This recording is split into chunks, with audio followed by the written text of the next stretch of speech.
Got some rare things on sale, stranger.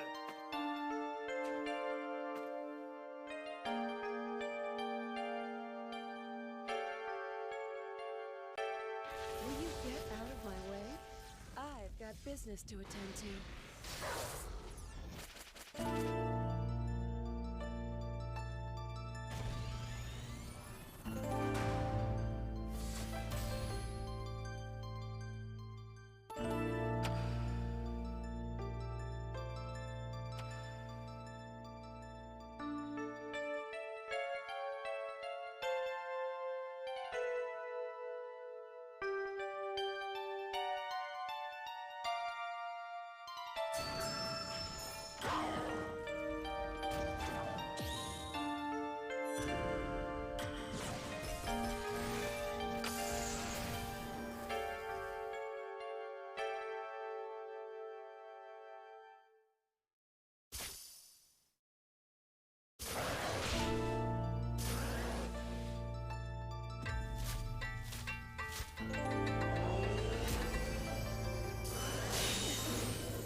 Everything is going according to plan.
Everything is going according to plan.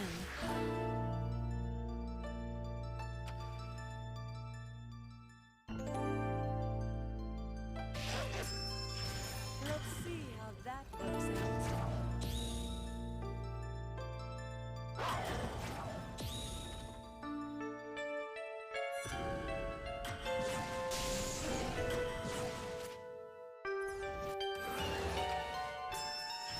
Let's see how that works out.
The stage is simple for the final act.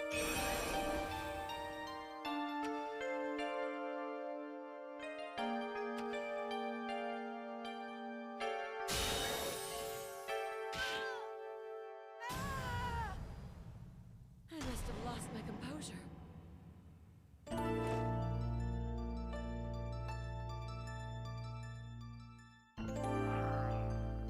Got some rare things on sale, stranger.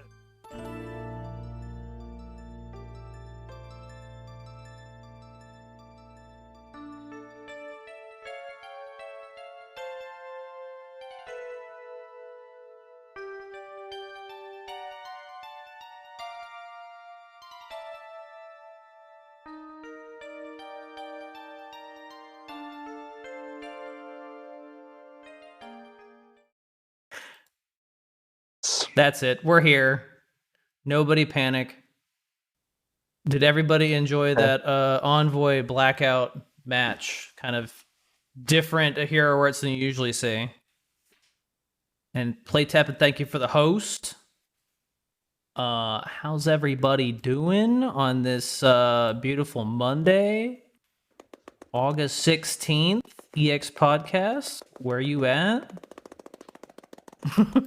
I just killed Legend Feline, Iris, and Kaguya with Quake, so I'm feeling pretty good. Is Quake? We cool with that? Are we cool with Quake? No, I'm not. I'm fine with it in I'm black. using the I don't like it in red. version. I'm using the mono black version, so yeah, this is pretty I'm fun. fine with it.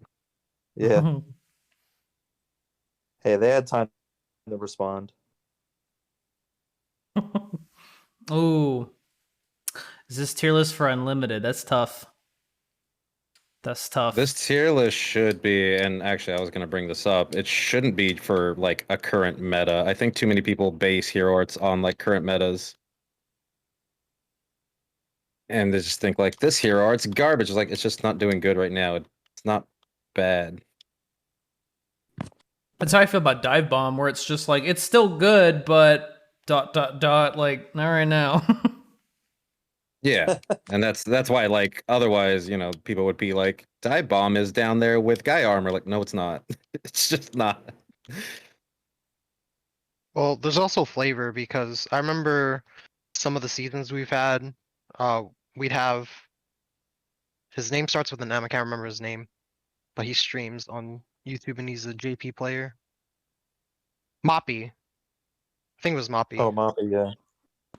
Maybe it was Moppy, or it could have been the Fox guy. Can't remember his name either. The fuck? Fox But yeah, guy. yeah, one of them they built a dive bomb red black deck and it was like really hot at the end of the season and they made top 10 with it. So it's like, you know, if a hero art is not played, it doesn't mean it's bad. It just means that somebody hasn't really taken it up and really abused it, I would say.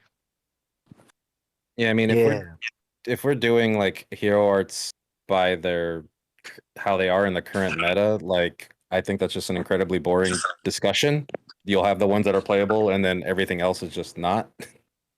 And doesn't really get into like the design of the hero arts or, you know, their usability or anything like that. Yeah, we can go by potential, by design, by usability. Factor a lot of stuff in, but I think we should factor in like at least the history of the art if it was good and ranked. But now that point match is here and unlimited makes certain hero arts more playable than standard would, I think we can factor that in as well. Yeah, I mean that's I definitely like I don't want to completely ignore what's going on in the meta right now or any of that stuff. I just don't want it to base it purely on standard, ranked, or even unlimited. Like I would like us to also take a look at the history of the hero arts as well. Sure.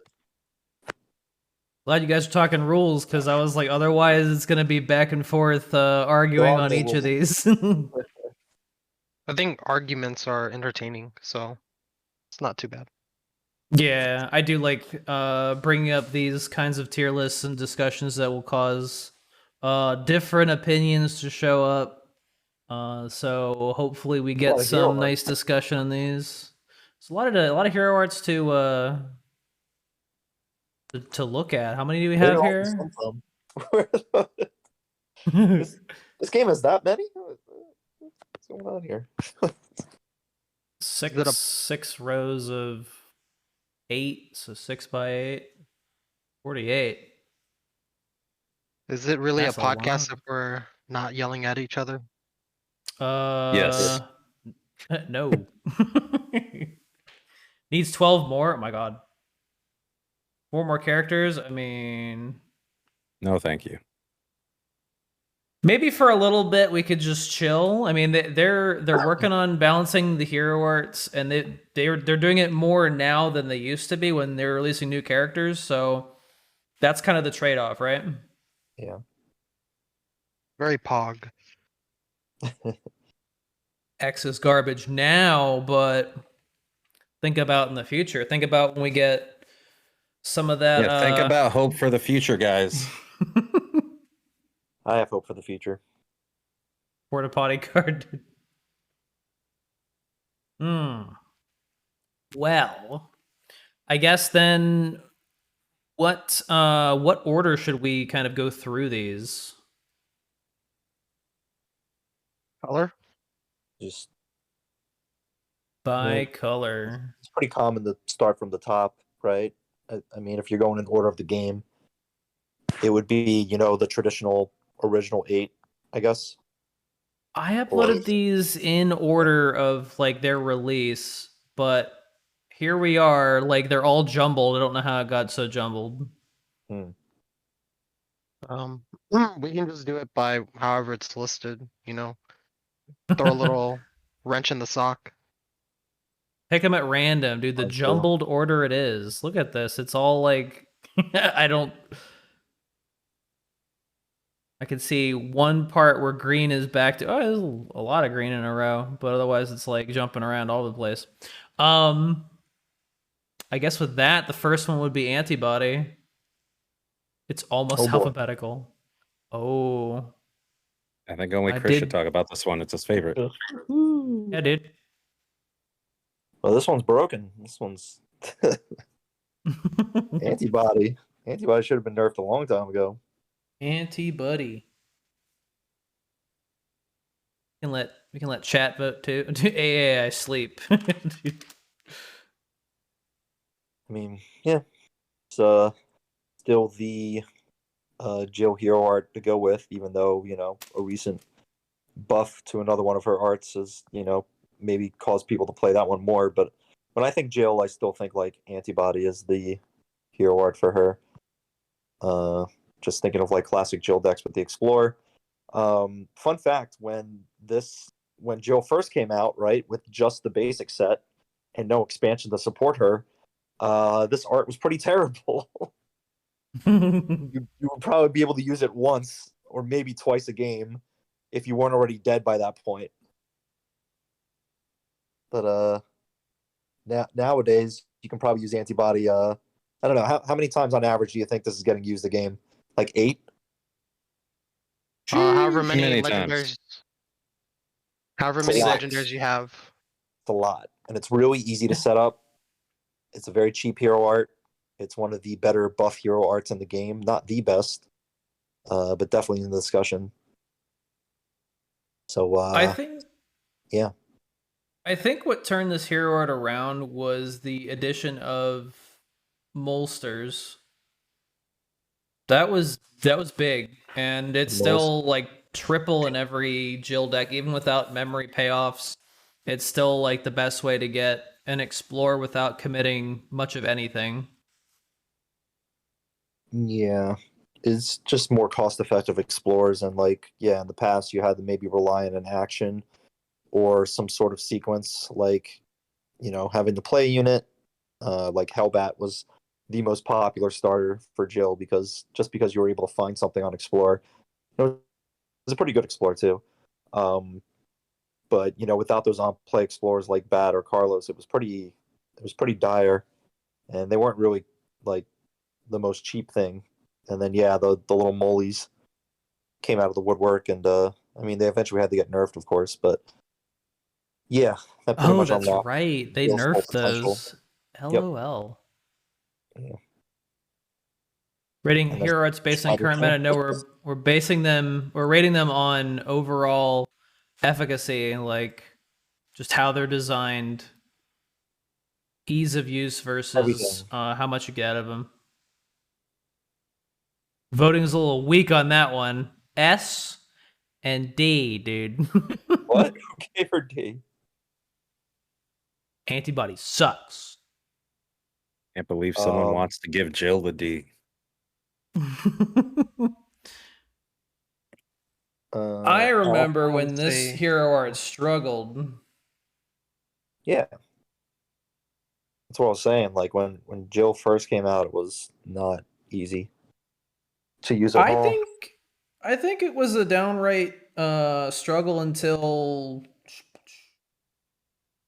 I mean, obviously they added more, but they felt like weird side grades, and people were generally like, I'm just gonna run these two explorers, which are Hellbat and Carlos, and then 3 what do you call it? Bushinryus, and then that was it. And it was just, just get them off and you're fine. You ended up a lot of times with like Claire's in your hand, Nash's in your hand, where you're just like, well, that's the end of me. I don't know how they got out of those situations. Yeah. Haunted by Memories gave us quick filter actions to help you look for your other stuff. But the big one really was bolsters, and maybe Takeda was the first high cost explorer that was worth a damn.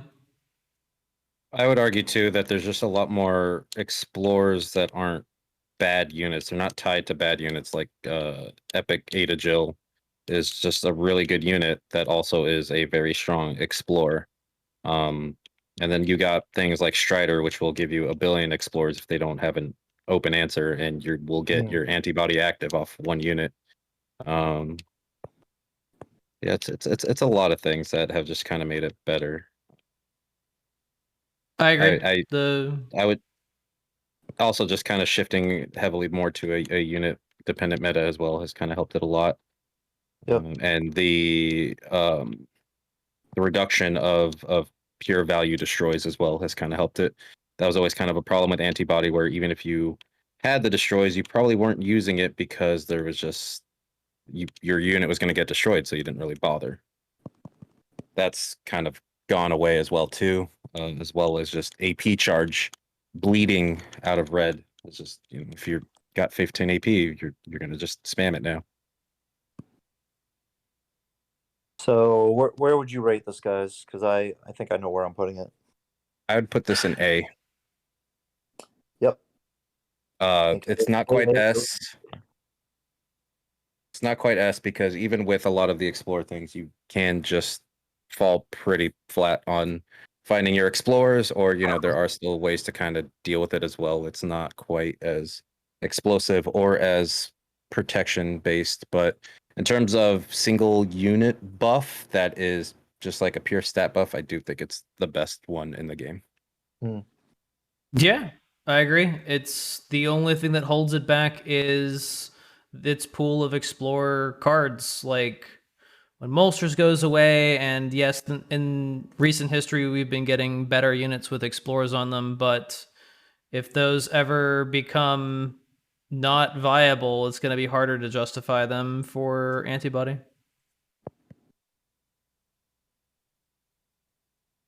A. Hey, Speaking of A, we got Ashura. Oh boy. How do you guys feel about Ashura? Fucking hate it. definitely broken. There's another hero art that needed to get nerfed. They never did.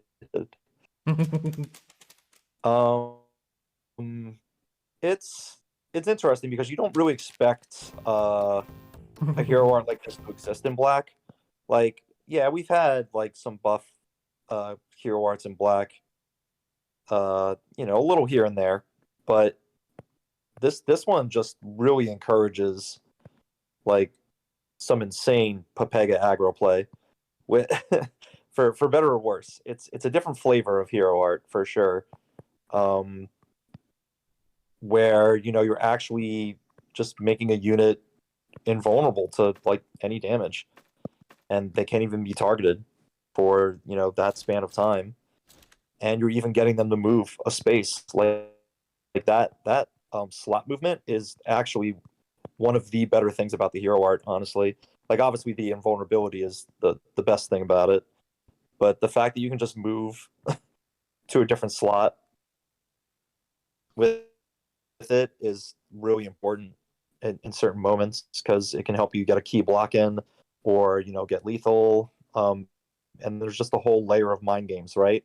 Like I think everyone has experienced the classic moment with Ashura where they have it and you don't know which lane to block. It's kind of similar to the Molly effect, right? Where you just have to guess, and it's so powerful that like your opponent is guessing, and like you can just not use the hero art at all, and then they don't block the same lane that your unit's still in, and you win. That's how silly it is. I've been schmixed before. I've blocked another lane and they just didn't do it because they didn't have to, because they knew I was going to block another lane. So it really is mind games. Just don't do it. They never see it coming. There's also a big reason why I wanted us to kind of look at a bit of the history and stuff, because the meta is also strongly defined by cards and what cards are out right now. And some of these hero arts are still incredibly powerful. They just don't have really good cards, and Ashura is definitely one of them. It's always one card being printed from just becoming the most toxic, annoying thing in the world. And I hate it. Yeah. Yeah. All you need is think that text on a card, just like Kasuga, where it's just like, all right, I got everything except for stats. I can do that with black, so let's go. And I do think Kasuga Ashura is still like around, and it's kind of a problem, but no one really talks about it that much. I mean, it definitely has some weaknesses now that purple is more popular, but it's still very viable in the grand scheme of things. To some extent, it's pretty scary. Just any a good agility unit with combo, right? Like the classic Heavenly Kicks Chung Li. You give her Ashura, and then all of a sudden she's a problem, like a huge problem. And then of course Cammy, who is not in standard anymore, but back in the day we had decks that were literally just playing one unit, and it was Cammy with Ashura, and that was winning a lot. That probably shouldn't have been the case, but that's just showing how strong the hero art is with the right setups. Chat was kind of again just a couple of votes, but it was B for Ashura. I don't know. I think that it's really scary that this keeps popping up, and it seems like I give up on other stuff. I'm just gonna sneak some wins, and it seems to work.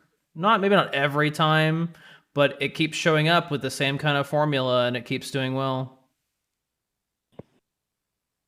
Yeah, I've always said that this is a problem if it's never going to get like nerfed. Like as long as it's left alone, it's going to be an issue at some points. It just needs the right cards, like we said. This is pretty close to S tier for me. I am like torn from super high A to S tier. This hero art too just completely, like, everyone likes to joke on how green just shits on red. This hero art completely shits on red.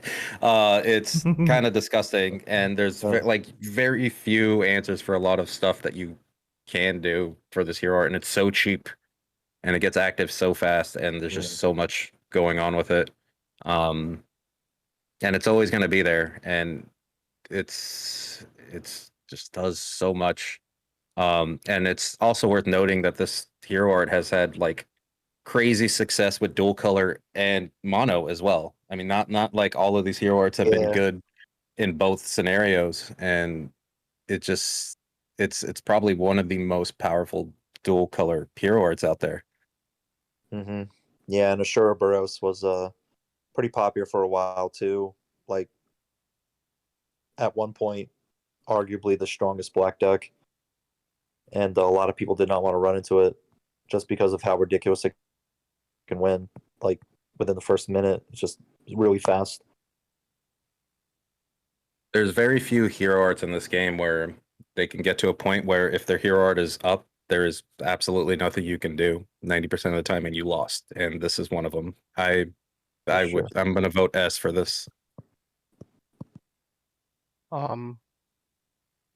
Yeah, I hate that this hero art allows it to limit interaction from the opponent, and it's a hero art that if there's enough support for it, whatever deck you're playing, using this hero art, it's a deck where the opponent's inevitably going to lose. Like the only way you lose is losing to RNG to yourself, and that's like drawing bad cards. But the deck for the most part is very consistent as far as like once you get into the game, you got like a good hand of cards, you're just gonna run your opponent down like crazy. So to me, this is like one of the most uninteractive hero arts in Teppen. So I would put it in S, and I also would note on its very oppressive design. It's aggro incarnate, dude. Disgusting. For like, I mean, as good as antibody is, for one more AP, you could be invincible and not untargetable, but practically untargetable.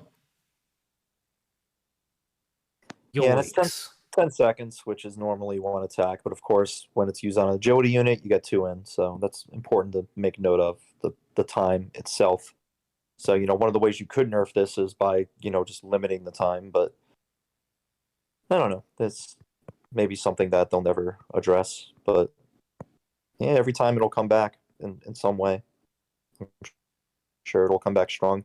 Maybe in the next expansion. Who knows? It's definitely the hero art that I mulligan the most for, hoping to get the answers I need for early game. Yeah. You have to, or you lose. But Yeah, you're and it helps probably to gonna have lose like anyways. yeah, and it helps to have like random destroys if you're playing as black against the hero art. Just to Yeah, hopefully have an answer. that's the change that I would suggest. What Soul Bad Guy said is that just take the damage immunity away, because I feel like that just is just so ridiculous. Veil is already like, I mean, sure, we've seen from other hero arts that we will eventually get to that Veil by itself isn't too good, but just immunity to damage is just, I feel like it's just so obnoxious. Yeah, because like once you survive the, you know, the oppression or the aggressiveness from it, like killing 2 of your stuff if it has agility, or like hitting you for 15 damage, then you still have to deal with the unit at like full HP or something with all of its stat boost. So that's never fun. Next one is gonna be a fun one. One we've also seen a lot. Shield Spire. Oh boy. And now I got it so we can look at the hero art description as we talk. So in case you're not as familiar, up on screen, if you played Teppen in the last, when did Feline come out? Kill it with fire. Last year. Yeah. Pretty much a year ago.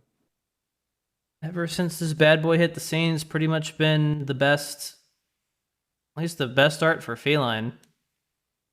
Arguably the best art in green. I'm comfortable with best art in green. There were some points where it wasn't, but if it wasn't, it was in the conversation and definitely near the top. Probably top 2, if not top 1 for specific metas. But yeah, it's always been good. It's always been around. And you can play it like 100 different ways. Why does Plunder and Coral even exist? Well, I don't know.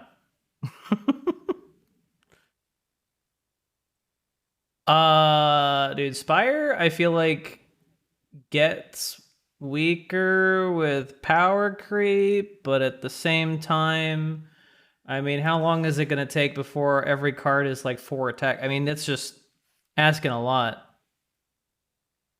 Asking a lot. Yes, 3 attack is usually, well, 2 attack is also common. It's usually 2 or 3 attack for a lot of units, which makes this art/ability just really effective over time when the average of unit attack without buffs is going to be pretty much denied by this. And even certain hero arts like GDI get affected by this. Yeah, this is the hero art you bring to beat GDI. Yeah. So they open Goddess, and you do not. You lose. Exactly. It's just like, oh, okay then. Mm-hmm. That's why I like whenever MP hits 10 and then the enemy AME does Goddess, and I'm like, I'm not doing anything. You can sit there and wait. Oh yeah, well, that's just a bad move. You don't use Goddess on an empty board. Yeah, They do. think I'm crazy when They I do wait. anyway. They do anyway. That's probably what gets me the most. It makes me the saltiest when players do stuff like that. That's just foolish, but then they end up winning anyway. That's red for you. Depends on the situation, but yeah.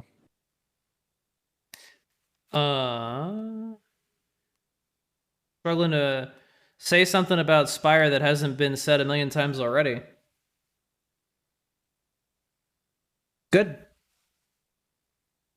Wait, why The did chat say vote shit. here? Chat voted what? Bad. They voted A tier. A isn't too bad.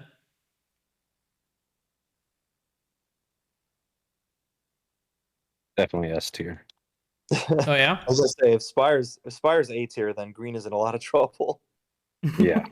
I mean, green still is in a lot of trouble on the whole, but They are. this is S tier. This has to Oh, be okay. S tier. I was trying to hold back because I do have a disdain for this art. Yeah. This is another one of those arts that's really good in, mono, very good in dual color. It's just so cheap. It's easily active. By the time you deal with one of them, the other one's probably up, and it just fits so many different archetypes. It's completely invalidated one of the launch heroes of this game. Yeah, it's S tier. What launch hero? Oh, we'll get there. Oh, we'll get. I don't know who. Oh yeah. Oh, you'll I see. don't know this character. Exactly. Never You heard don't of know him. who. That's how you know he's invalidated. Who? We have a hint. Who? They're fine. They're fine. I'm comfortable with S tier. Even though like on paper it might not sound or look as broken as all the other heroes that hero arts that are going to end up in S tier. I still think that as far as green goes, and then the effect that this hero art has, Shield Spire, it is definitely game breaking, and it's definitely gotten people to like top #1 at the end of rank season. So I'm very comfortable with it being at F tier. Yeah. It also just got a big buff recently with the quest mechanic.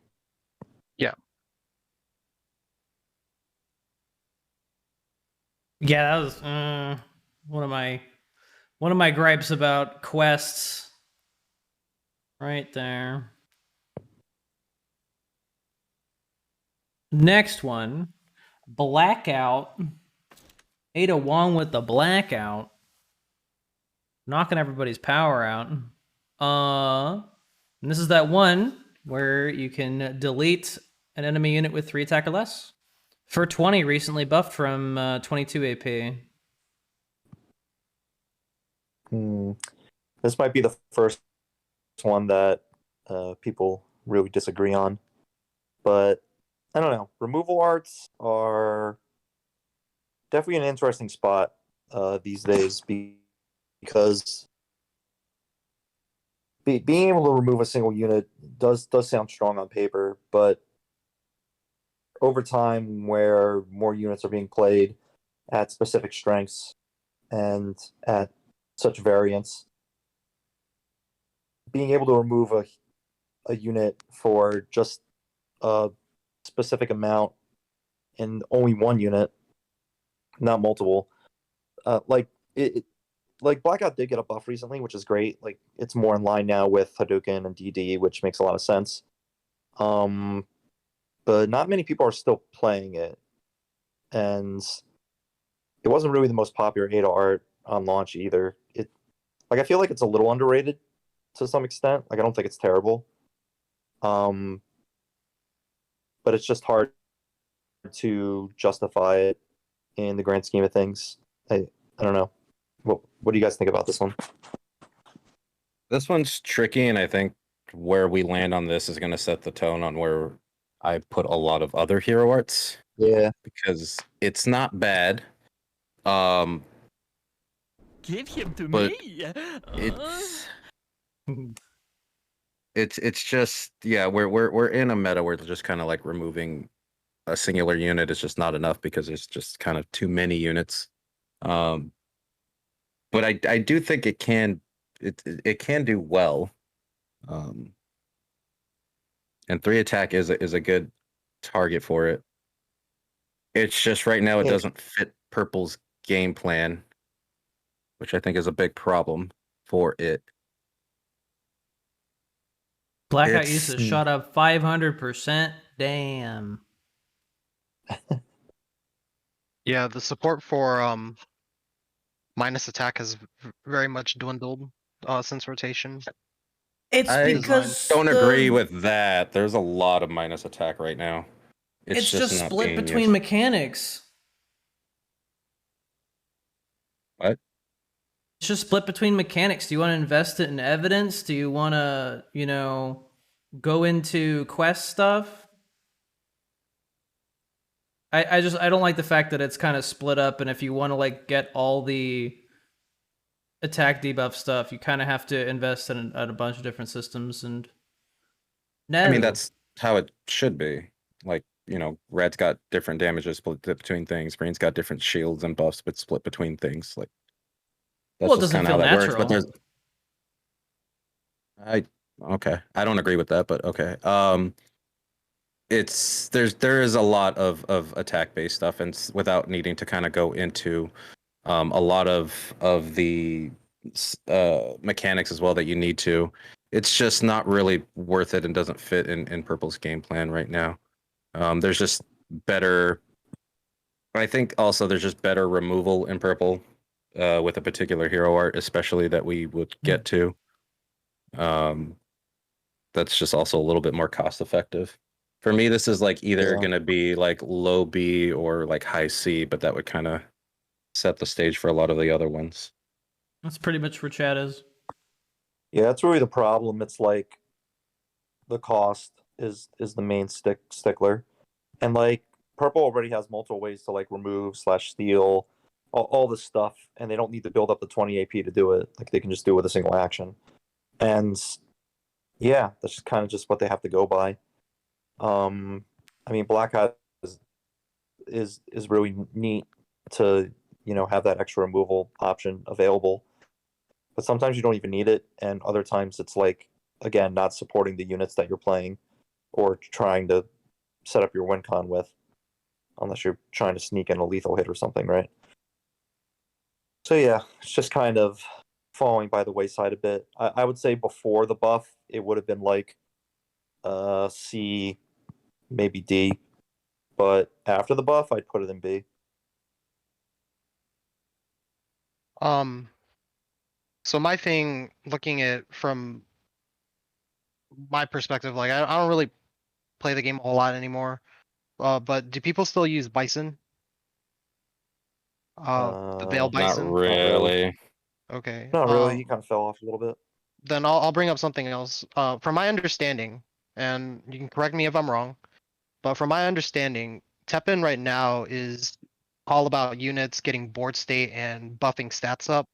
So I think because the game is in that nature, and if it keeps power creeping to that direction, instead of the alternative, which is the action meta, then I feel like this hero art's probably going to get worse if stats keep being like the main focus for TEPPEN. Mhm. So for me, I'd put it in C tier. What do you guys think? Is that am I wrong? I'm also torn between B and C. No, I mean, there's definitely a lot of buffs happening, especially now with the quest stuff. But the thing is, for the same reason that Spire's really good right now, like a lot of that stuff still isn't really going over 3 attack on average. Like even the quest stuff kind of tops out, or doesn't really top out, but averages 3 attack for like quest green, even quest red. Like they have to do extra attack buff actions to really make it a problem. And purple has plenty of like debuffs to set it up anyway, so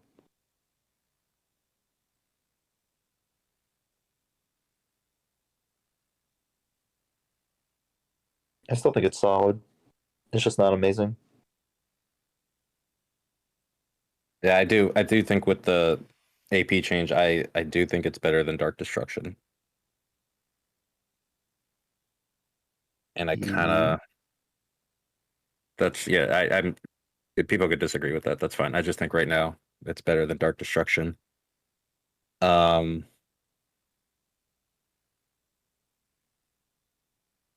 Yeah, I guess I would say B.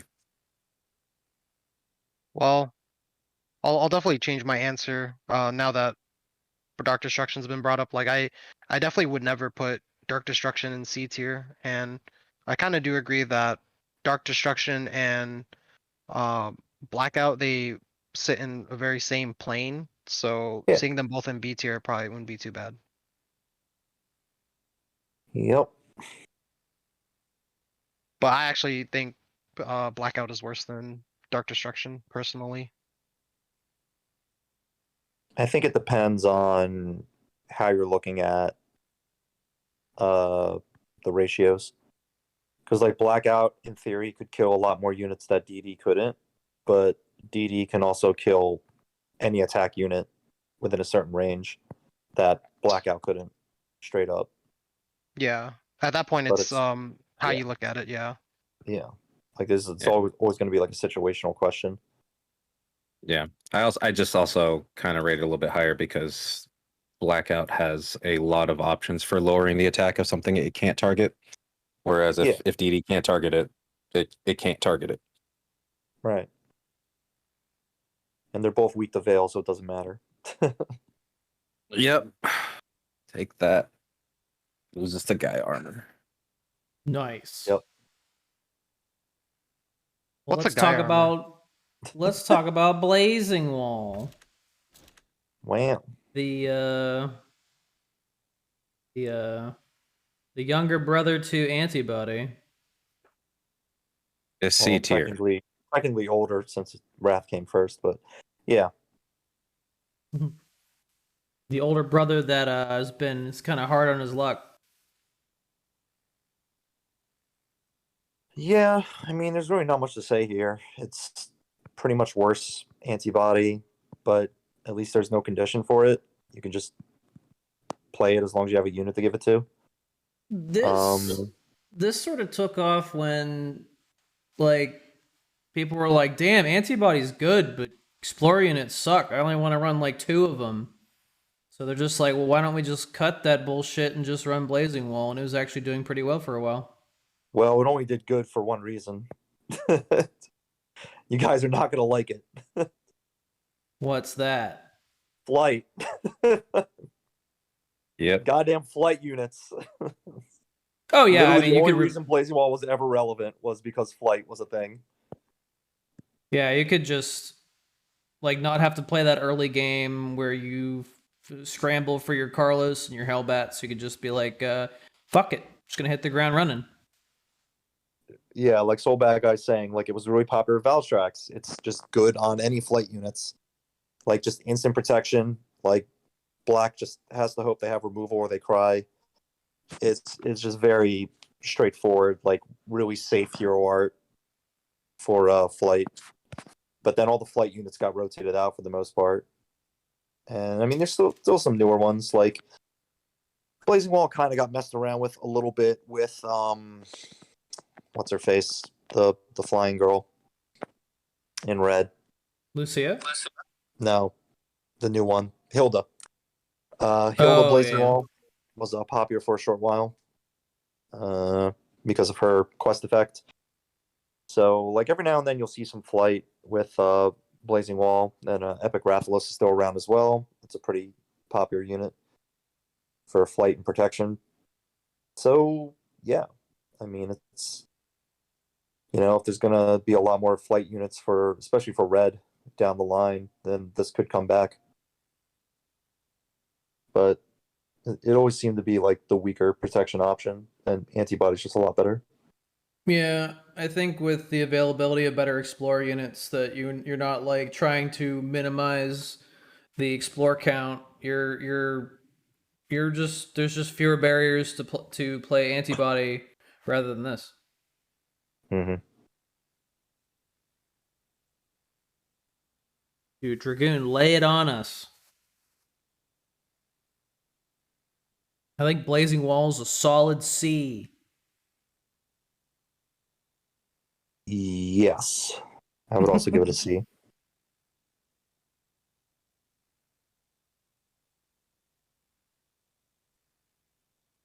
Kind of weird that Wrath has two arts done better by other heroes in the same color. Oh, Dive Attack being beaten by Envoy. Interesting. Sure. At least X is only cocked by one. He's not. Yeah, though. because his arts are so weird that they need to be changed completely. They wouldn't dare to make those hero arts again.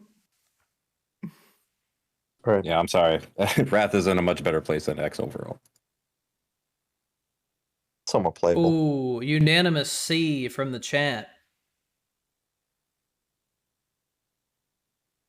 You guys agree? C. Yep. Yeah. Yeah. Oh, we got one of my faves coming up here. First Dragoon says, okay, so how about hero specific units and actions not color the actual hero, like for example, units get etc. if your hero is X. I mean, they're already trying to kind of do that. Like, what do you call it? Was it Ada X that had like the spread heal, and if once he gets to 12 HP, he gets the attack buff. What? What about him? Yeah, that was redone X, right? That was Ada X. Yeah. Yeah. What about him? Dragoon's saying like, what if they made cards that specifically only work in a certain way if your hero is a certain hero, and I was thinking like that's pretty much what they're doing with that. Yeah, but it just wasn't worth it. Like you're playing a subpar hero art to get +2 attack. I'll just put a beast cannon on something. I'm fine. They're already kind of trying to do that, but being like, hey, this is sort of designed for this hero art. I mean, I understand where you're coming from, but that's also why it's like very important that we kind of go through a lot of this stuff with these hero arts, because if it needs a card tailor-made for it, then that's still not a good sign for the hero art, because all you need is a counter for those cards, and it ends up still not being very good. Yeah, I've brought it up before as an idea, like hero specific buffs or cards that only benefit, like if you're monocolor or whatever, or dual color, or blah blah blah. It's definitely an idea they could do on top of like some other stuff like cards, sharing multiple colors, or being neutral like wild cards. I don't know. We'll see if they ever go down that line, but for now they're playing it pretty relatively vanilla, where what you see is what you get with these colors. You get bonuses and extra effects from the hero. I guess it would really depend on what the effect is, but yeah, tough to say. Breakaway is our next art. You know it, you love it, you never see it. When you do, you kind of just feel bad for your opponent. Swap something from your board to with something in your pocket, and whatever you're returning is cheaper by 2. However, I'm gonna give this art a fucking D because it's not programmed well. I'm gonna disagree with that. This is a C at best. It can work, and it's the pocket management is terrible. But I mean, if we're gonna put other things in D, if D is the lowest we can go, this is definitely not D. I just hate how this is programmed.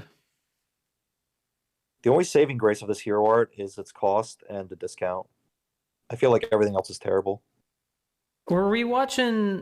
I think we were watching a replay at some point where some person cucked themselves twice because they discounted their cards with Breakaway. Yeah. It was hurting themselves. It was so the dumb. Discount sucks sometimes because you'll die to certain destroys and bounces. Yeah, if this is going in D, we need to add an F. Yeah, is D the lowest? Yeah, that's why it's like this can't be the lowest. The fact that the unit is not put in the same spot as the target. Yeah, I fucking hate that. I hate that if you have 2 cards in your pocket, because it's encouraging putting stuff in your pocket, but don't put too many things in there. You'll lose the discount. So you're compromising the entire value of the hero art unless there's exactly 1 card in your pocket and it's a unit. It's very you got to dance around the whole game and set up your pocket. It half works if your pocket is full. Yeah, but you've tried playing this hero art a couple of times. You played X for 1 week and said never again. So this can't be F. This can't be the lowest tier. There needs to be a tier lower. We can add an F, and then this could be D. I don't know. I'd have to give X a fair shake again. He seems like he's better with quest stuff than with Breakaway than fucking anything. God, I want Breakaway to work so bad. I'm not even talking about Heart Tank. This cannot be on the same level as other things. I'm sorry. It can join Guy Armor at the bottom. It's really not that bad. I think it's C. I think it's D no matter what. Just because I think it's just too cute, For what it is, I feel like it's very gimmicky. Really cute. I almost made the tiers the same as our card tiers, and then I was like, nah, this is completely different. I don't want to get too complicated with it. I think, I think in a proper format, this art isn't that bad though. Like I'm actually going to be playing Breakaway in the 200% MP for EXGP because it's pretty fun in that mode.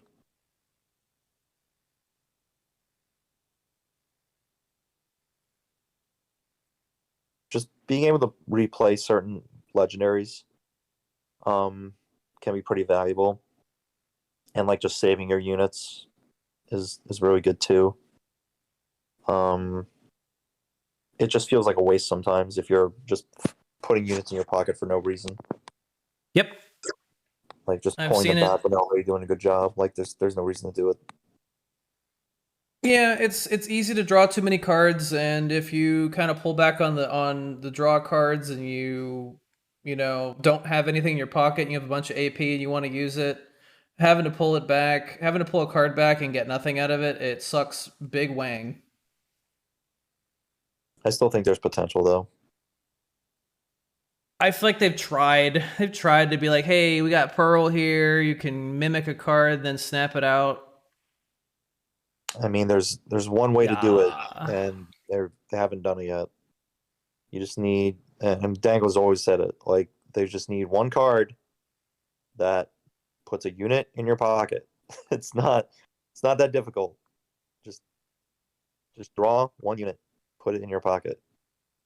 All of a sudden, you can use this hero art. The idea is that you have a mixture of low MP units and high MP units, and you can put the high MP in your pocket, and then you can swap in the thing, and you get Whoopee. You get Trish on the board as an 8 MP card, but you only paid like 3 for it. Yeah.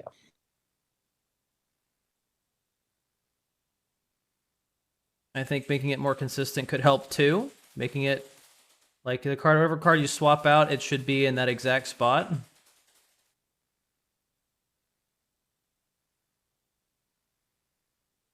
I just think there's a lot of things that are just chaotic about it. So C? Yeah, I'm good with C. I say C.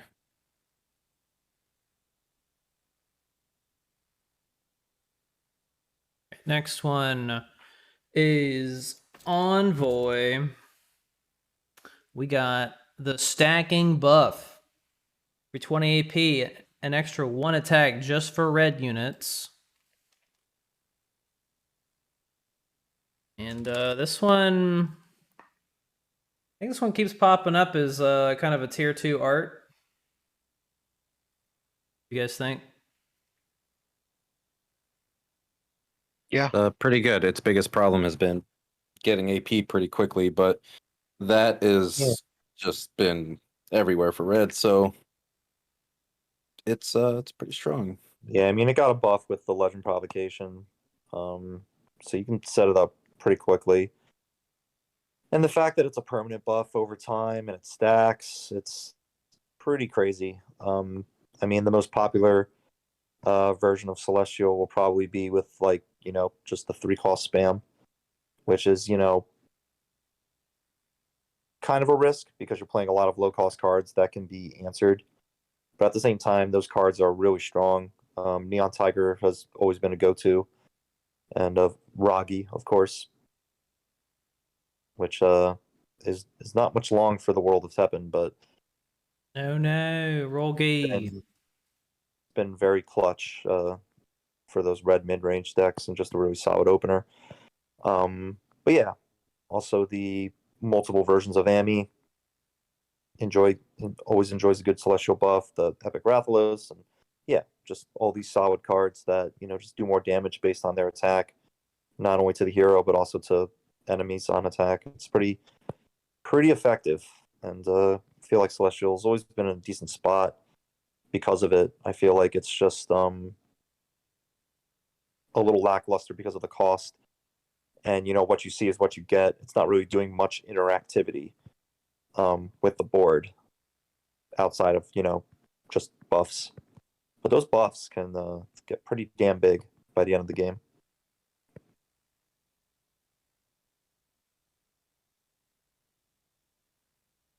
Yeah, with all the AP charge that is becoming more and more prevalent, I've had some pretty high charges. I've had like 5 charges in a game, in a long game. So that's you put down cards and they're instantly a big deal. Chat says A with a runner-up of B.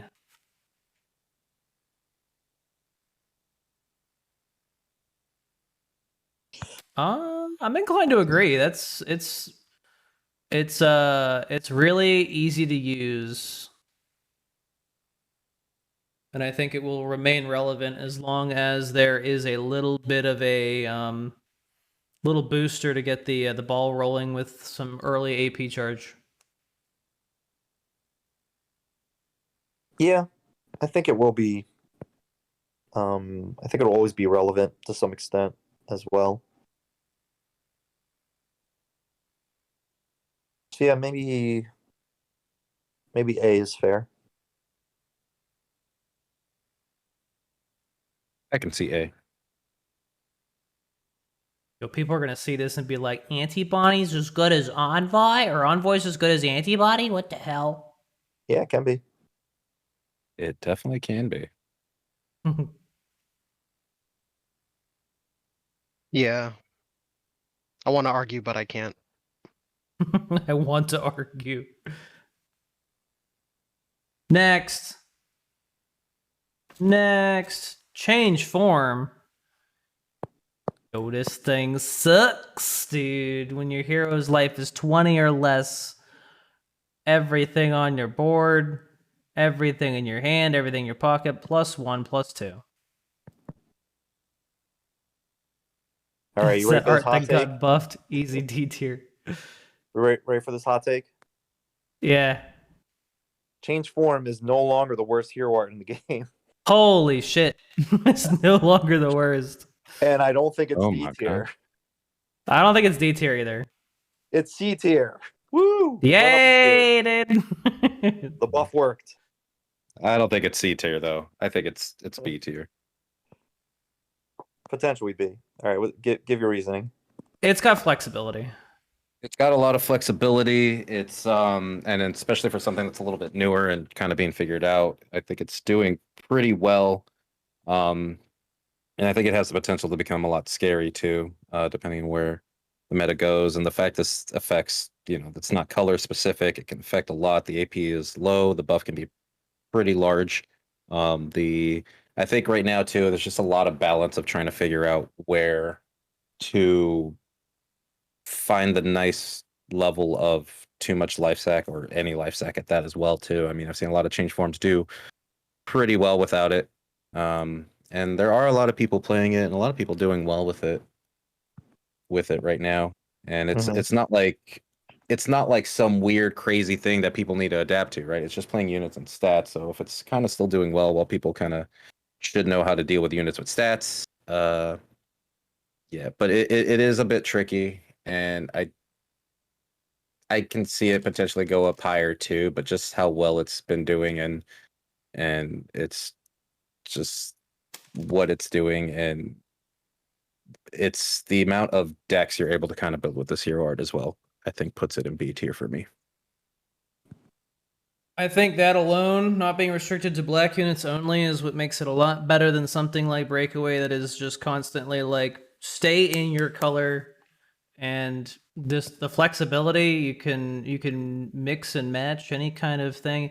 I bet you could make a decent tricolor change form deck. But can you do tricolor Envoy? I did try to make dual color Envoy a thing, and it was actually kind of funny. It was pretty funny for a little bit. Y'all remember that? So bad guy, we are not ordering them in terms of like one is better than the other. No. Nah, that's too hard. That's too tough. Don't know why black has more flexibility than any other color other than green.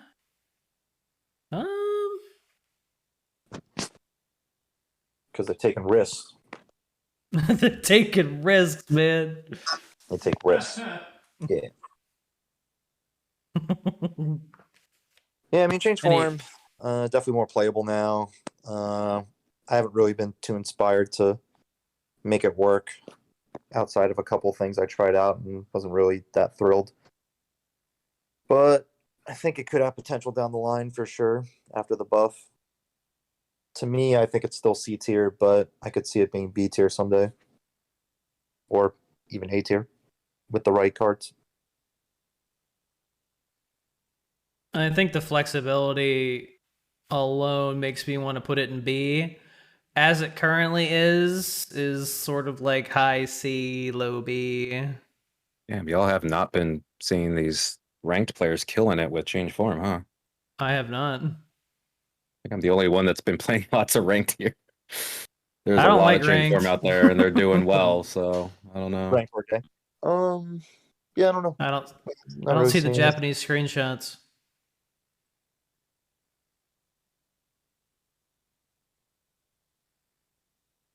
Ruin Zombie June Gate is all you needed to splash black with any other color. Pretty much. God, those were dark times. Chat says B unanimously. I think that kind of puts us in the B category. Did Iowa vote?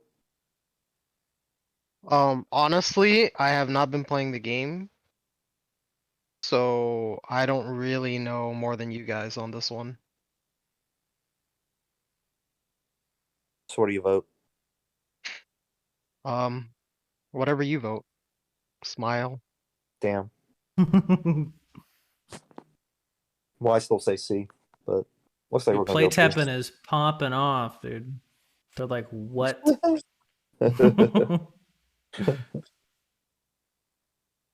Don't worry about it. Here, we're gonna get something that we can unanimously hate on. Charge shot.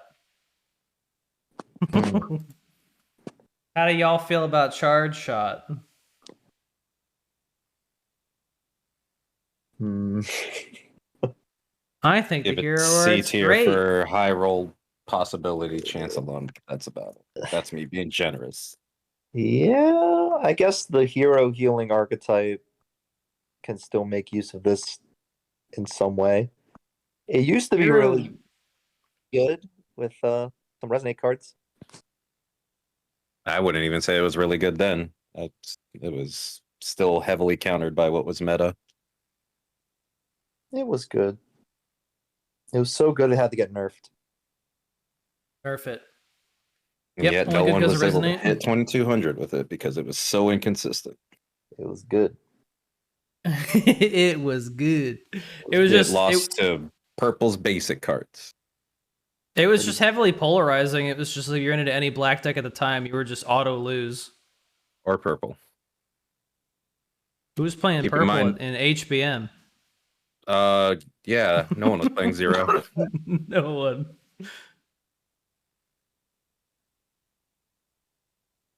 Why is it 21 AP? So it can be balanced. so, it can be balanced, dude. Yeah, I know I have extreme bias, but I hate this hero art just because, I mean, when it was cheaper, it was fine, but it's incredibly expensive and does nothing without additional procs or cards or support. It's really awful for deck making because you have to slide in so many healings that you're going to have to burn to hit that high AP, and you really only get one. If you're very lucky, you get two chances at doing anything with it. Otherwise, you lose. I'm also I'm one of the few people that still thought it wasn't even good when it was like at its best. I still thought it was tier 2, just because what was very prevalent kind of dominated it still, and it's extremely high rolly, and I mean it does snowball, and it can snowball, but It reminds me a lot of Big Body Spire, where it's just kind of like, okay, but what do you do whenever you're playing against something that can destroy your shit? There's just no recovery. Well, they would run like gold orbs or resurrection, right? But you can't really do that with charge shot because that's resetting the unit and it's done. Yeah. Shit talking X has summoned me. Goodmanson has entered the chat. But remember, charge shot has been in a top 8 at WCS. Woo! And it won because the other person just didn't want to win. It Clearly didn't want to win. Nah, I'm good. Yeah, I mean, I've lost to some charge shot before, so it's not the worst thing in the world. I'd still give it a C though. I think it's way too conditional, and I think when people would play it, they would be super greedy with it. They wouldn't play it until they had all 3 units on the board. You need to get that full value, baby, and then they'd all die instantly. It's definitely hard to use. It's a shame because, like, if this hero art was made after Ami came out, it would have been a hero aura and it would have been much easier to use. Even if it's a hero aura that lasts for like 20 seconds, that would have been way better. That way you could actually play on-play heals and get the value out of them. Because, are you going to play 2 units and then use charge shot and then play another unit to get like the other guys healed up when that 3rd unit is not going to have charge shot? No, that's ridiculous. I mean, the other problem that comes with that is a majority of the on-play healing units are beyond garbage. That's true. Yeah. But you know what I mean? Like, if it was an aura, it would be so much easier to use. Yep. Yoicks. People say C. C for charge shot. I'm okay with C.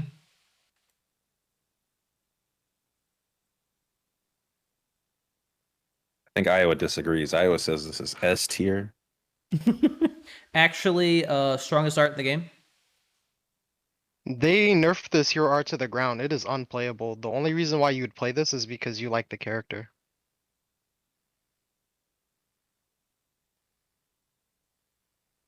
Any X likers? Nope. C for cucked, dude. T for cooked. It's funny because like when was the last time you seen CS though? It was like it's hero heal archetype, but that's already the same kind of thing. It feels like charge shot is just doubling down. Like you're gonna ramp up even faster. I think if you were Right. already gonna set up the board and start ramping, that you're kind of there are a few situations where you know the charge shot would make a difference.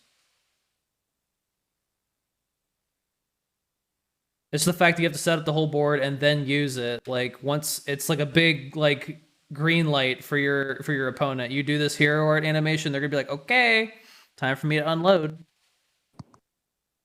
Was it lower than 21 AP? It used to be what, 18? 16. 16. Holy shit, getting the card. They fucking wrecked it, dude. Yeah, man. Remember that was the same time Dungeon got nerfed, where they reduced it to 15. They made it easier to use, Smile. Yeah. Side grade. I'm glad GDI got hit as hard as charge shot. Oh no. Okay, I see. Next one. Bringer of Nightmares. Day of Nightmares. You know it, you love it. Everyone took a big dump on this for like how long's the game been out? Almost 2 years. They were like, wow, this thing sucks, and then they were like, Gung Ho is like, yo, check this. It gives you a buff too. Super fucking boring. I sleep. Yo, everybody hates this now. Whoa. That's crazy. It's interesting because people reacted to Bringer of Nightmares, or I'm sorry, people reacted to Change Forms buff the same way that they did with Bringer of Nightmares, where it was just like, holy shit, this is gonna take over, and then Change Forms was kind of like, and then Bringer of Nightmares was kind of and then like after a little bit, people were like, oh wait, this is good. Yeah, I mean, it's Bringer. That's definitely very, very wrong that this was going to die after Sigma left. yeah, I was pretty wrong about that. I still feel like it has some key weaknesses, but the one thing I didn't account for was the amount of destroys you can put in a single deck when you have that much revenge easily accessible. And honestly, I think the strongest buff to this was actually a Remarsh. Just being able to give you another destroy on top of another unit to play. But yeah, this is very good because of the fact that you can play a lot of expensive actions like destroys and still break even or possibly even get ahead on MP because your revenge is so cheap and your hero art is so cheap. Yeah, I think this provides a different kind of flexibility that Change Form doesn't have, where your hand state does not determine its efficacy. You just kind of need one unit in the grave, or not grave, but one unit in your deck with Revenge active to really get stuff out of it. Yeah. And there's still some good revenge. I'm not a big fan of the 6 cost, but I feel like you have to do that. 6 cost Wesker, 6 cost Tenkai. Like I feel like they're really average units and pretty bad at 6 cost, but the fact that you can get them back and pretty much hyper buff them with this hero art and apply revenge to them with other actions for even more buffs, it gets pretty nutty. Like that you actually, just getting them back for that low cost and with those big stats is kind of a big deal. So they become really playable, but only in Bringer.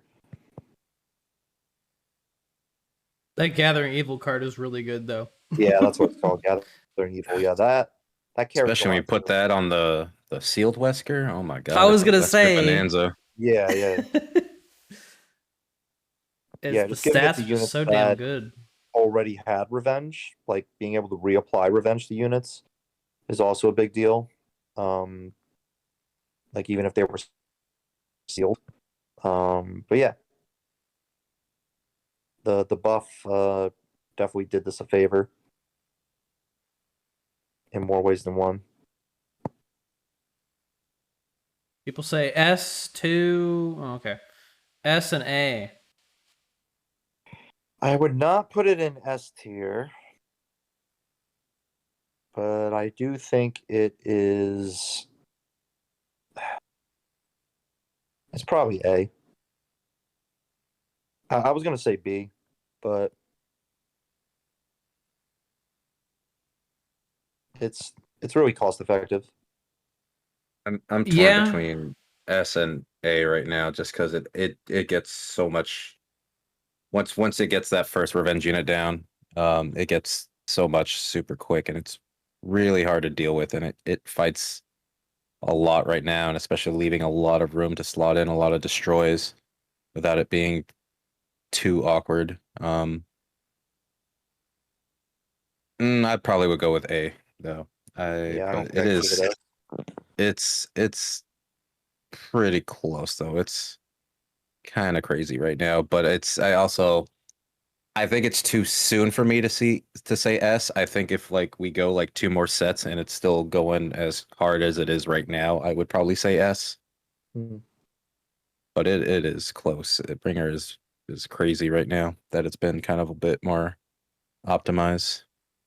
I underestimated how much it does for the deck whenever you have that much more room to slot in those destroys. You don't need to devote your whole deck to having all that. Like to make Despair consistent, you need a lot of like 3 and 4 costs so that you get them out, they die, and you can pull them back out. But with this, it's just like only 1 revenge unit. All right, you're good. And it's been really strong lately too, like to the point where you're kind of, if you're playing against Bringer, you see that early Wesker drop, you do your best to avoid killing the one with revenge just so they don't get that super quick, because that's half the AP right there alone, just dropping that one Wesker. I think what's also an important distinction is that whenever you're getting that discount, you're never really entering a new threshold of like your units aren't becoming more vulnerable. Like unless you're playing an 8 MP unit with revenge, like you pull it back with Bringer Nightmares, it would become like a 3 instead of a 4. That would create some more vulnerability. Everything you're playing is going to be, destroyable with, the rest of the 3 MP units. So you're not really making your units more vulnerable by using the hero word. So I think that helps a lot. In the case of like the Wesker unit 2 getting 2 units for 2 MP and then one of them being a 6 cost really benefits as well. And there's a lot of the tech right now with Bringer is, killing your own units with either giving it revenge again or a lot of midnight crackdown to get bigger units out for free. It's a little crazy. What's going on, Spirit Chiller? I think I kind of think S.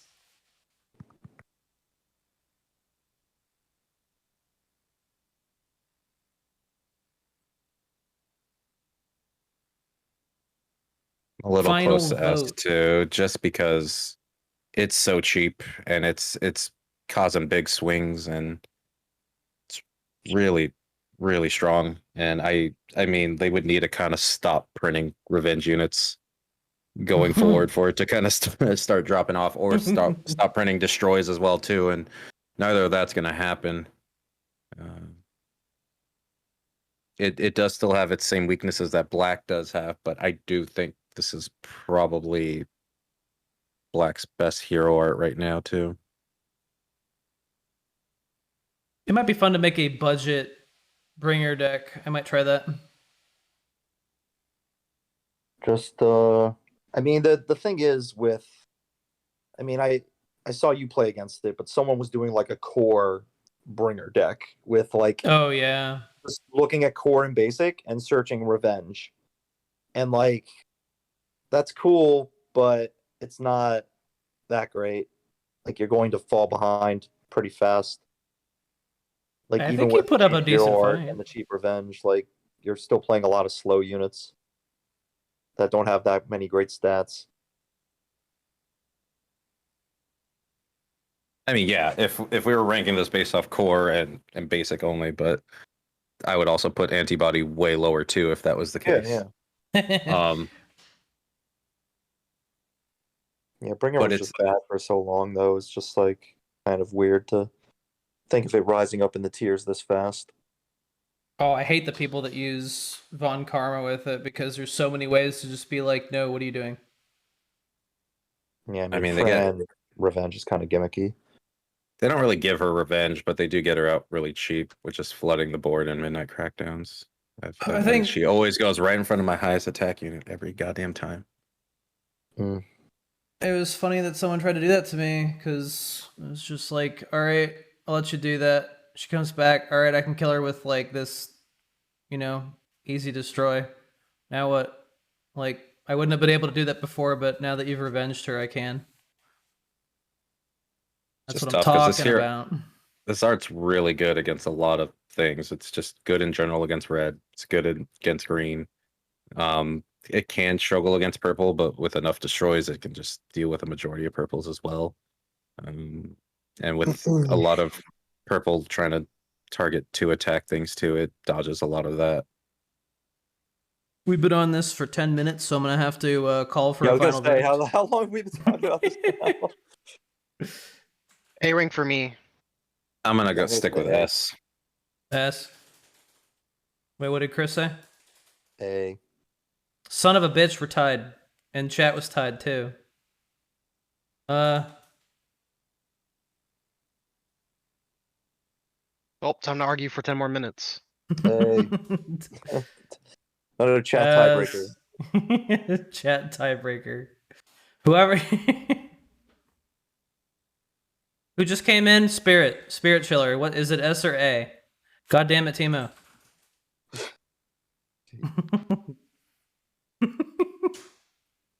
Oh boy. Spirit Chiller gets to decide the whole thing because they didn't get to vote because they just got in. Oh boy. Don't let me down. Don't let me down, dude.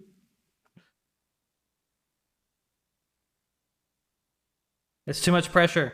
They've gone away. Silus is A. Thank you. A it is.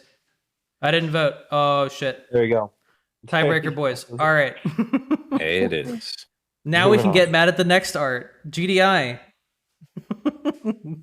Ooh, this one.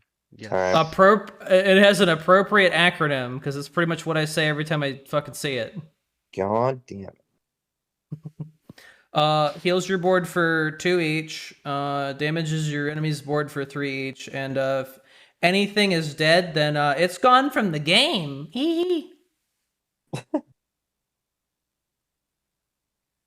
They gave this the exact wrong nerf given quest. I know they nerfed it.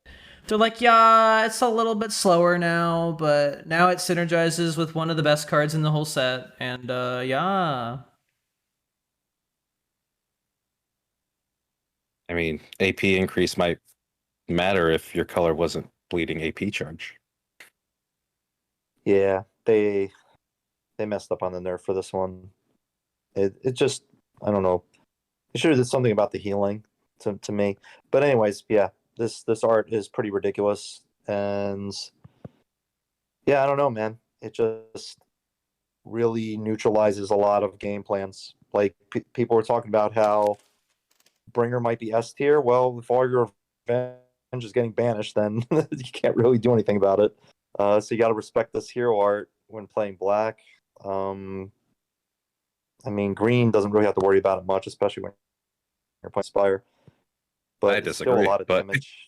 Yeah, there's still a lot of damage that you have to like, take heed and be careful with, and it can definitely mess you up. Here's the thing: you can spire one unit. GDI is hitting all your units. Yeah.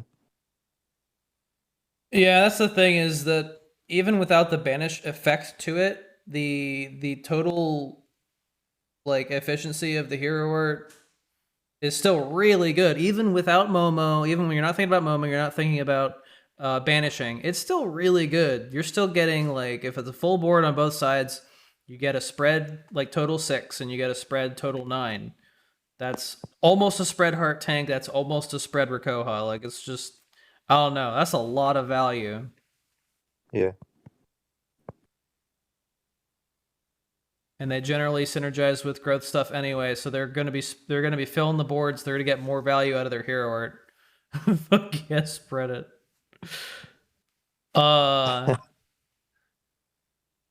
This was originally conceived when like stuff like Sigma was a problem, and it was sort of the answer. Although slapping it on a hero art was really scary, because it was like, this one hero art's gonna scare off this entire card that is running every single black deck, right?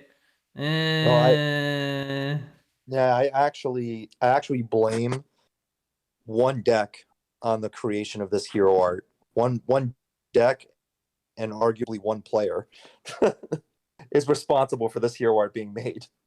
Oh yeah. Red black zombies. Oh no. Red black zombies was dominant for so damn long that people were sick of it, and of course, Gung Ho didn't understand how to balance anything. So instead of like trying to nerf the red black zombie archetype, they just made a whole new hero art to counter everything that has that red black stands for. And sure enough, red black went away shortly after. You weren't playing red black anymore after that. There was a little bit of red black still around with Thigh Bomb and stuff to survive, but it got power crept with GDI coming in. Couple people said A, but most of the people said S. It's S. This is Definitely yes. This is S. Trial P. Right next to the glass jar labeled Iowa's money is like the fucking like deck list from Kyle. It was just like, bro, we need to stop this. Right there on the table where they make all their big decisions, where they made Shara all the crazy decisions. That's not how dev timelines work. Well, you gotta understand, red black was dominant for a very, very long time, and I'm almost convinced that this was created because of that. I mean, most people weren't doing that strongly with red black though. Had ups and downs. I think it was pretty popular for a while. That was popular, but most people sucked with it. It was ranking high enough with enough people.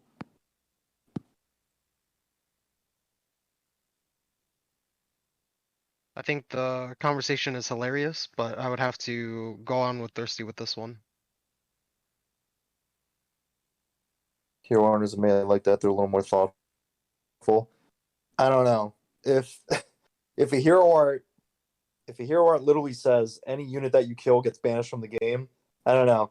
Maybe I'm getting a little too tinfoily with my hat here, but I don't know. A little suspicious about that.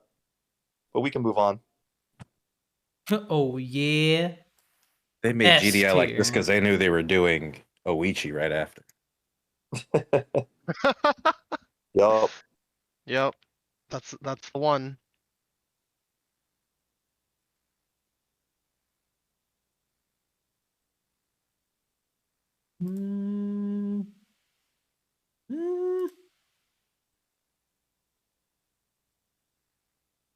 Sorry, I was checking something. The next art. Oh man, it just they don't stop coming and they don't stop coming. Fade. What do y'all think of Fade? Hmm. Ooh, Destroy S, something or S. buff something, dude.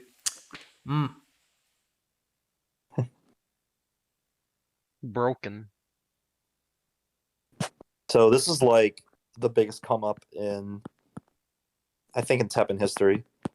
I think this is like, when this first came out, I would never have put this above C tier. Me and Mallet would have disagreed with you to hell and back on that. And the hero art Y'all right leave. next to it. The hero art right next to Either it was or. the reason why like no one was playing it in the first place. But yeah. This got only better and better over time until it like hit peak annoyance after rotation. And yeah. Zero I think Zero has been like always the most, I don't know, like the most insane hero in this game because he's never been bad. Like all of his hero arts are playable in some way. And yeah, always been like top tier or pretty close to it. He's pretty good. Yeah, Zero was pretty jacked up when he first came out. Like 3 playable hero arts, all ridiculous, and then it overshadowed all the purple heroes. That's how bad it was.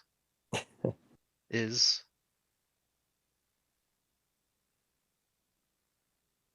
Yeah, he really made the rest of purple feel left out and obsolete, kind of like old, busted, like uselessness. Because this new guy was in town and he was just taking over all these playable hero arts. But we're talking about Fade. Fade costs way too little for what it does now. And now that more and more people are playing units, yeah, this is just kind of ridiculous. No matter what you get. How do they make a poll? No poll. Yeah, like in worst case, I just kind of look at it as like a better Shield Spire because you are getting 14 AP +2/+4 for stats. But on the other hand, you could also get a action where it says kill one of your opponent's 6 cost or lower randomly, which is also pretty dang good. Yeah. Random, by the way. There's Random, random. or so they say. There's no secret legendary magnet attached to it. Don't. There's no secretly please any unit but this one attached to it. It preys on your insecurities, and you're just like, please don't let it hit that unit. Just Oh goes and yeah, finds I got a lethal unit about to hit, and then 2 other units with no attack on it. There's no way it's gonna hit the lethal. You know, I'm starting to think it only thrives on the other player's fear. Like if you're if you're confident and believe and you're not afraid of your best unit being destroyed by it, it'll never hit, right? Like that's the trick. And the problem is I was afraid of it. What's fear? Mm, The crazy stuff is definitely when experience you're fear playing like against that. when you got a really good opponent and they don't use it right away, they don't have to, and you're like, oh, they got the buff, or did they? Yeah, I think that's like one of the strongest things about this card as well. Like you don't know what they got until they use it. That's what's fun. like scary about like Hey Nico, because it needs to be like said that it's like it's kind of like Sure. Hey Nico, but there's a dud in Hey Nico, and there is no dud in Fade.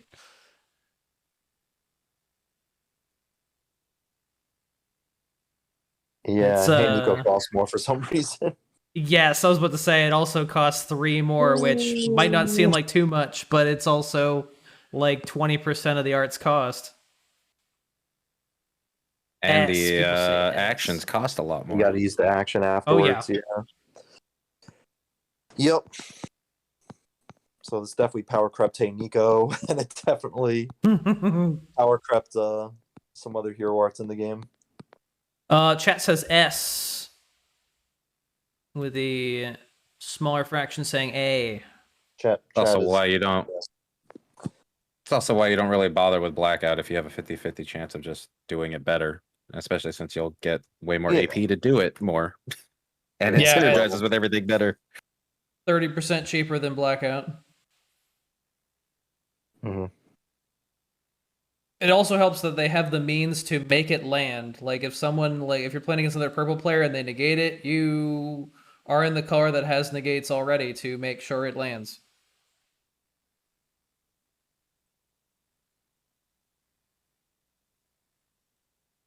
Pretty good. S boys. Yeah. Oh jeez. Oh jeez. Oh, what is this, dude? What is this art, dude? Choral orchestra. This one's too good. This art is fun. Just So that mean- that we means need it to add a sucks. tier above S for this. Above S, dude. Fucking blow my whistle, dude. It's a big whistle. Here, null, dude. Never playing it again. God, this thing has such a rocky like life. It was like, yo, once those destroys leave, this art's gonna take off, and then it kind of did, and then it was kind of like that stomp seal animation. There is got slapped. Damn. Spirits came and it made a cohesive little deck for them, but it just kind of it's okay at best. It's still okay with spirits just for that one deck, but it really just it demands that you have an entire tribe with a cohesive playstyle, and that's not easy. It's only really been done through spirits and humans, kind of, because there's just so much support. It's hard to make humans not work.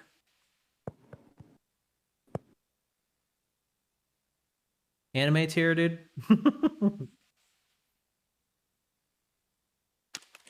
I think in the current state of things, it's really sad that this art that is based on having a ton of different like ways to build it is really just you build it one way or you don't build it at all.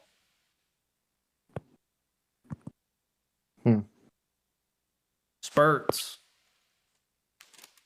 Yeah, I mean that's always been by design too. And I remember we were like excited to figure out like, you know, what the new hero art would be to support this mechanic with tribes, right? And because there was always something to support the mechanics. So I think this definitely had the most potential when people saw it. Like a lot of people were excited. It just didn't pay off, unfortunately. It was a big letdown. It's funny that it created the first like heavy legendary deck. I swear it was like, hey, if you play red green coral, you can just fit all the human legendaries in there. Yeah.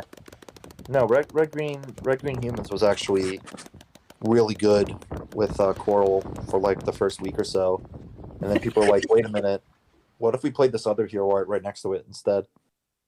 What if we play this Well, art then that's our cheaper game's and you get got way more value out of it? Like, wait a minute, I got it. It And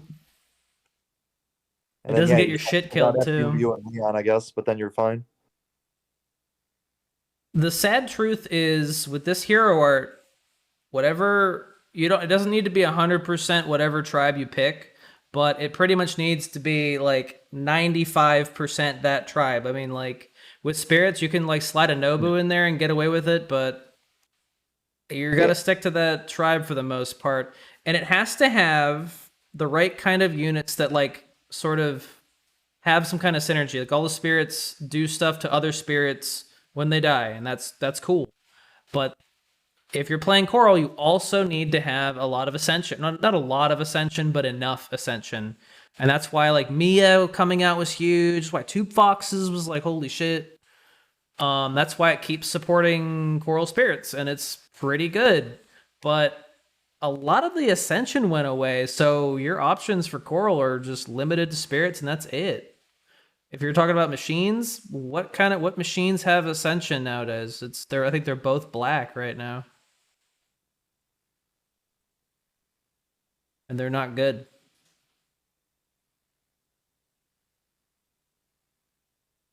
Yeah, I think Coral's biggest problem is that it's just ultimately too expensive. It's too slow to get started. I think like it would have a lot more potential if it just kind of went down to AP, because you're going to be playing heavy unit decks. It's kind of hard to get AP going, and then you're also dealing with the fact that you're playing out cheaper units, which is kind of lower AP, so it's just kind of hard. This one definitely needed to be a little bit cheaper to be consistently more better. I think it's C tier. Yeah, I think C as well.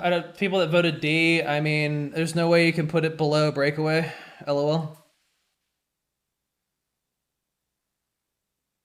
It at least works as intended.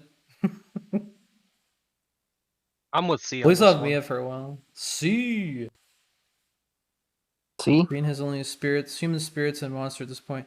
Monster decks have always been kind of a neat little idea, but I haven't really been able to make a Coral monster deck work that well. All right. Dude, Dancing Dud. Ooh, you hate to see it.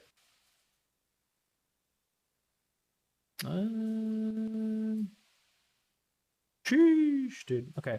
Dancing Dead, yo. Do damage based on the number of unit cards in your graveyard, and if it kills, then you get 3 life out of it.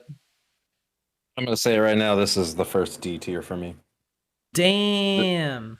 This D, hero art, It's a D.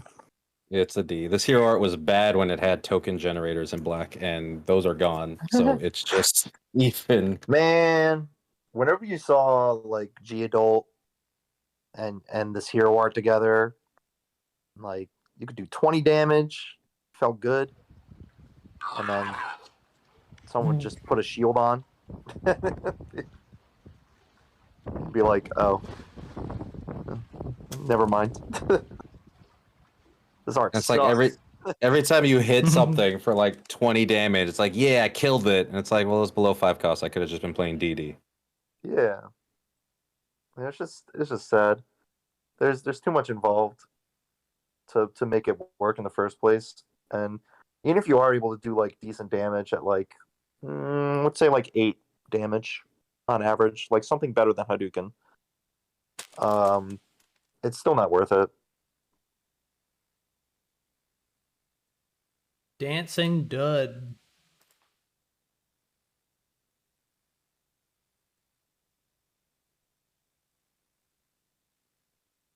Oh, yeah, this really feels like you'd have to try super hard to get some decent damage out of it, and even then, you're killing.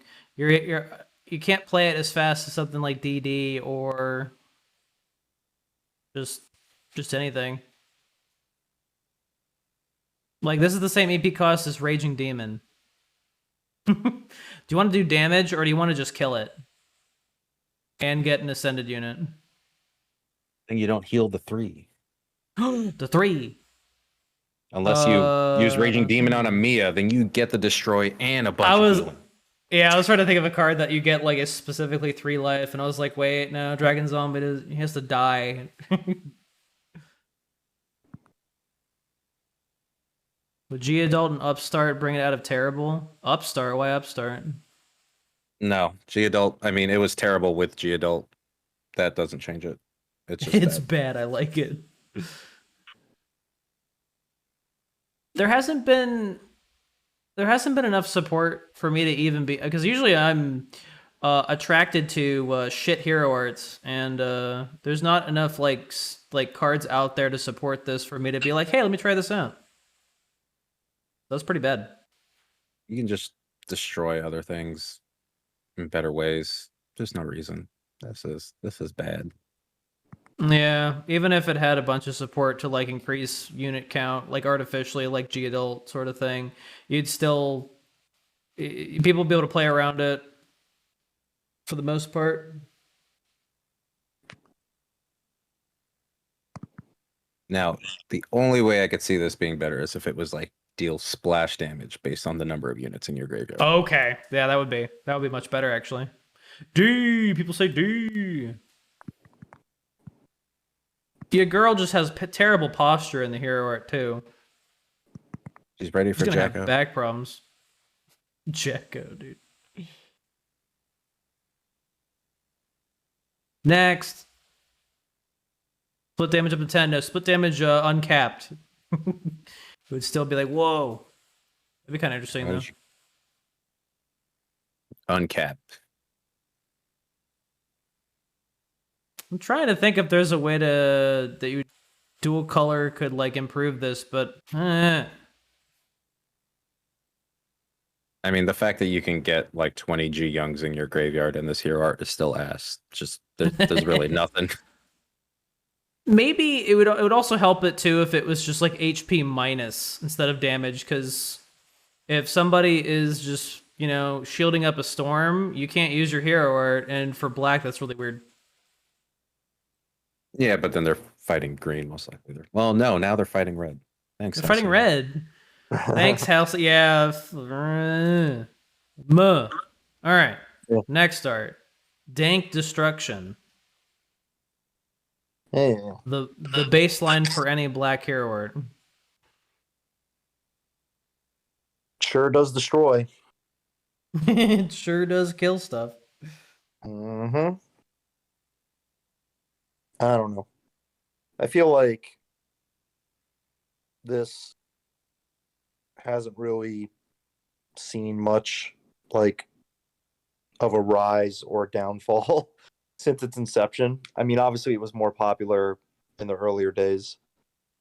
And it has fallen off since then, of course, but it's still retained. It's, you know, sees play here and there. You know, there's still some JP specialists that love this hero art and swear by it. So it'll always be around just because it is the essential destroy art. Like, what you see is what you get. It's killing a majority of units in the game, and sometimes that can be a huge deal. Definitely dominates dual color, and you get to play other destroys in the deck as well. So it's really, really nice. But at the same time, it's just pretty average. Like, it doesn't really excel beyond that.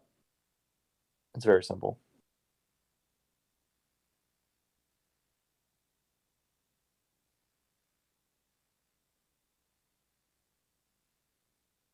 I'm gonna give this a 2 out of 5. Just kidding now. Art Destruction. I thought it was much more reasonable when it was used to supplement the limited number of destroys in the game, and then they started printing more, and it just felt like I don't even need the hero art anymore. I can just kill everything. Yeah, I guess there's that.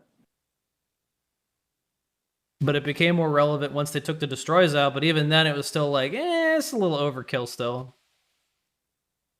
And now it's the hero art of petty 5-year-olds everywhere. I want to kill everything. And then they run into Uro and they're just like, fuck, why are you still playing that hero art?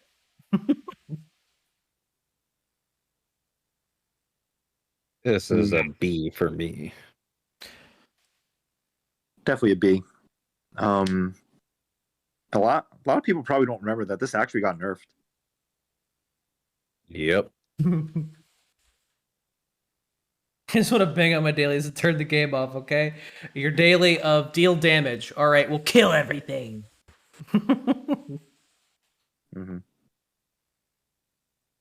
Used to be 18. That's right. That was disgusting.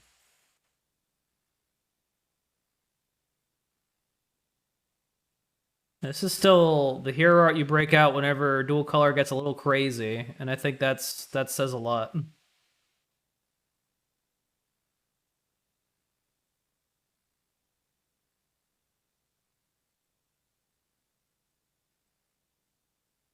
What about this art and evidence builds?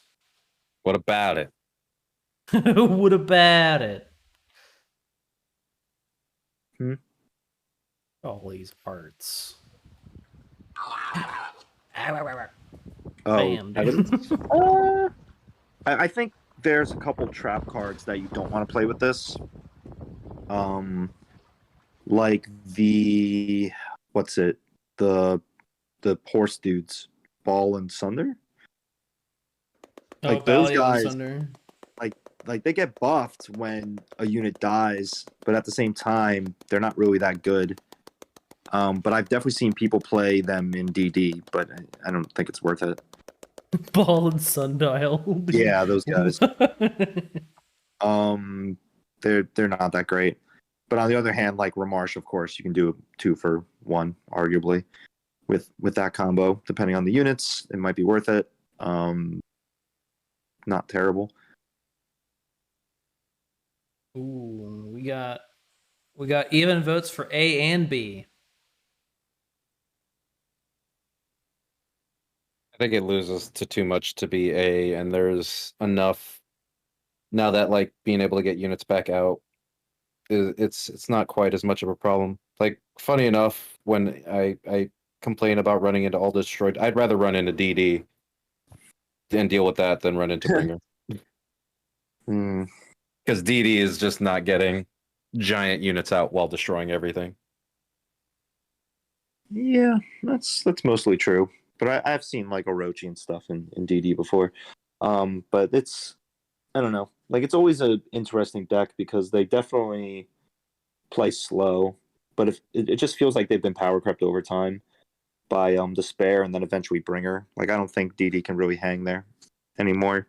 And I guess even against Change Form, it can't hang either. But I think putting it next to Change Form makes sense.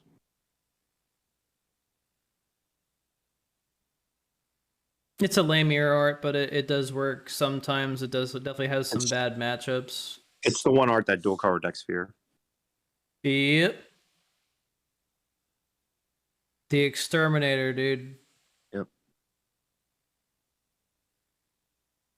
I think we're gonna put it in B pretty safely. It seems like everyone's pretty happy with that. Yeah. Next. Get this weird art, Dark Invitation, which I always think of as kind of weird just because the difference in English and Japanese voices, they're just completely different. She's singing a little creepy lullaby in Japanese, but in English, she's being an edgelord, dude. She's like, from the depths of heck. Whoa, dude, calm down. Dark Invitation, the meme maker, dude, the meme generator. Although it's starting to gain some substance. They got that it's okay. Spider Queen, which I don't know. I was playing a bit of that, and it still felt like it just felt like bad Uro. It's like play big units only, and it's like, you're still kind of like. The reason why Uro runs that deck too sometimes. Yeah, Uro Spirits is becoming a thing now, which is probably the better version, honestly. But I feel responsible. Yeah, maybe. But Invitation is kind of in a weird spot because, like, I think ever since its inception, people had like some really crazy ideas with it. Like, oh, you can get a ton of MP back, right? You could use Mastery of the Hado and get like 9 MP back to use this hero art. That's insane. And I've always said that it might seem good on paper, but there's going to be a lot of situations where you're just never going to get that. And yeah, even just getting 3 MP back for this sounds nice. It's basically like a cheaper yawn. Still not that good. When are you getting 3 MP back? With 1 Mastery of the Hado. This is all like unlimited from back in the day. But yeah, like you can't really do that too much now. The Samurai dude gives back 2. But it's you can stack certain death effects on a card and then use this, and then it pays off. But again, like there's a lot involved there where you have to hope that unit sticks. You have to hope all those effects are on there, and you got to hope they don't die. Certain cards that are not reactable, like Excella, are kind of cool to play with this, right? Because you can just kill units with it. But again, there's like a combo required. You need to play a creature, then Excella, then this. So to that effect, like the limits of this hero art, there's potentially, you know, infinite possibilities that you can do with this. Like there's just so many cool combos you can do. But in actuality, in practice, like you know, there's a lot of average value that you get out of this instead, which, you know, take it or leave it. It's probably going to do okay, but it might not be winning you games. It's not a guaranteed win, but it is cheap.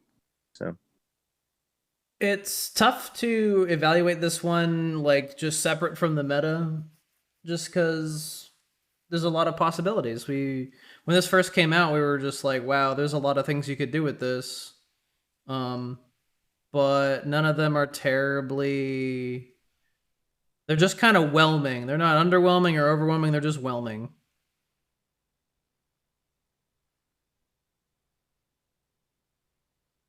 yeah, I mean, Yeah, I've told it before, but yeah, go on. I like this hero art a lot. It's really fun, but it's definitely it struggles. It's definitely better now than it's ever been with the spirit form of it. But it's still, you know, not that great. But it is the hero art that it just needs like some really good death effects, I think, to get to a good point, or at least the Yeah. ability to add some better ones. But like because it's so cheap and you can use it a lot, it's definitely not terrible. But I think I'm comfortable saying this sits really nicely. It's at C tier. It does have potential to kind of go up because it's not a terribly difficult to use hero art, or you know, get the AP for it or anything like that. And it can have some cool stuff, but I do think it just still sits in C tier. I cry every time I see someone use this on a zombie. 1 MP for 14 AP. Yeah, boy. Yeah, there's nothing else to use it on. I guess this will do. Wait, can you use it on a tube fox and remove it? Yeah. Yep. You can do that Get to it a out of Roshi here. too. You can. I remember when people like put Hado on Tube Fox. I was like, yeah, and then they just lost their Tube Fox. Yeah, I did that once. I was like, oh wait, It was too late. it's too late. Hey, I got the MP back. I like how C tier is becoming the cool tier, but not good. Well, Charge shot's not cool. Ouch. You're right. Let's move it up. How do you guys feel about C tier? yeah, We'll C is fine. Definitely better than Dancing Bed. So Not B for bed, dude. She's going to bed. Veg. Bed, dude. I like C. Me too. I also like veg. Bed, dude. Yeah, I don't know if you have that one. Oh, that's right. That there actually is a bed. I can add that. Yeah, there's a veg. The next one is Darkness Illusion. I Ooh. love symmetry. This one's been all over the place. This is probably one of the most up and down sort of hero arts, right? Yeah, for a short while at the beginning of time, this actually was one of the better hero arts in the game. Potentially top tier. They were pretty quick to nerf this one actually, for cost, because it was pretty cheap at the time. And then even after the nerf, it still ended up finding its way into a few tournaments. Even some tournaments this year, it showed up. At the same time, it's not really amazing. The whole halt like archetype with like halt damage and halt destroy always felt a bit overshadowed by the fact that like if you're halting units, you can just like fly over them and win the game. So you don't have to remove them. I don't know. It's just kind of it's not terrible. but yeah, it's not like winning you the game either. It's won my opponents the game when I play green. And they just destroy everything, and I deck out. Yeah. Yeah, if it's able to stall long enough and kill everything, then that's a win con for sure. It just feels a lot slower and less efficient than Temptation. Oh, God, that's right. Sleep, don't get me started. Yeah, it has gotten buffs with the past few expansions, actually, with AoE halts. But I still think the cost is a bit too much. But I feel like this is a hero art. I've said it before. Like, this is one of the hero arts alongside Change Form, where, like, if they actually were to buff it or, like, bring it back to a lower cost, it would be a big problem. I guess Change Form hasn't really been a huge problem to this point, but I feel like Darkness Illusion, if they buffed it, I think this would be a problem if they buffed it.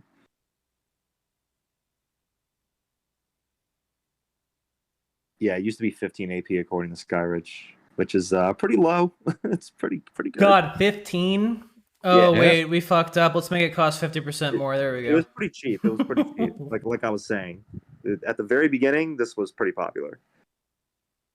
Yeah, this is the first hero art I ever learned to hate. It was basically the best way to fight back against Resonate because Temptation was too expensive. Also, red green, just being able to kill their stuff Yeah, was pretty good. but like all the Resonate mirrors came down to like just halt, destroy, halt, destroy. It was pretty silly.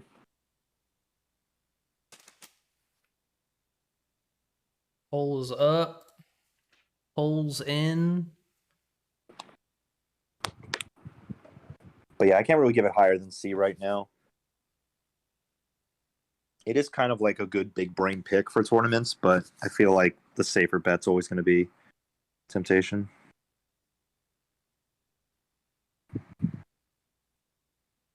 I don't know who thought this was okay at 15, dude. Yoicks. It is just a yoicks. I'm purely inclined to say B just because of how we have everything else laid out compared to these other things. I think it's better than everything in C. It's not quite as good as everything in B, but it's just like at the lower end of B for me. Yeah, I guess see if we're that. going to put it with all the other removal arts, it's yeah, I'm fine with B as well. I think it's C for what it is right now. I guess we did say that we would look at it overall. Yeah, I mean, if we were just going off of the first year, it would definitely be higher. I'm also going based off a lot of the new cards that it's kind of gotten. I do think Temptation is better, and that's what kind of hurts it. But I don't think that it invalidates it as being terrible. And in a lot of situations, it kind of can win better too, especially with a lot of other heavy units. Especially with a lot of its board wide halts that it got. Sleep and Pearls has been huge for this. What if people just haven't found the perfect deck for it yet? Like maybe B minus, dude. All of these fucking minuses and pluses people are coming up with, dude. I mean, it makes sense, but chat says C. I think the rationale for B is pretty good, pretty hot. Yeah, I'm okay with B. I think it's kind of hard to play though, difficulty-wise, compared to the other removals, because you got to have that halt at the right time, and there are a lot of more AoE halts now, but sleep is limited, and Lost Pearls needs evidence, so some people do get greedy with that, and sometimes this R can just whiff. I've definitely made a couple people waste their Darkness Illusions by just spamming actions until the halt was gone. They're too slow. Classic. So the fact that you can actually use this without any halted units on the board is kind of sad too. Definitely a timing thing. It's definitely difficult to use. I don't know why they let you do that. They changed so many of the other ones. It makes no sense. Yeah. So C or B? I say B. I'm fine with B because I'm feeling generous. I kind of feel bad for Morgan, although I shouldn't because B. I hate Resonate, but She got a good one. It's okay. she does have a good one. Uh-oh. Banger alert. We got Denjin. Oh, this one. Just buff the damage of everything in your pocket, on the board, and in your hand by 1. What it used to cost 28. Me too. 22? Yeah, I was gonna say I don't think it's ever went to 28. Oh, yeah, not that 22 much. for +2. Yeah, but then it got nerfed, right?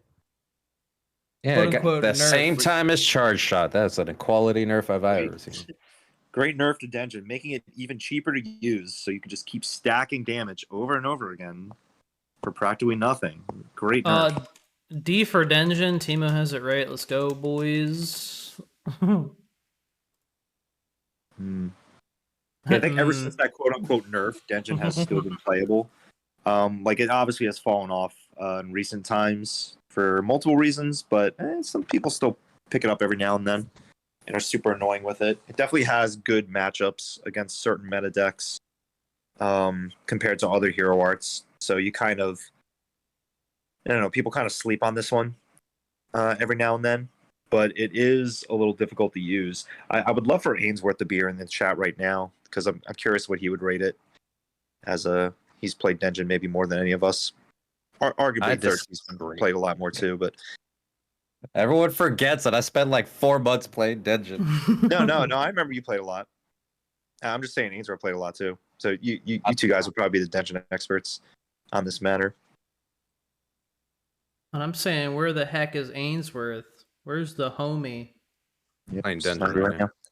Playing Denjin right now. Yeah. I mean, this has always had a weakness, the green, right? So I don't know if I can slight it too much because of that. Because it's so dominant against purple and to a lesser extent black. And then, of course, red. Now that red doesn't really have any way to heal, this is pretty nasty to deal with. Red can't heal? Damn. Not You anymore. mean hero heal? Yeah. They meant heal the board. I was like, well, you see. Yeah, no, red still has some buffs, of course, but they still have a hard time against Denjin. Yeah.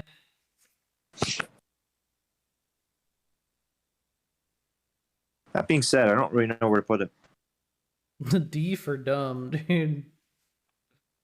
It's definitely fallen really hard right now. I still kind of want to put it in A. It's still just a really strong, really usable What hero the hell art. is this? And I mean, it's taking the one thing that red does excessively and then just making it more excessive. Like you fill up your plate at buffet, but you got that Denjin guy that's like carrying 2 plates and he's packing them both on, and it's like, nah, man, I'm going all in. And there is certain cards right now that make it a little bit harder. There's a lot of, life healing going on in a lot of colors, and a lot of kind of unit protection that makes this a little bit hard. But I think as a hero art, it's still really strong, and I still think it can be a really strong like tournament deck hero art too. Like if you aren't prepared to deal with Denjin, you can just get pretty fucked. Yeah. So I think it's still, as a hero art, it's still really cheap. It's still doing crazy things. And it's always going to be, it's the design of this hero art is it's always going to be one wrong printed card from just making everything terrible for everyone. And I think that's important, like on how I'm looking at a lot of these arts, because it's like, I don't know what card you're going to print that makes +7 HP be like fucking life ending. But you just need another Leon to make Denjin life ending.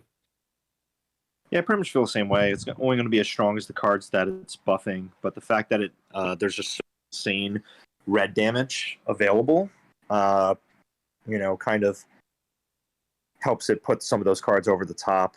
Like we're seeing newer cards like Jolt come out that only get stronger with Denjin buffs, of course.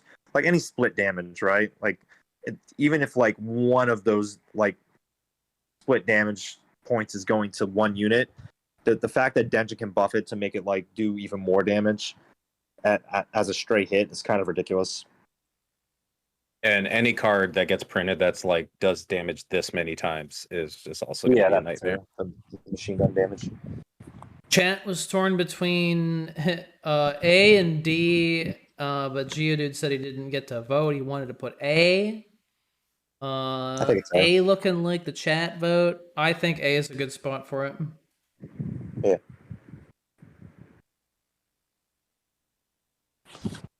Yeah, a lot of these I'm just thinking of like, just please don't print a card for this hero art. That's Seriously? where a lot of my mindset is at. Like, yo, you can print some Dancing Dead cards. I really don't give a shit. Yeah, there was a short while where they were just printing like, I mean, this will happen every expansion, honestly. Like, if the next expansion is revealed to come out next month, which we're all assuming, but you know, never assume things with TEPPEN. But assuming there is a new expansion next month, I swear, like every time there's a damage card, not even in red anymore. Like it can be in green if it costs like 3 and it does damage. People will be like, you can dungeon that. Like every time, like clockwork.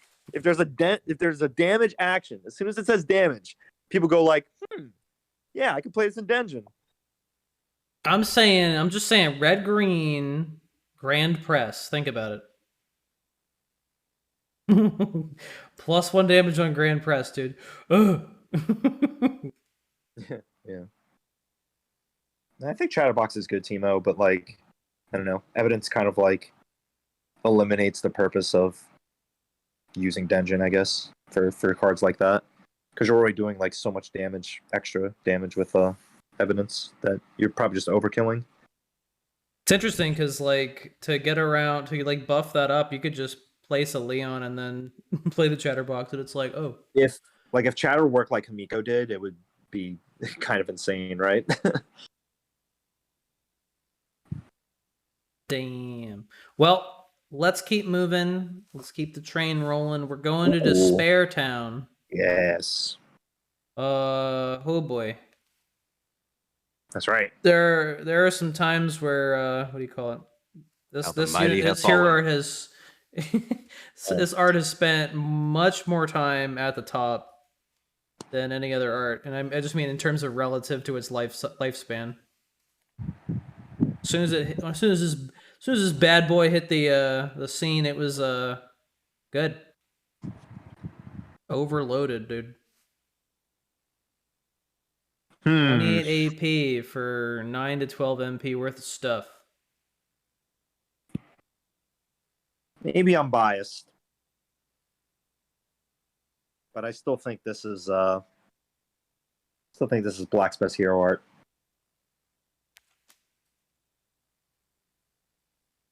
It might just be the bias or the history with the art,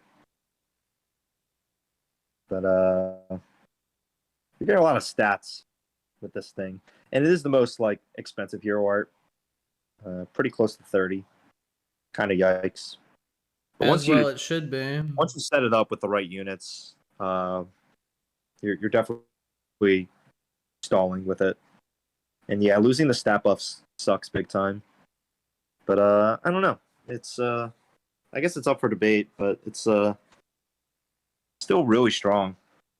I feel like it just needs more time, maybe, or maybe the right units to capitalize off of it now. Yeah, it just needs the right units. I feel like if they ever print anything that's like a vial again, we're gonna be in big fucking trouble with this art. Or Alfred. Alfred too. Bring back Alfred. Bring back Alfred. Bring him back. Instant full board will always be good. I agree. I feel like they just needed to break even with your opponent, and then just like once you get back to neutral and you both have no MP, but you got your hero art, you just you get to jump ahead 9 to 12 MP, and you're just like, well, shit. I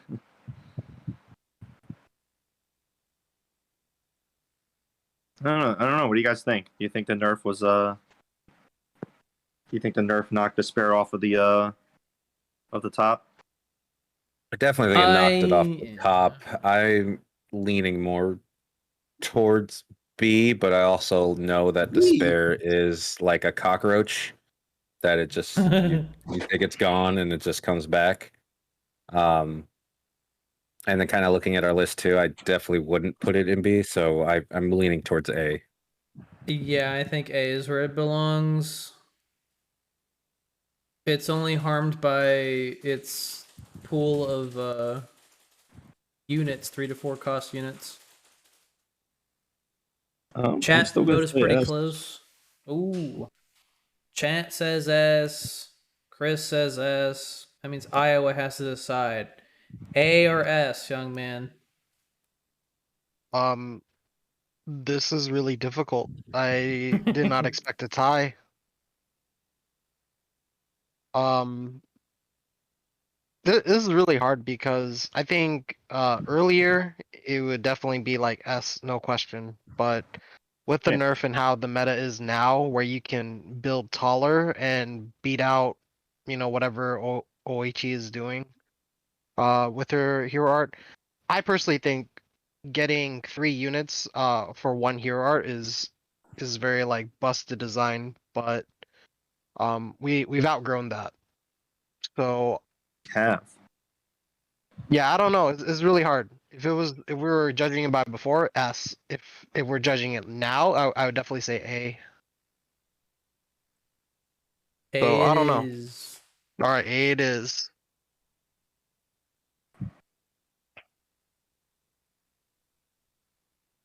Remember, we're looking at these overall, not in their current state. I mean, sure, we have to look about like the way it was nerfed, but at the same time, like its potential.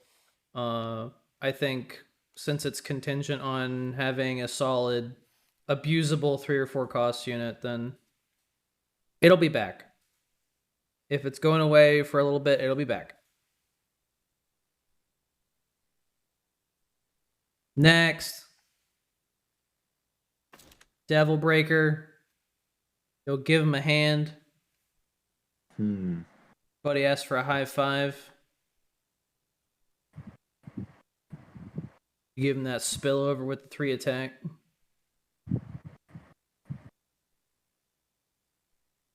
Any Yeah. Devil Breaker fans?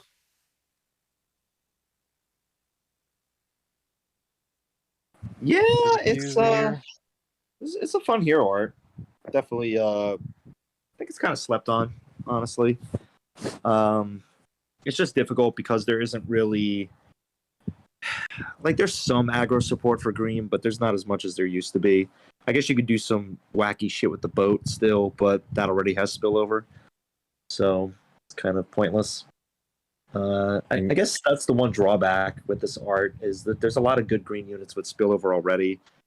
They're not really adding much more with it besides the attack.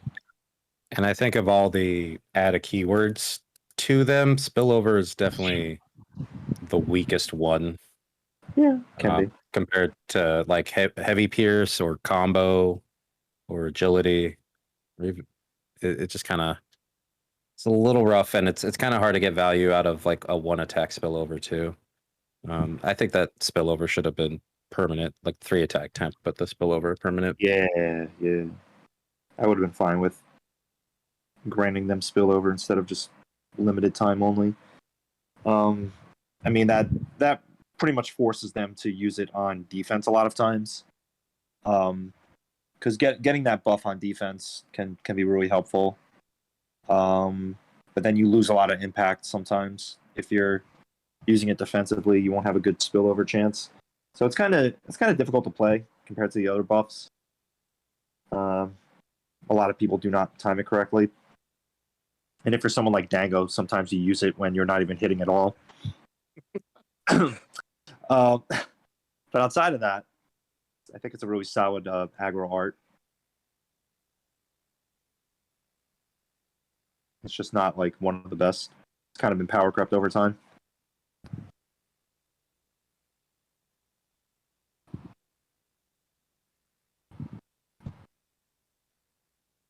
chat saying here? Yeah, I'm like torn on this because I agree. I feel like this art is also a bit slept on.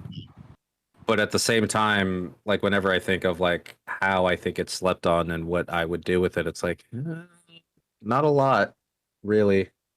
It's you can probably get like it's just a tough choice of like, do you want to try to wipe their board with it, and then even then it's it's you want to use it for defense, so you get that counter damage, but Yeah. then hitting their units to try to like get the advantage of the spillover. They have all the time in the world to kind of react. It's tough, and it can definitely fall flat in a lot of cases. See, It was good for a short while. I think Ryuzu got like 50 wins in a row at one time. Correct.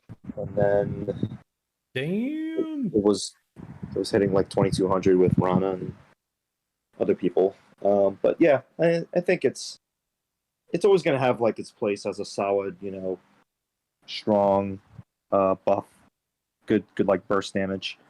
But this game's in a place where you don't really need burst damage sometimes. It's just a good way to steal a game sometimes, or like do a lot of damage, potentially clear a board with the spillover, but it's not necessary. Chat said C. What do you guys think? Yeah, C is a good spot for it. Yeah, I guess see.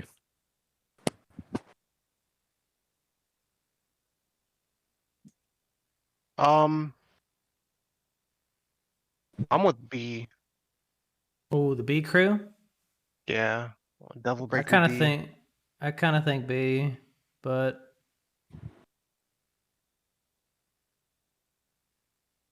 need combo units is true. Yeah, but there's no combo units in group. Well, there's like expensive ones. They're very expensive. But the new Nero. Yeah, he's dead before you're putting Double Breaker on him. Considering he doesn't get combo without dropping a 5-cost unit. Right. Sounds good. Green actually does have a lot of combo units. They're just very expensive. Like Rajang, legendary Rajang, that girl that rides on Rajang.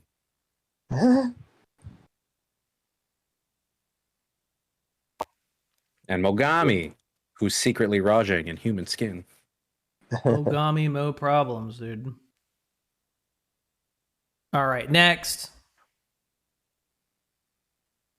Devil Barker. No, wait, no. Devil Trigger. Yeah. A completely different art. Devil Trigger. We finally get to look at Dante.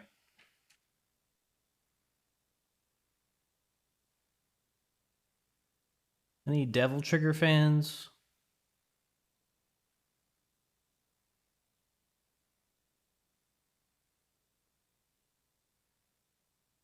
Nope.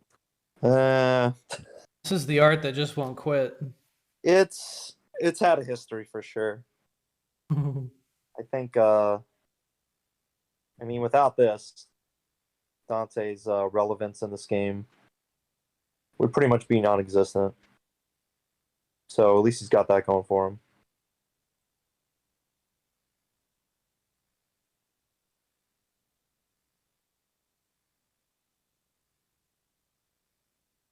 Definitely a lot you can do with this though.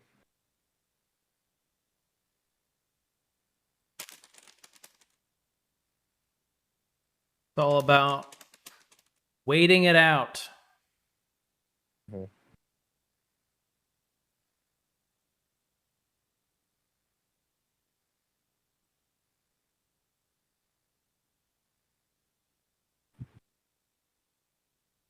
Any opinion havers? I don't know, Iowa. What do you think about Devil Trigger from the past and going to the present? Well, it's really hard to put my finger on it, but it's hard to say if this hero art is fair or not fair, because you technically do kind of get to play against it unless you're playing against Burn Dante, then you actually don't get to play. But if you're playing against like an aggro deck, I guess yeah, you don't get to play. You know what? Yeah, this hero art's pretty broken. As long as there are cards to enable its degeneracy, which is being able to kill you fast and then not die, or kill you slowly and not die, then yeah, you're pretty much golden. I think that this hero art is kind of like Ashura Senku in a sense, because Ashura Senku denies you the ability to interact with the unit. Devil Trigger denies you the ability to interact with the opponent's HP. So, in that sense, I would say that this hero art is pretty busted, but it's not as busted as it was before. I think Monstrous Virus actually was probably what pushed it over the top, but we don't have that anymore. So True. who knows?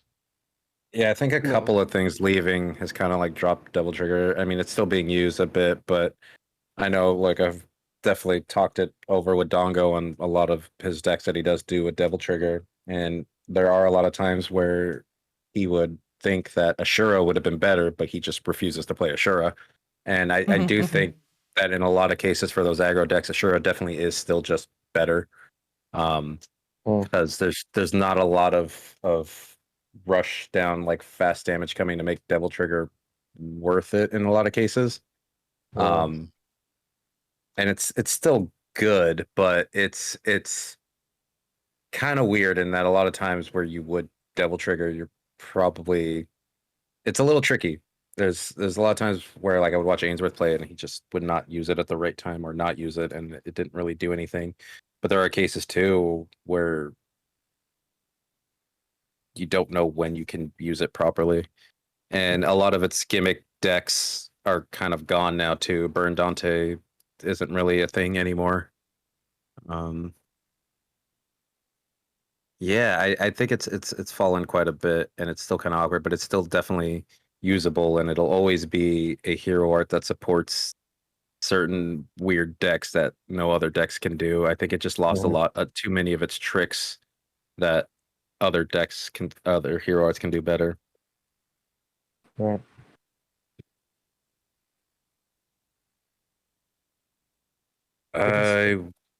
Oh, go ahead. I was gonna say it can definitely stall, but that nerf definitely hurt it. Not being able to stall as long as you would like. And even though the hero art is a little on the cheaper side, you can't stall forever. And it definitely struggles with every time like a set introduces more and more agility units to the game.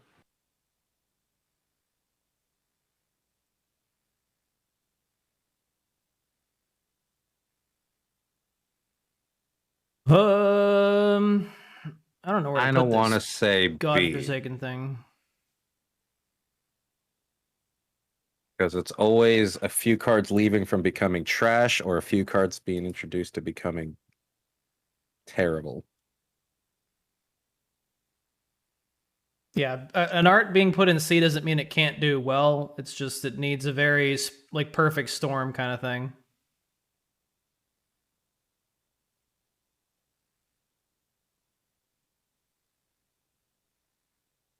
I'm okay with C. Thing with Devil Trigger too is a lot of the times it's decks that it's really good at. Its hero art isn't really relevant. It's more of like a backup plan if things go wrong. And I think that kind of hurts it a little bit too. Yeah, see. I'm gonna get weird on y'all. I think it's a an S tier. Just because of its design. Interesting. We're talking about Devil Trigger, right? Yeah. Yep. Yeah, S tier. Just based off of design. I think that any hero art that does not allow your opponent to interact, no matter how long, it is broken. Okay. Especially back in like season 1 when you could play Resonate, you could ignore 2 lanes. So that was your substitute for not having or not running enough halt. Is you just ignore 2 lanes and then have one just ram the heck out of your opponent until they die. We just copy paste that image like 5 times and put it in every tier.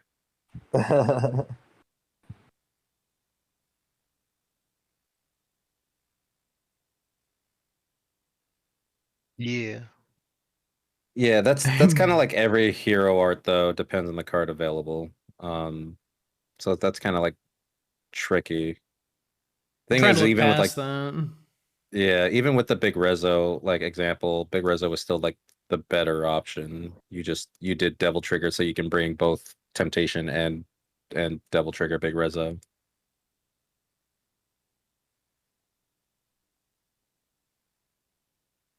And I think the only other time that it really hit that non-interactable state was Burn Dante, but Burn Dante is pretty non-existent at this point as well. Ooh, thank God. Oh, I'm gonna stay on my S. I'm sticking with C. C.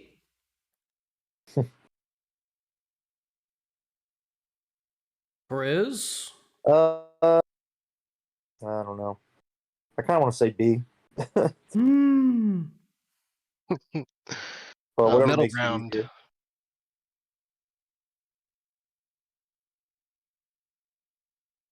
I'm okay with B.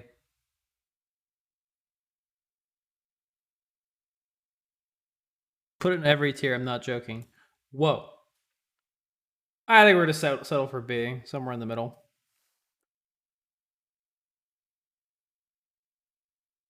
Closer to mediocre, but having the potential of some nasty stuff.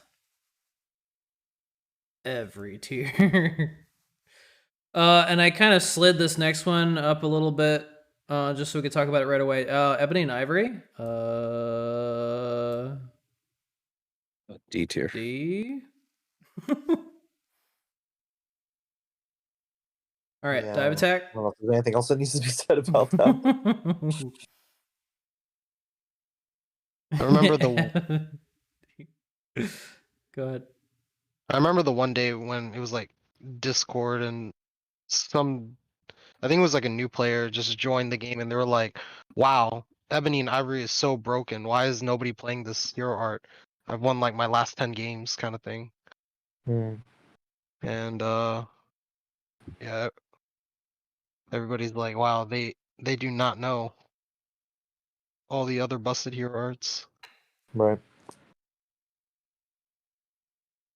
But how much does E&I cost? 19. Too much. Yep.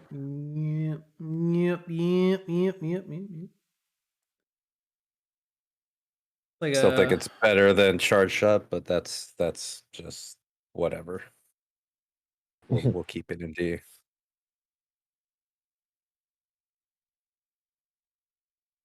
we got dive attack. The homies hooked me up with some dive attack. I forget who was saying earlier, but Envoy stole this thing's thunder. Kind of did. Yeah. It did. For sure.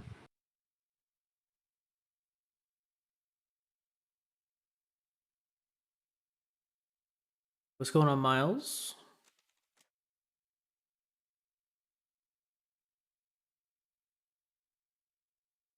Hit him with the drive attack. I don't really have much history with this deck. I've never really played it. But it can be strong. The only time I remember it really popping out was abusing stuff like Turtloid and being like, oh, now it has 6 attack. Oh, now I got Hakes everywhere. Yeah, that's like the one thing that I kind of always disagree with, that this has no reason to exist with Envoy. Is there are certain things that you can do with it that Envoy can't, which is, buff non-red units. And it's kind of had its place in there for a bit. It's just right now with so much control around, just getting like a really high attack is not that great. There's just you're gonna just melt to damage or get bounced or destroyed, or the shields are just gonna out shield you. So that's where it's kind of like in a little awkward spot. But I do think it can probably, there can be something for it out there, especially since right now red can get that AP really easily if it needed to with certain setup. But I still think it's probably like in C tier. Yeah, sounds about right. I enjoy using this with monsters, yeah. B because of the burst potential. What if you use this with Envoy? Just wait now. Drop down Amy, the 6-cost Amy. It's true.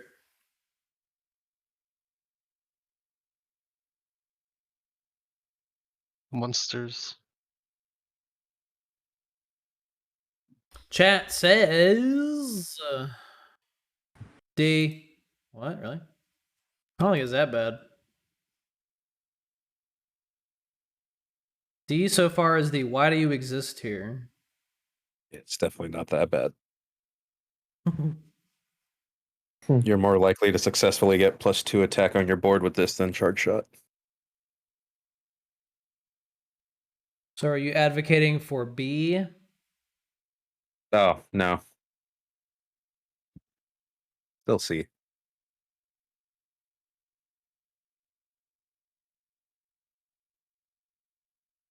Any seers? Yeah, C sounds about right. My feelings wants to put charge shot in D, but I know I'm not going to win that fight.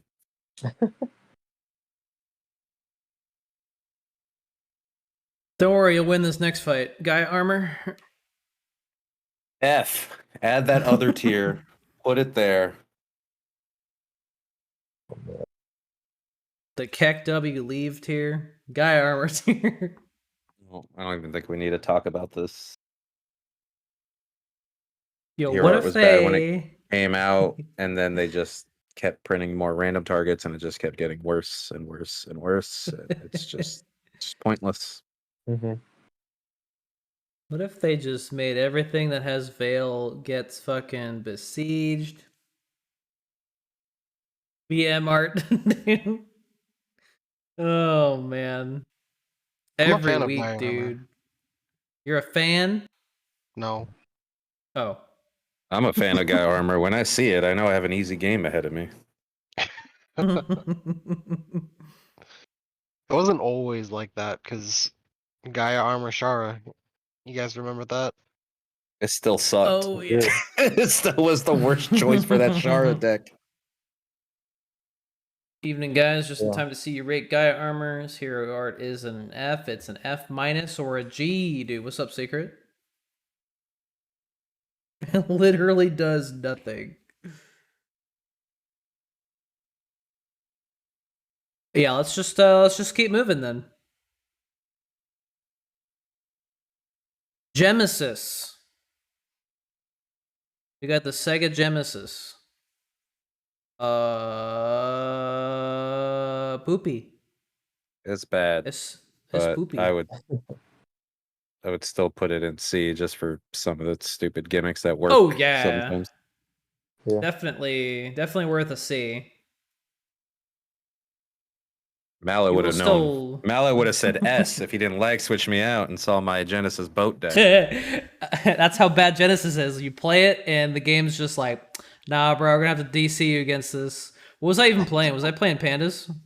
You're I don't know. All I saw was opening Sigma and Malice. Oh, Like an asshole. Yeah, that was Pandas. I was like, I'm getting this out of the way right now. Because I see Genesis and I keep thinking, like, Unlimited, I keep thinking, like, Deado spam. I'm like, wow, you're a fucking piece of shit, aren't you, dude?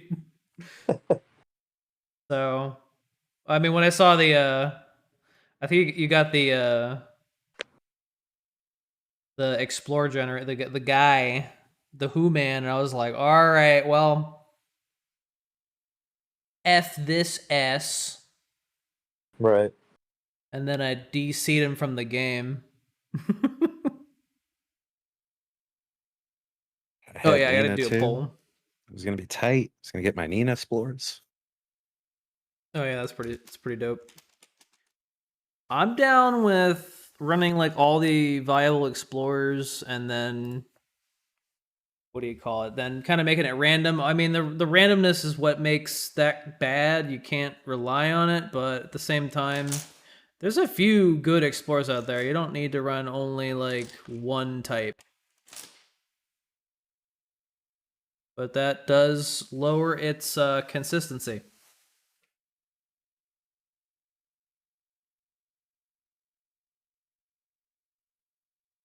Genesis is the real reason. Well, I mean, they had Furin Kazan. That like on paper sounded really scary, right? Oh, he's just gonna give Furin Kazan to all his units. It's like not quite as cool as you might think.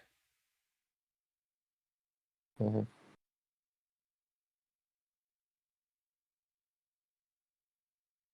Well, it'll be fun to try out. I've gotten hit by it. I hate it.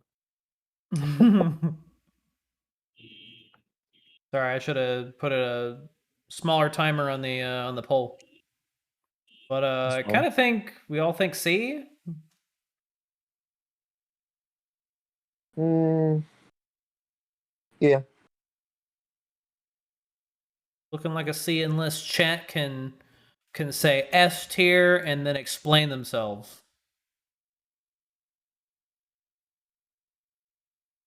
C barely gives a handgun and detonate. Even using it to get handgun is kind of monka S, dude. And it's really weird because the last like few sets that a lot of the explorers have been like one costs already. So it's like, well, you guys are not really. I mean, you don't have to support the hero or a lot, but you could at least give them something. Right. Ooh, chat says C as well. Genesis. Uh-oh, Heart Tank. Any Heart Tank supporters? B, 7 HP. This is Cute. Let's move on.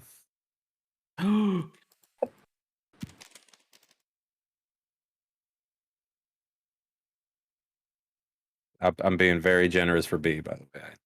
I don't think it is B, but I think it's C. Oh, I can't say I think Shard. it's C, but I can't put Shart in the poll. Are you kidding? Get over yourself.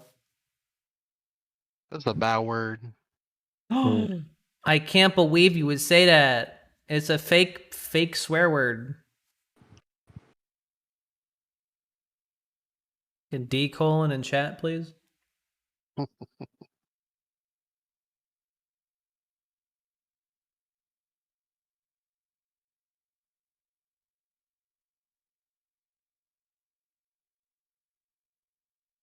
Does anybody actually play this art? Does anyone actually enjoy this art? Just kidding, no.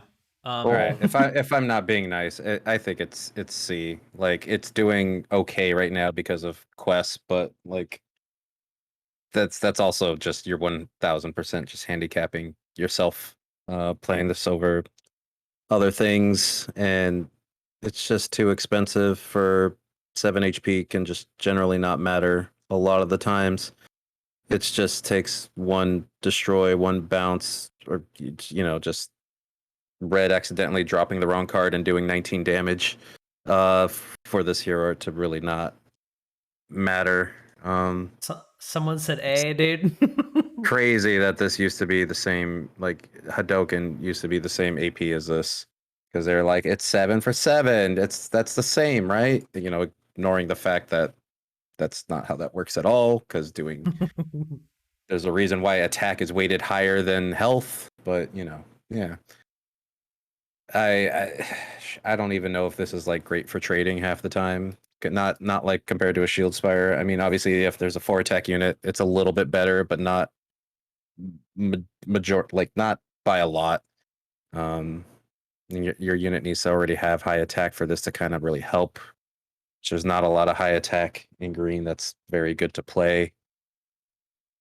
I'll stick with C. I'm gonna stay true to that. I think it's C. I voted for A by accident. Chat says B. You got everybody going B, and now they're all like Monka No. Shake, dude. You led the voters.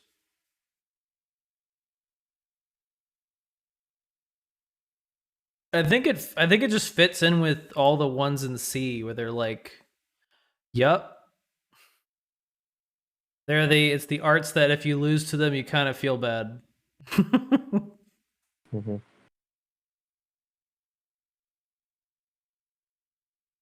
Yeah, I'm gonna say C.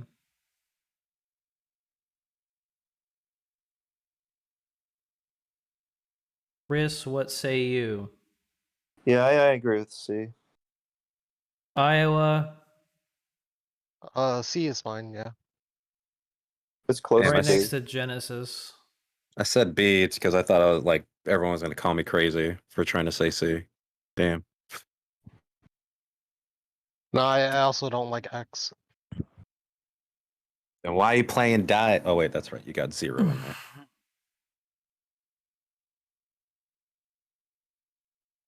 I got lucky with 0.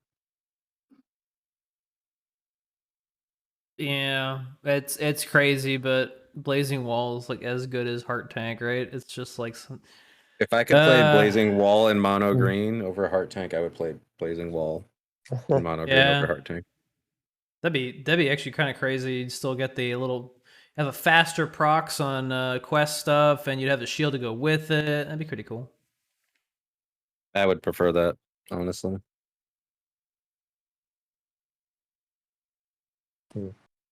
Yeah, it'd be interesting if they like really doubled down on that. They're just like, oh yeah, 1 HP and shield for like 12 AP.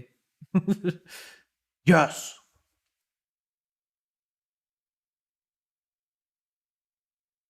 So yeah, we got that. We got that going. Oh wait, and then here's the hero art they didn't want you guys to recreate for the contest, so they had that one line that says, "Please don't endanger yourself." Hey Nico. Oh yeah.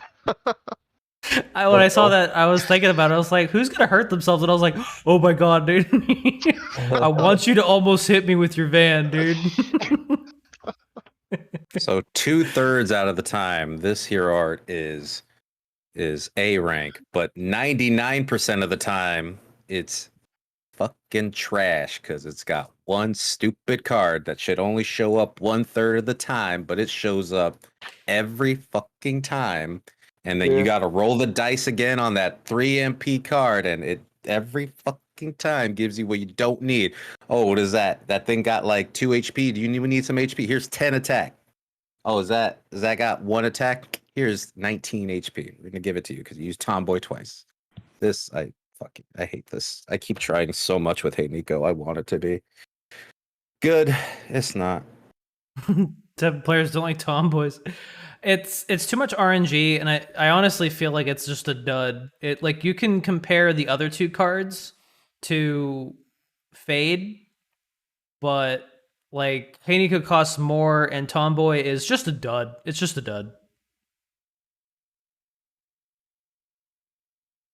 I actually think this card is, or card.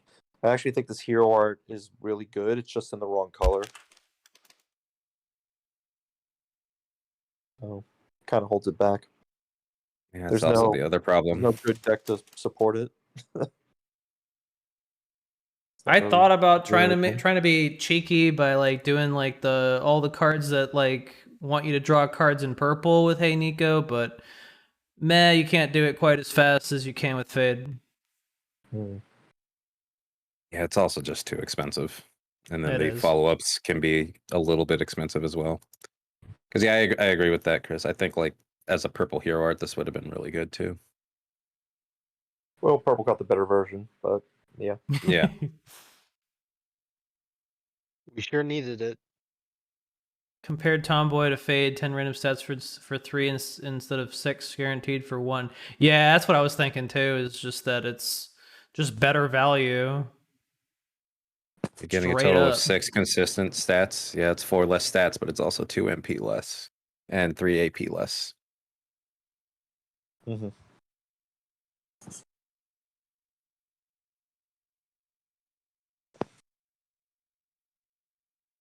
Imagine This if is, Maverick Hunter gave random stats. If it was 5 spread, that would be interesting. 4-1. This is C tier for me. Yeah, there's a lot of prayer. I mean, you think winning coin flips and fade can be frustrating. This is just trying to not get Tomboy. I think Ragtime is really strong, and I always fucking chew my teeth whenever I'm playing against an Hey Nico, and they always get Ragtime, and I'm like, well, that's not allowed to play anymore. It's Yeah. it's a lot of good stuff in theory because like you're getting basically a temptation, you're getting a spike launch, or you're getting the weirdest random buff in the game. Who posted the clip? Was that you, Thirsty? That like the 2 I was tomboys back just to back about that to were like bring it up. I had an Iris with 6 HP, and I put a tomboy on her, and she got plus 10 attack, and it was against an ultimate weapon who replied with an ultimate weapon that she was about to get hit by. I put another one on her, and she got plus 9 attack and 1 HP. So she had 19 attack and traded with a 3 attack, 2 HP Rathalos. Dude, 19 attack pog, dude. Fucking toxic, dude. See, Hilarious. you should get them in a set order. That's interesting. That'd be cool. You can rely on them. Yeah, but then every third hero art, you just have a pointless hero art. Yes. But it'd be better. I mean, at least then you could like account for it, right? Yeah. It's not just a slot machine every 17. Yeah, come on, buddy. Then you got to still deal with that third hero art slot machine. Yeah, boy.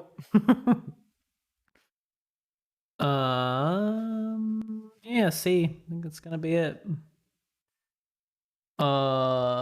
Legs. Yo, we got some legs. Kyaku Retsu Kyaku. I remember reading, I think, one of Virus's blogs, and I put it in through Google Translate. And they translated Hyakuretsu Kyaku as the 100-legged leg. Okay. All right. Dude. Yeah, I'm with it. Greatest, dude. Greatest of all time. I hate this hero art. This is it's the hero art you bring out whenever you're just like, I fucking hate humanity. I'm just gonna go green black and just buff shit and then pierce that shit, dude. Any humanity haters? Love them.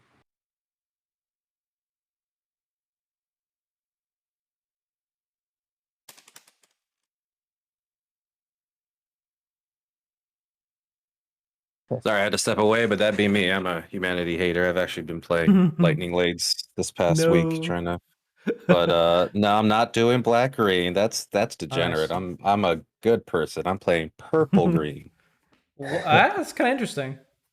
It's not. It's bullshit. Oh yeah. It's Kasuga. You just drop Kasuga, then you buffer. It's evidence Kasuga. But yeah, I mean it's good. Heavy Pierce is a good Interest word. declines. Yep. It's got +1 attack, gives Heavy Pierce. It's nice. It's like B. Maybe C. I don't know. The 100-legged leg.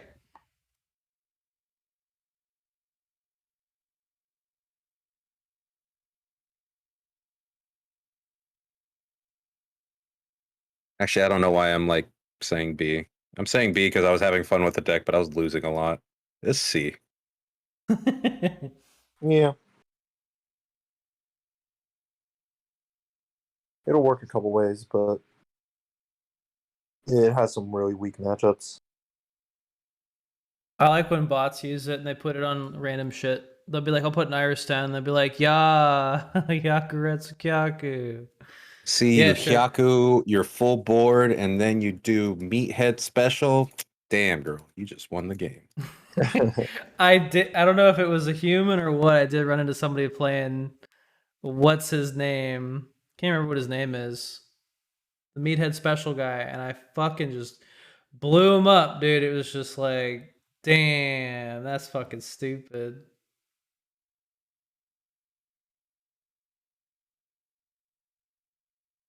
Yeah, it doesn't surprise me. B. Chat says B because they're just following what Thirsty says really early on. That's why I put the poll out early. Hey, y'all Beta. listen to me.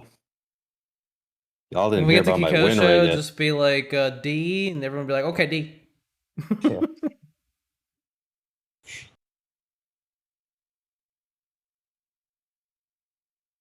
Pretty much.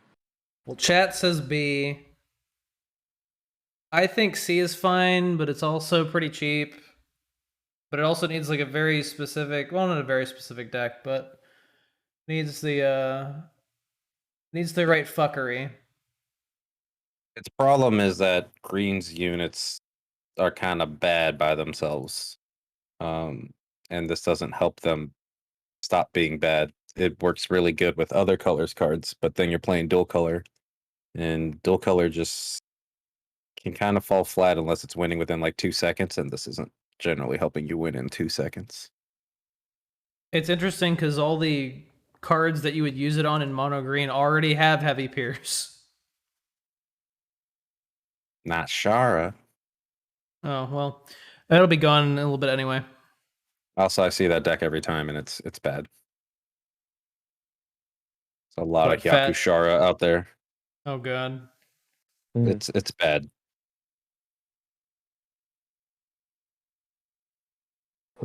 So C or B? B for me. I'll say C. SAC. C. Kikosho.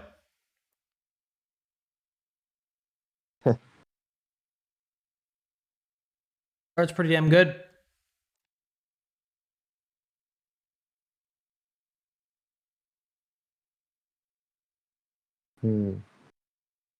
It supports the archetypes of that green has of, you know, having an entire board, a board that buffs each other. Like it, that's why it was used with machines so much, is that they all buff each other, and as long as they all stay there, that's everyone's happy.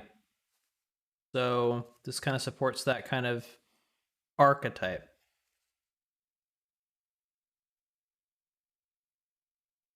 Recently buffed boys. Definitely became a lot more playable while it was buff, and it did get a lot of play. And you know, we had the machine archetype, but beyond that, it really hasn't done a whole lot. It just still kind of it didn't help green out with its problems, so it's didn't really do Yeah. much. It's still beating red, but honestly, like Shield Spire is still the better beat red hero art. And then also there's just been so much splash damage that Kakosho's kind of not even been good against red these days. It just gets all pinged a little bit too quickly. And if your shield hero art isn't looking very hot against red, I don't know what the fuck your hero art's doing. I like Silo's comment though.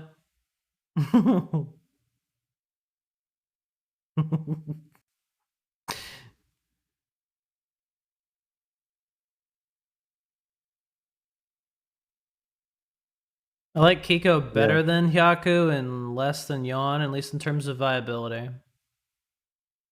The buff definitely made it a bit more something to be feared.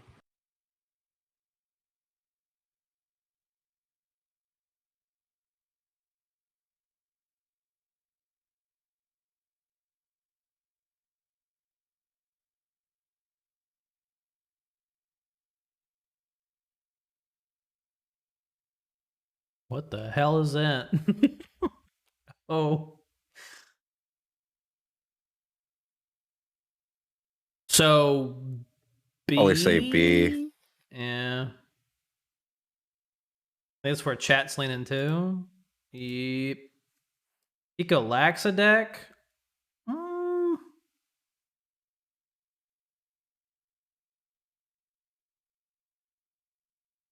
Yeah, what kind of what will be the go-to Kiko deck right now? Still be machines. Machines, noise.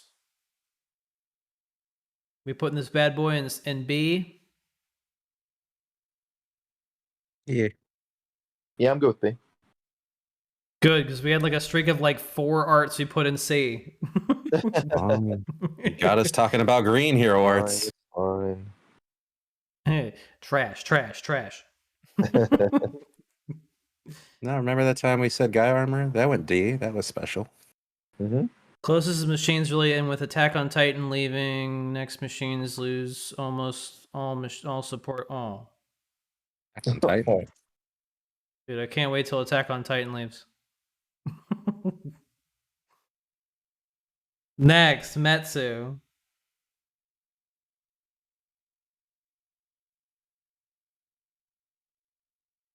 Meh.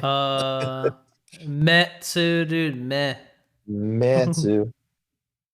I think this is a strong art. It just needs some.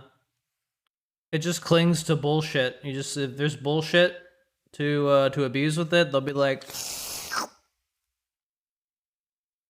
Yeah. they'll eat it up.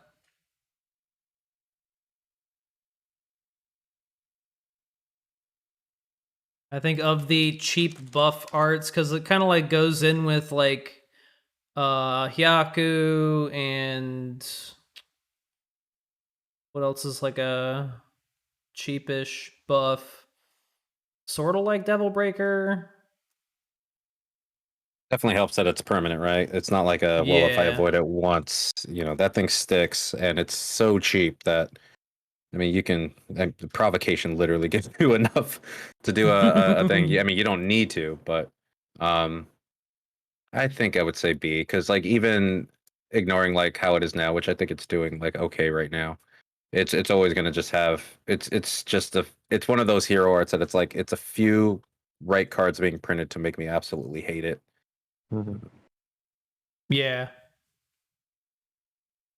I think overall I'd give it an A. Like it's just it seems like it doesn't take too much for it to just break out and deal some damage. Even if there's not many people playing it, it just seems like it doesn't take very much to make it viable like Rushdown boys. I mean, it also just supports so many things. Like I get terrified whenever I see it because I don't know what I'm going to be dealing with. Right? There's like big Shoryuken. There's just small rush Shoryuken. I saw someone put Shoryuken on Kasuga. That was tight. Don't do that. Don't do that. Matsu Steel Samurai, yeah. I've seen that. Yeah.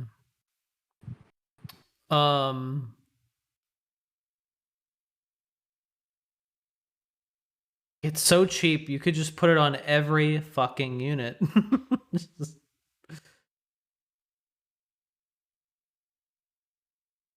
For quad bow, dude. Yeah, I kind of think A, but that's sort of like a gut feeling just because it keeps popping up. Could be talked down to B.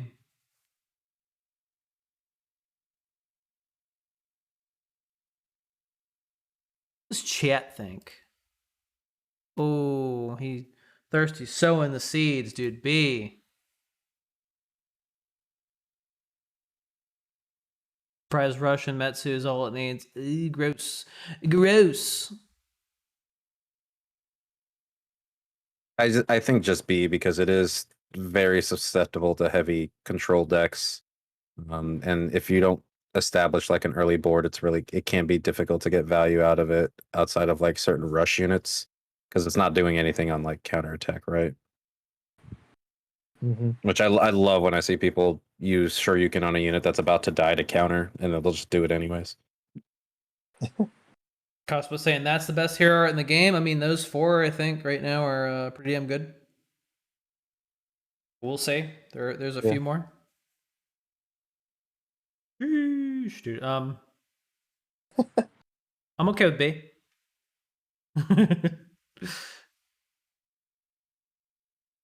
Any objections? Fine with that. Then we move on to Mirage Town. We put objection in B. Whoa. Cosplay popping off about Mirage already, dude. Talk about an art that, like, when it first came out was like, whoa, cool, and then it died out quickly, and then it came back recently. Yeah.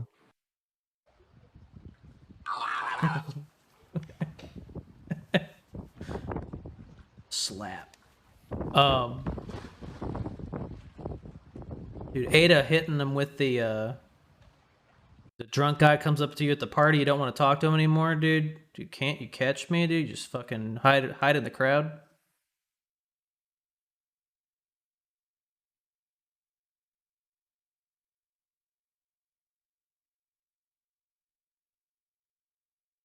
This one's kind of tricky. I think it's really strong.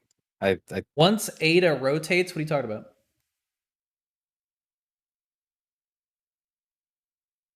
Once basic Ada rotates, yeah. Yeah, I don't think basic Ada is ever rotating, so I don't think that's a problem.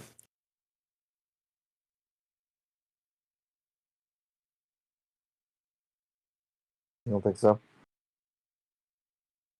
Yeah, I don't know. I don't Never think say never. the basic cards are rotating. Yeah. ADA, okay. A dank agenda.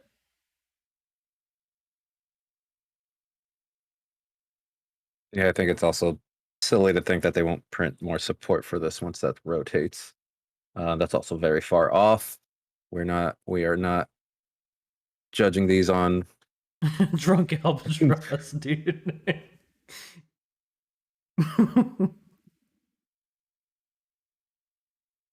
Yeah, I'd like to think that they would make more lock cards if once ADA rotates. They don't. If there's just no lock cards available except for the basics, ooh, geez, you'll still have Shadow Devil. Wait, is Shadow Devil basic? No, but he's not in ADA. He's AVP. Oh yeah. Yep. I was AVP of the game. But also, as mentioned, all these hero arts are meta dependent because every hero art has been good or bad depending on the meta.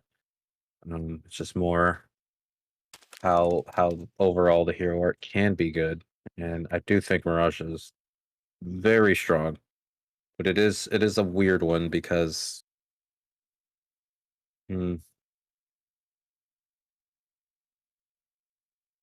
Culva's ATH. Uh-oh.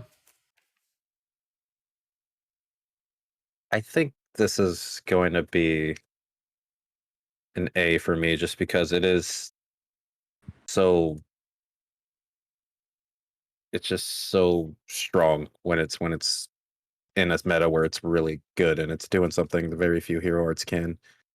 And it's just incredibly powerful, and we might eventually move back away from a unit meta, but we'll eventually always go back to a unit meta. And it's really kind of only struggles a bit when it gets to like 6 costs and above, but this hero art is also always going to have basic Ada behind it, which was I think the only basic card that we ever put in Penguin tier, and that's for good reason. I think this hero art is A. I think it's just so overbearing in unit metas, and will kind of be overbearing in unit metas for a bit.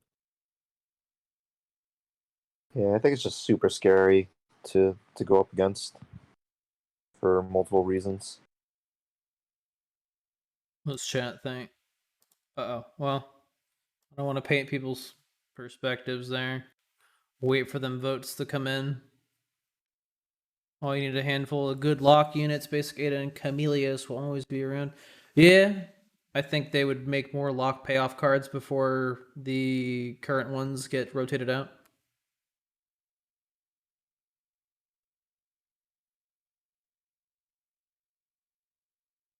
But yeah, this tier list is always going to be a contentious topic because we're trying to judge these arts based on their design, not based on their current standings in the meta, but just how they would be doing overall.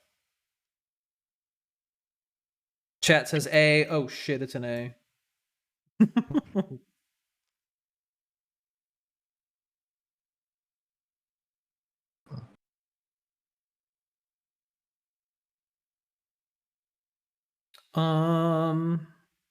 But you know it's not in A tier? Plunderblade. Next one, dude. Plunderblade. Underblade is hilarious. I remember when it F, first came dude. out, everyone was like, wow, this hero art's broken. Shouldn't be in the game. I don't know. I don't think I've seen anyone actually successfully go up the ladder with Plunderblade. I've seen Ains actually go up in points playing Dongo's like ENI deck. Just the like I've seen more climbing out of ENI than I have Plunderblade.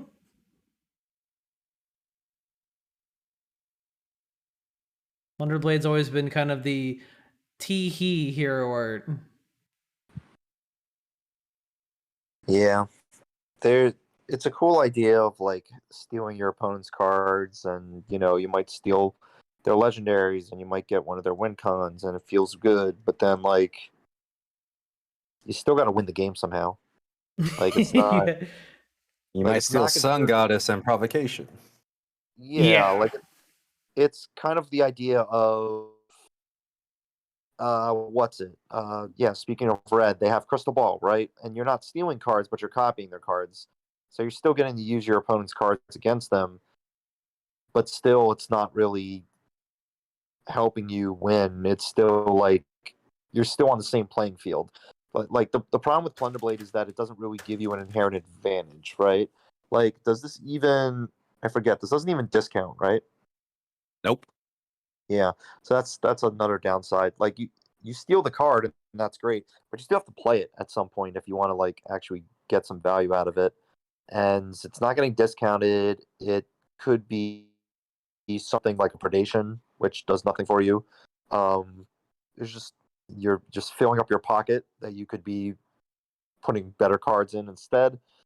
And yeah, you're thinning your opponent out, but it's not like Teppen right now is not in a state where milling your opponent is going to win the game. Like it doesn't work that way.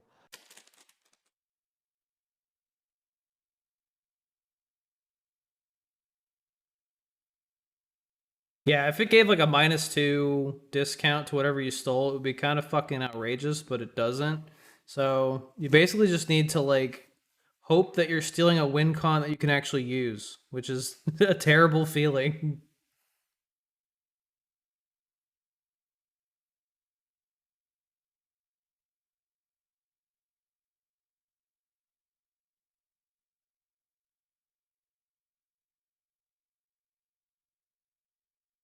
Oh, hi, Dango. Blunderblade, dude. We're putting it in D. Yeah, I just don't see it ever. It's like it's a fun deck that you can like I guess troll your opponent. I hate using the word troll. Ever since Ace of God was like you playing that troll Jill deck, and I was just like, it was a normal fucking explore deck with like Dimitri. I'm like, how is it a troll deck? What am I trolling with?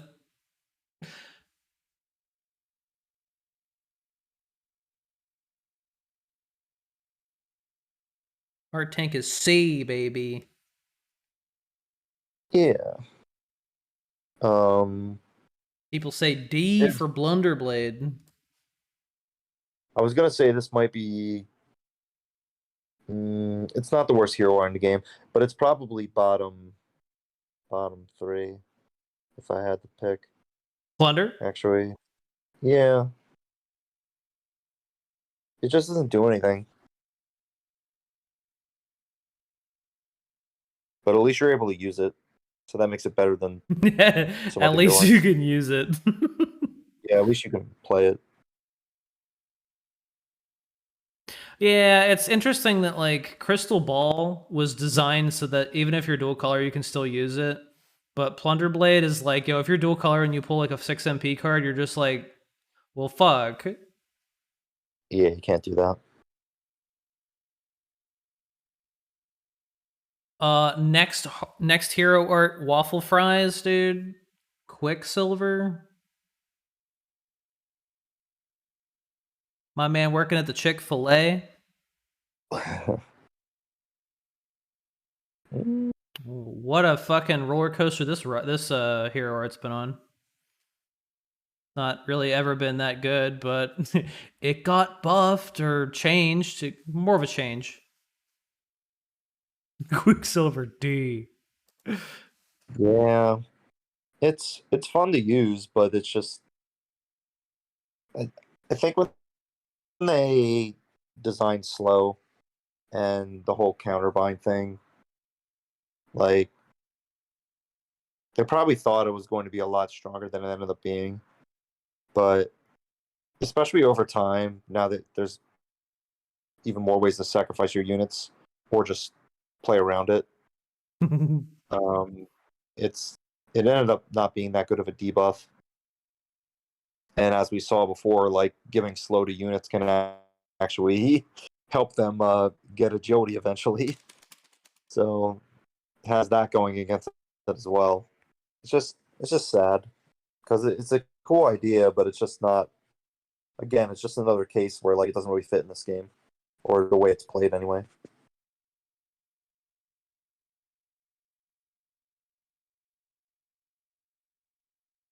Whoa. Soul Bad Guy really wants me to update the Jill guide. I mean, I think the nuanced play of Jill has just gone out the window. It's just.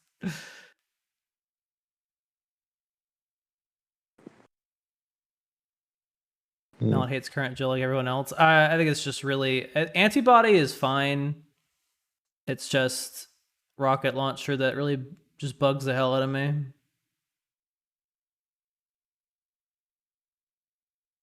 She needed the explanation of how to play her well before, but now it's just pick up this deck and just play cards.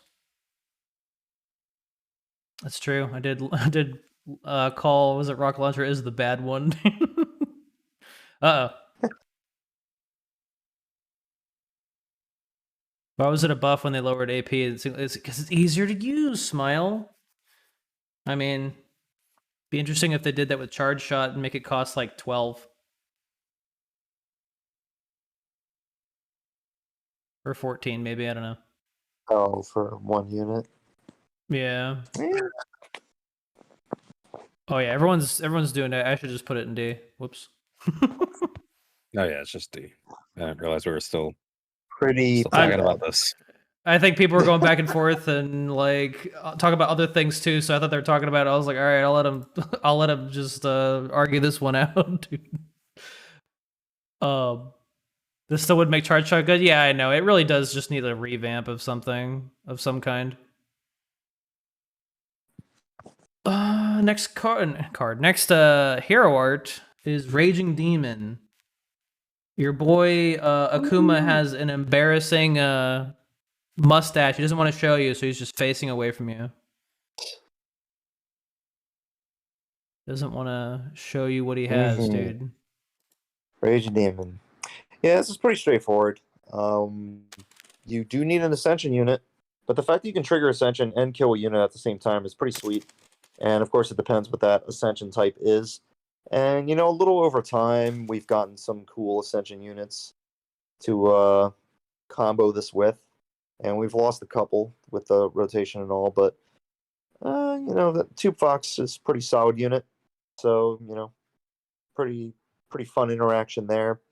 Yeah, I feel like this is just a solid, you know, what you see is what you get, but at least you can get some interesting combos depending on what the Ascension is. You can even do green Raging Demon with like the Mia, which is kind of cool. So it's not color limited. Something to make note of, I guess. But usually stays mono black for a lot of Raging Demon decks. But I think it's low key still a really good hero art. I wouldn't put it in S tier. Maybe back in the day it would have been S tier when like Alexia was still a thing. But it's pretty close to that A tier territory. B at worst.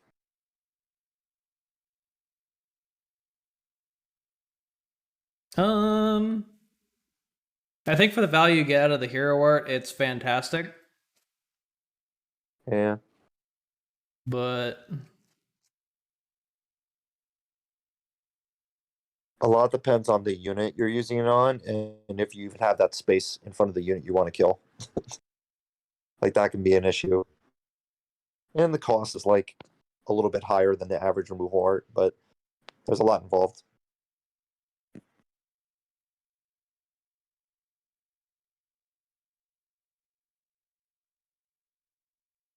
not gonna be able to unbiasedly argue this for S. So A is fine.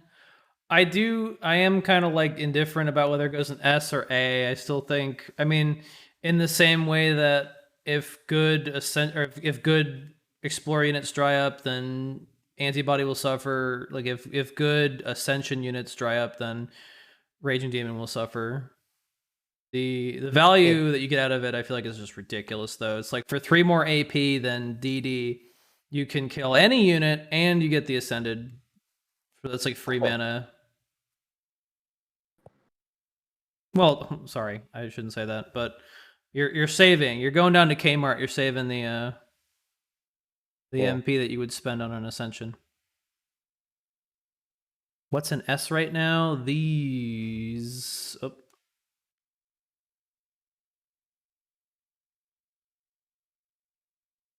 Chat says S. I kind of say S.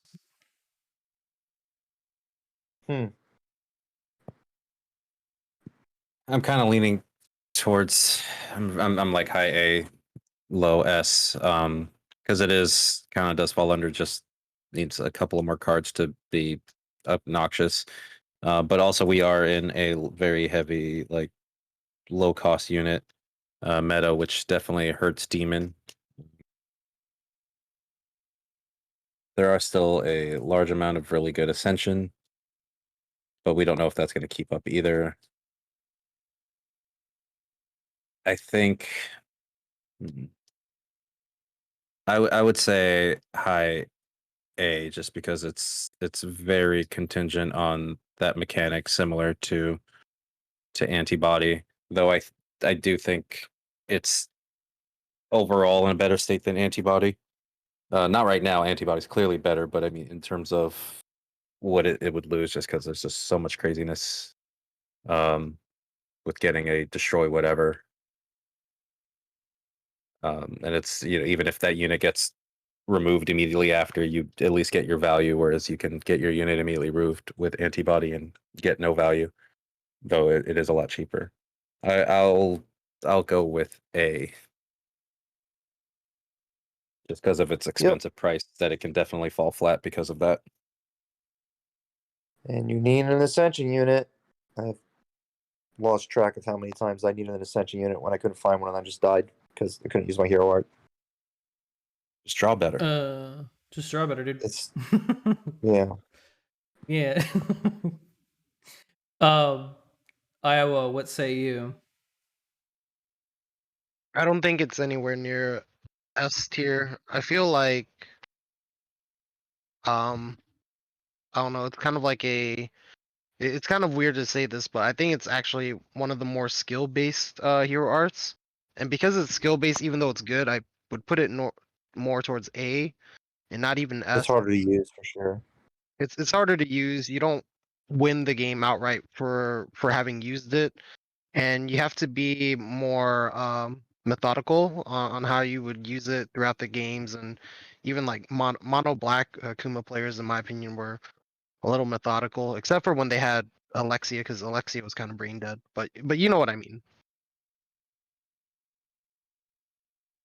Yeah, Mhm. I'm more on A for this one.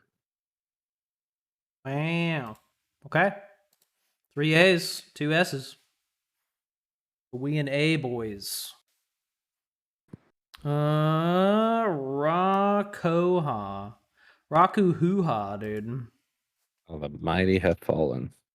Put this in. Thank fucking God it's nerfed here. Oh. Hated it. It was my favorite meta. Kappa. It's Was it though? Was it though? it was a little cheap at the time. What? I can't say hoo ha in fucking a poll? Are you kidding? No. That's a bad word. That's a bad word. Oh, I couldn't say hoo ha, dude. Whatever. Just pretend that second U is an O.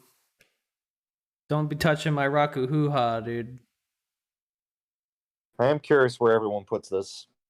Hoo ha, dude. If we're going by what we said at the beginning. What? Based on its history and History, theory, value, how it looks today, everything. B based on legacy. Not really based on legacy. That's just more that's part of the discussion. You guys might be surprised by what I'm gonna say. Maybe. But I'm gonna go with C, mainly because just even outside of the art itself, memory has just taken kind of a huge dive because of HBM, and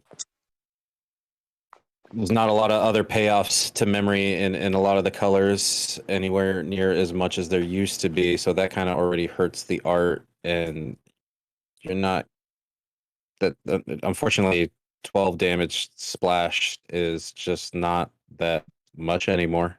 Um, it's I mean, we haven't gotten a spike launch, but I think that's going to be a point that I make about that as well. Just overall unit values have gone up, HP has gone up, just the damage from smaller cards has gone up, and you're working very hard to get that memory now, whereas you used to not have to. And I yeah, it's just much slower to get going than spike launch. I'm gonna go with C on this one. Dang, Thirsty beat me to it. Completely. See, Damn. yo, just as the vote came in, see, Thirsty was just buying some time until he could just ring in with the chat with the C. Just kidding. There's one more thing I want to talk about this hero art though. I think like future value for this hero art, I even if they wanted to, I don't think they could actually make it broken again. They would have to do a lot of different changes to the meta, to the card, to the hero art. So for me, it's definitely in C tier for I would say present and future value.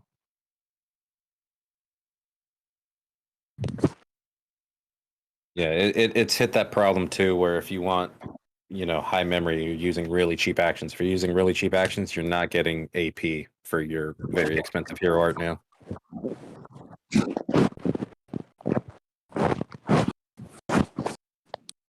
I was gonna Very say B. broken for its time. Because I think currently it is a C, but I think it deserves an extra bump because of how dominant it was for its time. I mean, I think we're kind of moving forward. I mean, we want to talk about for the tier list where it will, what its potential is really, and I think its potential B. is B with its B. nerfed. Yeah, Damn. still B.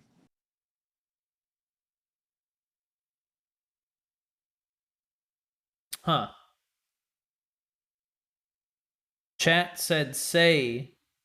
Thirsty said say.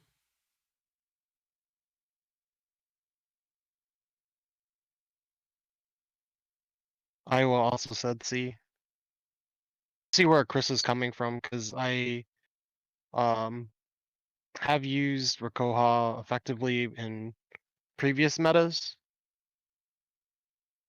but I After don't the know. nerf. Yeah, after the nerf.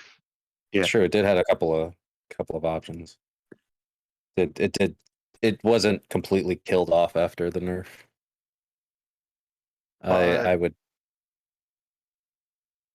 I think the It game just has didn't have a evolved. link on after X Hunters. Yeah, and I think that's kind of a big problem. I think it just lost a lot of memory cards, and I'd be curious how much they're going to go back to memory after a lot of the blowback on that set, because there definitely felt like a big design change feel after HBN. Yep.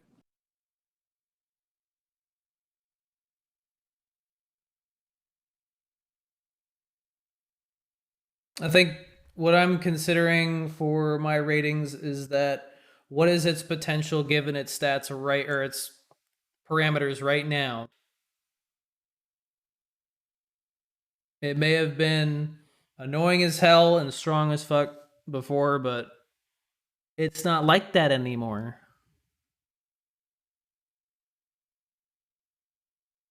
It never will be. How many more arcs do we have left? I feel like we've gone through like 50 of them. I know, right? I'm like, Jesus. Good We have Lord. 13 left. I didn't think it would be taking this long. Okay. Yeah, All right, but can we speed up through these a little bit? You're like, We're rocking it, dude. can we finish Mom. today, Grandpa, dude? I'm pretty hungry.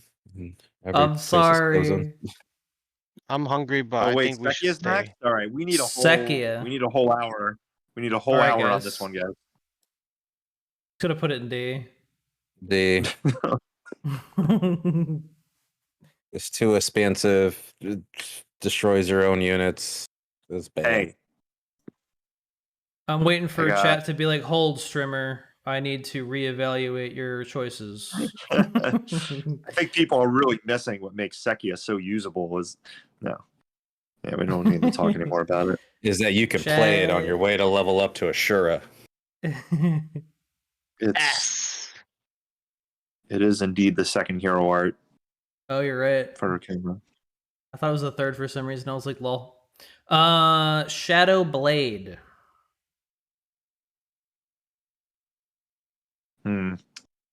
Hit him with your girl Shadow Blade. This used to be so fun to play, and I mean, props to Kyle P. He still tries to play it. Well, he did try to play it in Quest last month, and it kind of worked. But I think it was more a testament to the power of the newer purple cards than the Shadow Blade itself. But Shadow Blade can be a decent stall, I suppose. And there are a couple cards that do benefit when hero healing happens. But Shadow Blade just really isn't the hero art to use, even in those situations.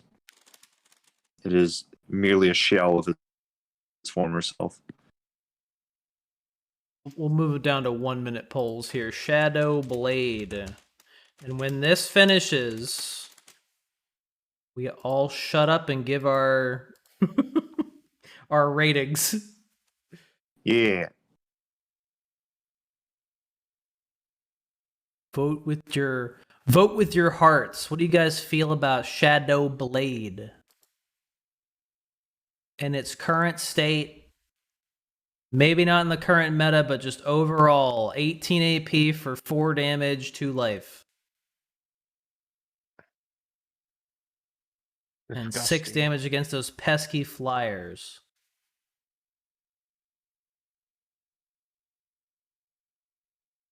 Gross. God, it was so disgusting when you just like, oh, you're flying unit? Okay, well, I hit it for 6 and I heal for 6. Disgusting. The extra damage to flight was really cool, but unfortunately, it's even weaker in that regard because there's not as much flight as there used to be. I mean, flight's still around in some forms, but it's not as popular as it was, and there's not too many cards of flight right now. Thank God, flight was stupid. Yeah, I mean, it still is. Yeah, it was just really rampant. It's just a little bit more expensive to set up good flight cards now. I think Gung Ho's gotten better about creating text on cards that's not just defaulting to it's got agility, so it's better. It's got flight, so it's better. Mm-hmm.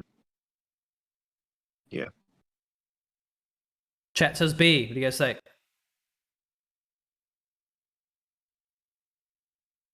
Wait, B? Chat says B. I think it's C. Think C now. I think C. I Iowa. can't put it near the other removal arts. D. D. Damn. Damn. No. That's harsh. No. It's actually close to Not- B, but it's still C. Shinku Hadoken. Go. Shinku. I wonder where this one's gonna go. This art has done it all. 1 minute starts now, dude. It does everything. They had to nerf it, and it's still good.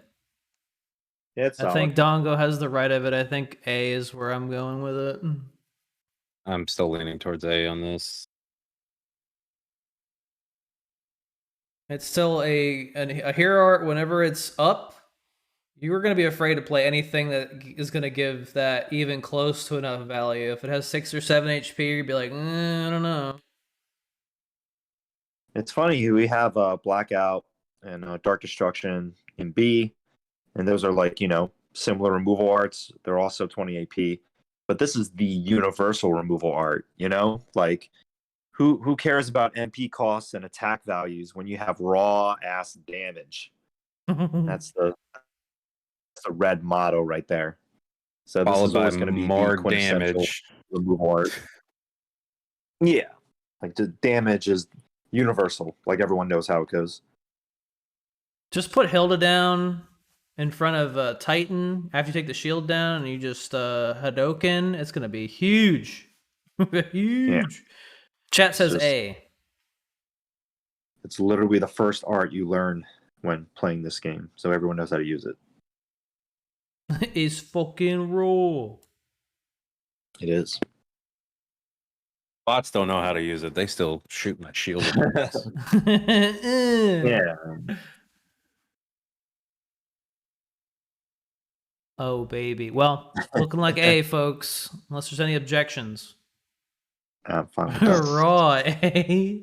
I'm with B. B tier. Yeah. I think A. Chat says A. Thirsty. I said A. A. Hey. A. Fucking thing gave me nightmares on trying to understand the reasoning of why it was the same AP as Heart Tank. Because That looks Dive like- bomb.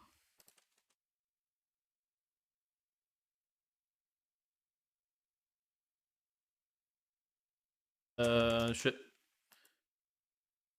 Spike I think drive there bomb. are now enough mechanics that hurt this hard enough, but it's still pretty usable that I would say B. Yeah, I think Dive Bomb's another one of those simple arts where, yeah, you know exactly what's going to happen when you use it. It's better when used defensively, and if you can sneak it in on the offense, it's even greater. Kind of the same idea that we said when talking about Devil Breaker, right? But with this, there's just a little bit more strength to it, since you're also doing a health buff as well. And yeah, they die after one attack, but since you're in a color that has a little bit more expendable units, you don't mind that too much. Yeah, I just think with the introduction of a lot of like Crush just existing has definitely hurt Dive Bomb a lot. And then there's a lot of other, these units don't block, and a lot of other trickery that just kind of has hurt Dive Bomb. I definitely think a lot of those things Well, I can think go the- away. So No, go Yeah, ahead. Chet I says think the one B. thing that actually killed off Dive Bomb might have been the reintroduction of Hero Shield being a thing. Yep. But Oh yeah. maybe we can save that for another time. Sheesh. Yeah, man. And then you shield too, so the unit doesn't even trade with. Yeah, the shields in general really hurt this. Oh boy. Chat That says along with Crush. B. It's not doing too well right now, but I still think it has potential. I'm down for A or B. I can see it being A in the future, but I think there's just so much that's been introduced that's just kind of hurt it. Similar that like Back when Quicksilver could have been a C tier, but Ascension exists. back when stuff like Flight and Red Black were meta, this was definitely A, potentially S tier. Well, we're pretty far removed from that stuff. I would say B, but like A minus, I guess, if I was being generous. Iowa. B. B. B. B. Spike launch. Oh. Hmm. I'm pretty what do you call it? Cynical about this art, honestly. I feel like it Bad. Come on. well is kind of B at best. It's like a lower B. It really sucks that they gave it so much support, but it's still kind of meh. It used to be a lot stronger, but they had different kinds of support then. Huh. I'm not even talking about the uncapped times either. So wait, are all of Nerg's arts in B tier? I think all of Nerg's arts are in B tier. Hooray! Damn, that's Dude. sad. That's balanced, dude. Pretty cool though, because it's some consistency. Has 3 usable arts, but yeah, I actually like Spike Launch more than all the other hero arts right now. I would actually say this is A tier, but I understand why people think it's B tier.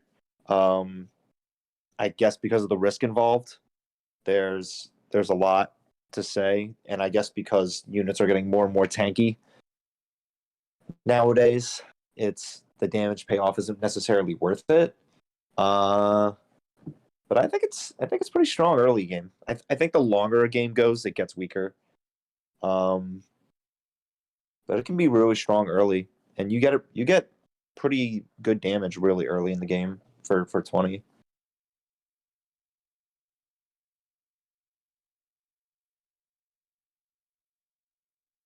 Well, it looks like it's gonna go B. Yeah, Chet says B. I think. I agree B. with a lot of your points. Like I could see it in A, but it's for me it's like high B, low A.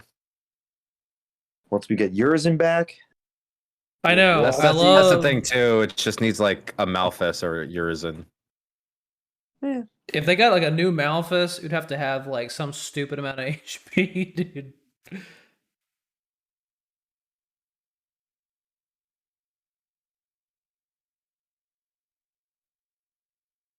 B then.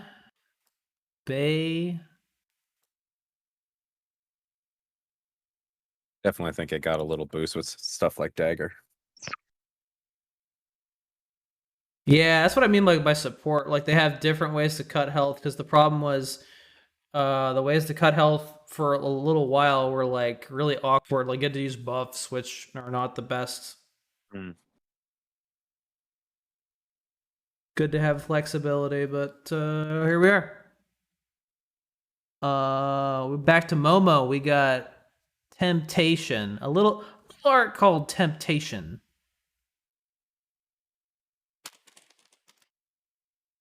I'm gonna say S because it's been playing the same deck since launch. Yeah, I'm gonna say S on this one. This one is just it's so fucking good. If you just save a bunch of AP, you can use it back to back, and your opponent can't do anything for the fact that 5 minutes. the fact that you can chain it is something that Devil Trigger wishes they could do. It's kind of crazy. It does cost a lot when you think about it, but it's just so easy to stall up until that point since you're just playing other halts. Yeah, pretty crazy, and it's It's a never roach really that been never touched. goes away. The whole resonate idea with this shit has just never been adjusted properly. I'm always never been happy to fun. see this art. Whenever I see this art, my anxiety spikes on every card that I draw. And like every time I don't draw a action and I draw another unit, like once I get 5 units in my hand, none of them are Ascension, I just cry. Yeah, S. This Pretty one's good, kind of pretty good. auto. This made zero attack really good. S. S. And you know, we always talk about like, well, when if this card gets printed or this, I mean, this thing has been rocking the same core bullshit since the inception of this game. True. Next art, Ten Kuha. Hmm.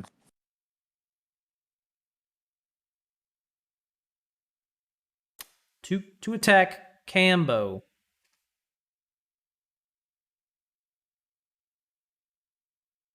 Nightmare tier. Nightmare tier, dude.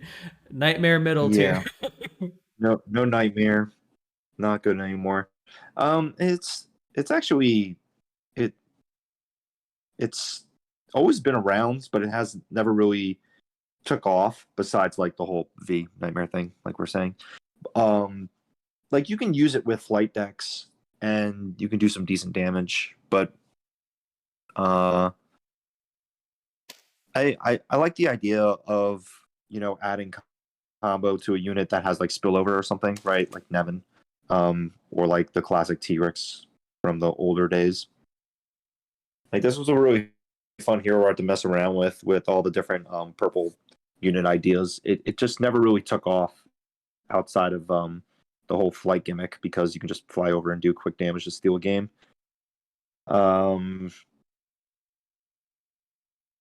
Yeah, it's hard to evaluate because I think at its full potential, it's just doing a ton of damage. Thanks to flight being so easily available.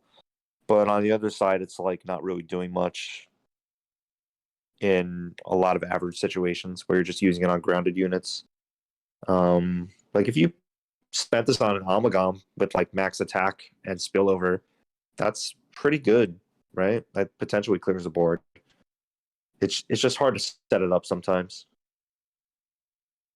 How much does it cost? 18. Yeah. People think B. Little pricey. I kind of think A. Like it's as long as you have a flying unit, you could do some serious damage. Even if it's just on a catch a watcha, you can put some serious damage. Yeah, I think I if it say- wasn't for Fade, this would actually be the quest art of choice. But Fade is just so good with quest stuff. What was that, Iowa? I think it's B tier, but I also think that the hero art has shown merit in tournament play. Because I remember Last Guardian used it Yeah. at Worlds. A flight deck. Yeah, flight. It's just that idea you could still do, even though a lot of flight left the game. You just can do it on stuff like Fairy, or just give any unit flight with hookshot, right? Like there's multiple ways to apply it. But even outside of that, like I said, you can give it to a spillover unit for good damage, clear board. You can give it to what's his face, Waka, since he has stealth. I like that play myself. Because Suga's pretty good too, but she has combo, so you don't need to do that on her. But what's his face? Virgil can give any unit spillover, and then you can just Tenko off of that. I don't think enough people are really experimenting with Tenkoha. There were a couple people doing slow Tenkoha over the past few months, but it turns out like Fade was just always the better choice. I think that's really the one thing holding it back right now. Chat has spoken, and they say B tier. What say y'all? I kind of think, I think A, honestly.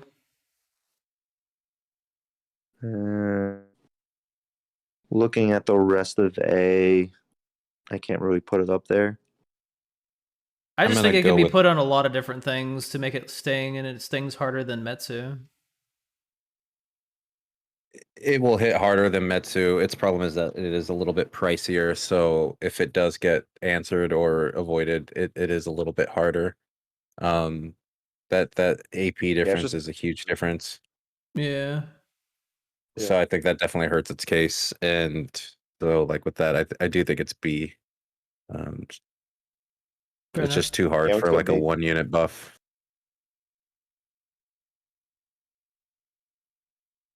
It's close though. Beers.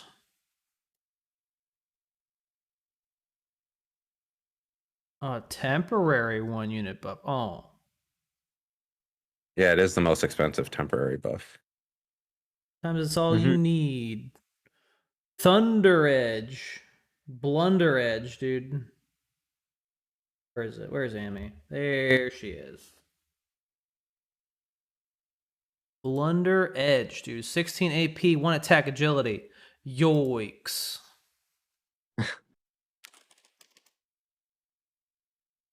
I've never really liked this thing.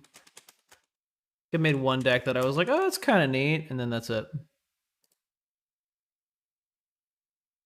I think the closest this ever came to meta was again with flight, with flight units and with that big boat.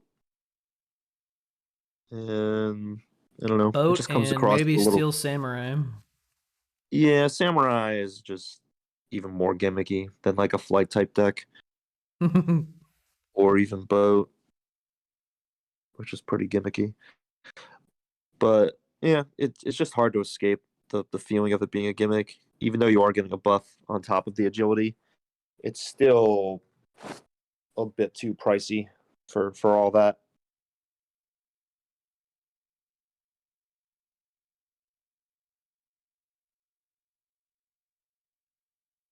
Samurai Turbo, dude. Yeah, everyone's saying C. I'm pretty sure this is just gonna be C, boys. Any objections? Fine with that. Fine by me. I want to say it's higher, but it's not. It's people have tried. I've tried. It's not. True par. Say here Oh, is boy. par. It's This C. is a tough one. I'm sticking with C. I will fight for C.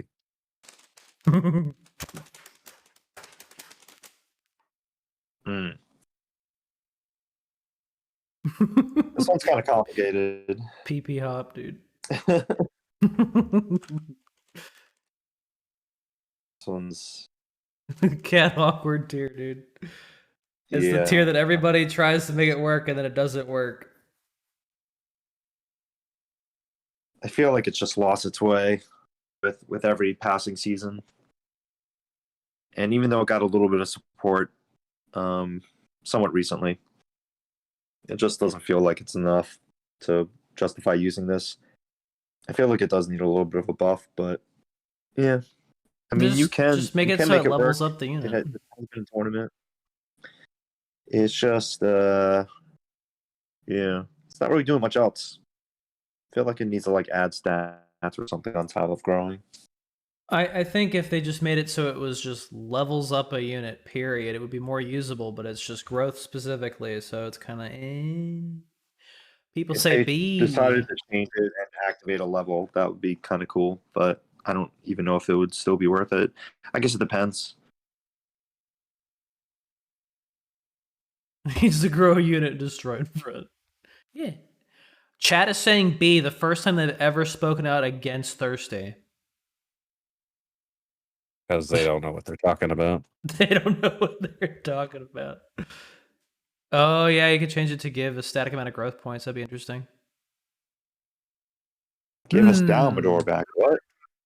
Um, give us Hey, damn Dala back. boss. I'm gonna have to ban you. Sorry. Unfortunately, like the sad truth is green is not the better growth color. Red is, and it's not getting a lot out of like there's only very few specific cards, right? There's that are really benefiting from true power, and the rest are just kind of not that great to use true power on. And you know, it used to be for these level payoffs, but it's easier to get level payoffs with healing and quests for now at this point. Um, yeah, and there's just so many times where you just see a true power player just stuck with a bunch of AP because it's also still incredibly reliant on big combo plays that Yeah. if they get answered, you just fell behind and you're not really coming back. Especially with a lot of the more board controlling units, you know, like with G gone, like I don't think there's anything like as helpful as G still to this point in terms of growth and green. It's all just kind of building up your board, which is nice, but if that gets answered, you're just kind of fucked. I like how I said that people spoke out against Thirsty, and there's somebody like, I voted C. I don't know. That wasn't me, man. Okay, that's what I want going in C real quick. Going to the next one. Everybody's favorite ultimate weapon. Any weaponers? Yeah. Sure is a hero art. Sure is a nice hero art you got here. Glad they buffed it. Feel it in the morning. I think the hero art itself is fine. It's the fact that the other cards help enable it. If they didn't stop peppering fucking red with a bunch of low cost fucking good valued actions, then this wouldn't be fucking viable. You'd be playing fucking Dungeon. But here we are. It's about camping.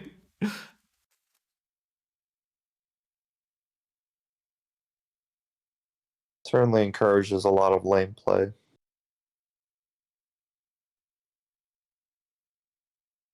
It does have some weaknesses though, and even though it's a little bit cheaper now to pull off, there's a lot of times where like you just waste the hero art because of being denied through multiple methods. So I don't know if I can really give it S tier, even though it is. Yeah, I would top end tier right now. stream. I would end stream before we put it in S. It's A tier for me. It has a little bit too many weaknesses that it can be kind of just countered in a lot of ways, but it is incredibly powerful and awful to see, and it's terrible. And I promise that I'm thinking of not playing it at Worlds. I fucking hate Ultimate Weapon just because of the way it's traditionally played, and that's the optimal way to play it, but I just think that it's also just those cards are gonna dry up eventually. Then you guys won't have a home. Last month. Imagine thinking Red's damage cards are going to dry up eventually. Ouroboros.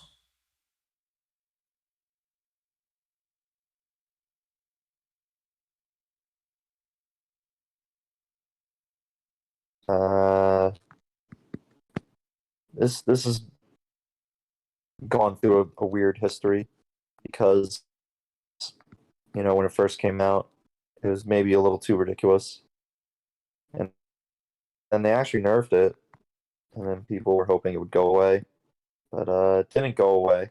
It ended up being I mean, I hesitate to say it, but like, is this the most scrub-friendly hero art in history? Yes, it is. I'm still tempted to put this in S tier because even though it doesn't have it right now, like it just needs some cards, and there's always going to be some bullshit. I hate this art. Yeah, it could Its be a potential is legendary. always It could gonna be be sky high. just an epic that has 3x, dude, and you're good to go. It is a big deal that the unit does banish at least on death. Oh yeah, Like thank that's God. a really big deal. Yeah. Also, Without that, like it would be unstoppable. I think also the fact that False Throne is something that's never leaving. To the best of our knowledge, I think Yeah, is yeah. what's gonna Yeah, Throne's a good bump this setup. up. What's one of the recommended decks for point match? Wonder why. Yeah. Yeah, it's pretty strong in point match.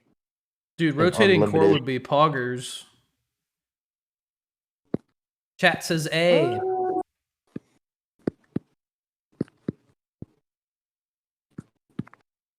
Yeah, I think it's. Actually, I don't know if it's A. I think it might be S. It's actually been getting stronger recently in the meta. There's like 4 variations of it right now. Yeah, I think as long as the design stays the way it does, it's always gonna have a place. Like you're always gonna run into someone playing it on ladder. Always gonna be 1 unit away from just complete bullshit. Yeah, it doesn't have as much like action support as it used to, but like there's some action support, but it's a little bit more pricey. Like there's that 8 cost that revives multiple units or whatever. And there were for a while like a bunch of milling cards, which in theory should have benefited the art, but it just made it even more random. Which, for better or worse, made another version of the deck. Yeah, but it's always interesting to see like how Uro has evolved because it was really easy to play at one point, almost too good, and then it just kind of fell off for a little bit. Now it's a little bit harder to play, I think, but it's still good though. Like, and the art itself just keeps momentum going at the right time when played correctly. So yeah, I think it's S tier. Yeah, I'm on the S train.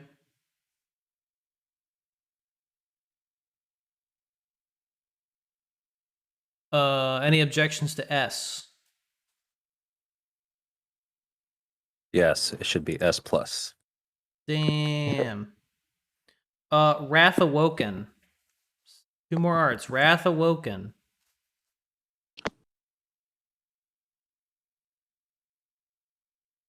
This is a tricky one, actually. This art was re-enabled by Provocation Legend. Yeah. The cost is always going to be the biggest issue for this, but you get so much art charged in red where it might not be an issue because you only really need to use it once at the right time in order to win the game. Too restrictive because it requires you to use buffs. Where are we going to find those? It certainly does require you to buff in order to get the most out of it. That one new card that I forget what it's called, but it buffs twice. It buffs like 1 unit for +2 and then all the other ones for +1. Does that proc this thing twice?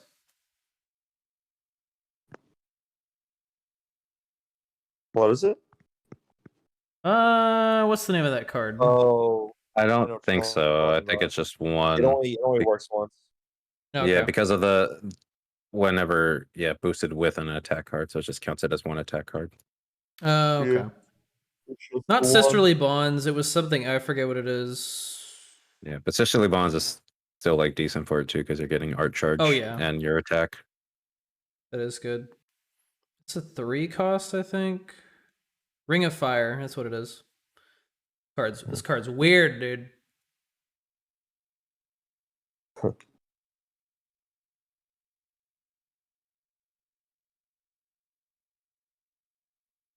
Right, need to go back to edit deck. So Wrath Awoken, dude.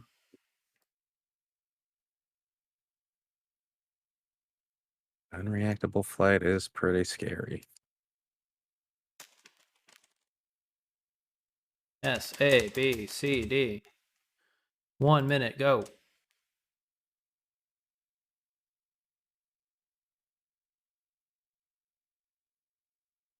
Damn, I got some contentious opinions. I saw people shoot off C right away. B, completely carried by the Dan card. A or S. How is it not S? B for me. Bare minimum for me, it's B. At the very bare minimum. Don't think it's S. I was gonna say A. Yeah, I think I'm gonna go A. A sounds Just reasonable. Mhm. Oracle thing, or with the catch, dude, the Ring of Fire, dude. Ring of Fire.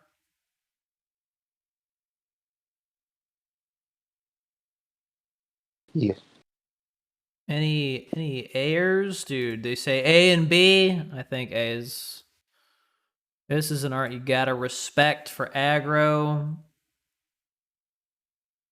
As long as they have that provocation legend, I think it gives them the proper boost to get going quickly.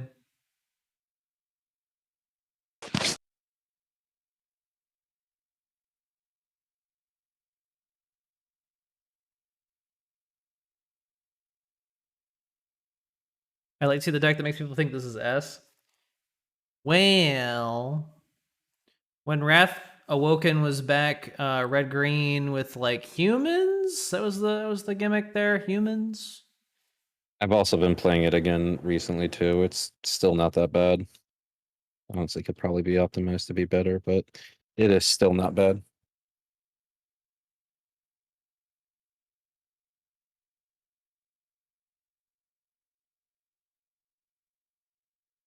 And the final art, dude. We're down to it. Yawn. S.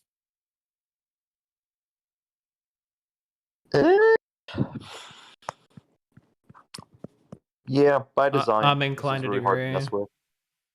And I think the introduction of Ascension just really put it over the top. It's pretty easy to set up now and protect. It can't go wrong, really, unless you fuck up. Yeah, there's only a few ways to counter it, and those ways are easily, able to be countered back. Really, the only thing is that it did get buffed, or not buffed. It got nerfed, and that AP cost can definitely make a difference. You have to do a little bit of an extra reach to hit that first yawn. But the thing is, once you get to that first yawn, the ones after that are a lot easier to get to, which is kind of ridiculous. It only goes wrong in mirror matches where they seal your yawn unit. I think you can once you got enough practice, you can kind of sneak those in there, so that will almost never happen unless you're dealing with some sweaty chuns.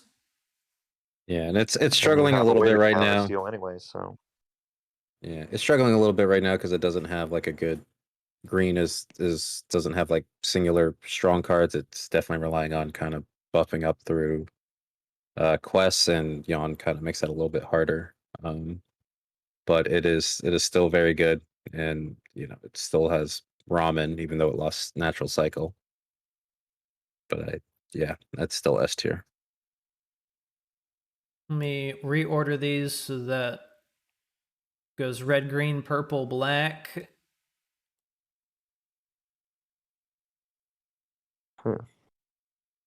Holy shit, that's a lot of fucking red arts.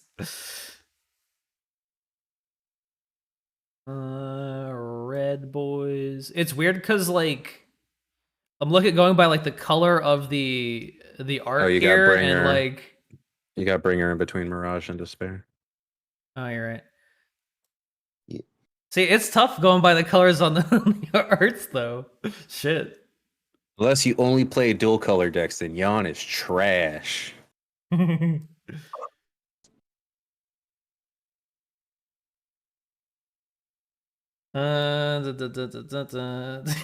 is one of those fucking fastest finger questions, dude. You put this shit in the right order. Oh fuck. Earl is S now. I don't think it's never been less than S. Well, I guess you could argue like for like a month after rotation, it was probably not S tier, but I think it's always been S by design. I remember all of us like, damn, first rotation's happening. Uro is dead. And then we had that rotation tournament. Yeah. And Uro kicked ass. Dude, all of Nero's arts are C. I don't think we anyone put that out. Yeah. Oh, down here. That's sad. That's pretty sad. No red arts in D. Wow, amazing. What a good color. Dante's got 2 arts in D. Excellent. Good job. I also thought Charge Shot was D, Skyrich. I was close to D with Chart Shot, but it made top 8 at Worlds Tournament, so it can't be D. Too It good. just can't. Good. It lost those cards. Let's see. And also, it shouldn't have won. Just use Mirage and you won. Let's see. Yeah, this looks about right. That got really satisfying to put them in the order from red, green, purple, black. That was pretty satisfying. The categorizing.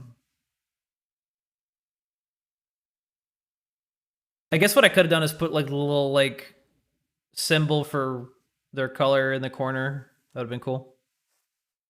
So You what's put the heroes next to themselves? Like the 2 Ryus. what do you guys think the worst art is now, and what do you think is gonna get buffed next? I think the worst art right now is still Gaia Armor. And I think what will get buffed is anything but X. Plunderblade, dude. Yay! Can you put Gaia Armor at the far end for me, dude? I think Dante for both. I don't know. Gaia might be the worst, but I think Quicksilver and Ebony are close. I guess Quicksilver maybe more. I'm still of the opinion that Ebony is better than Charge Shot, but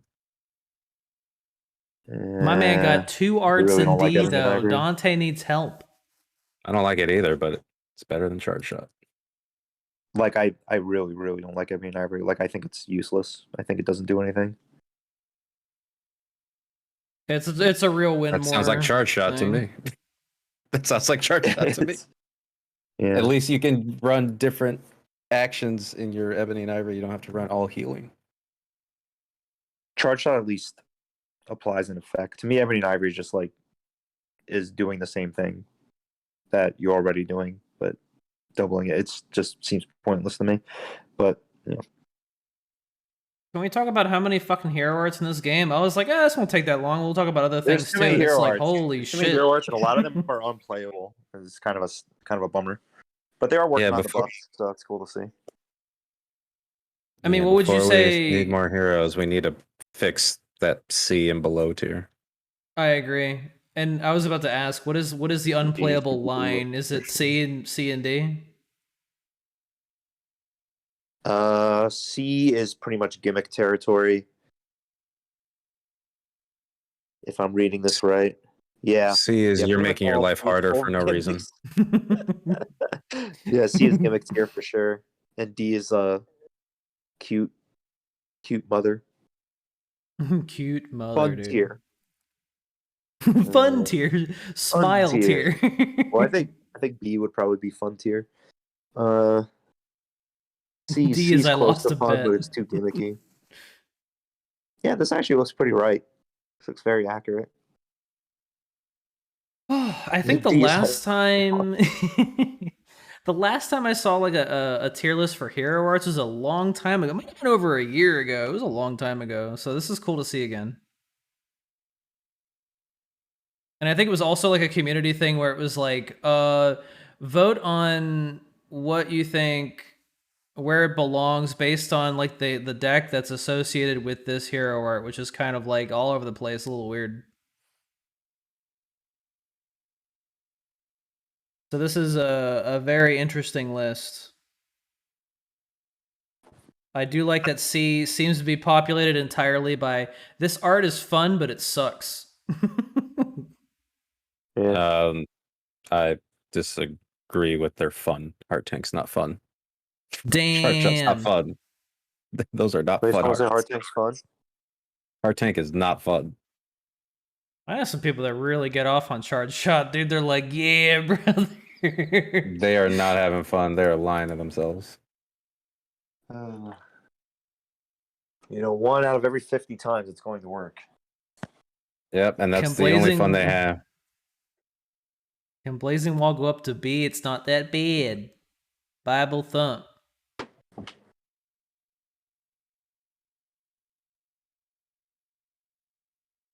Getting off on charge shot, eh? Shit.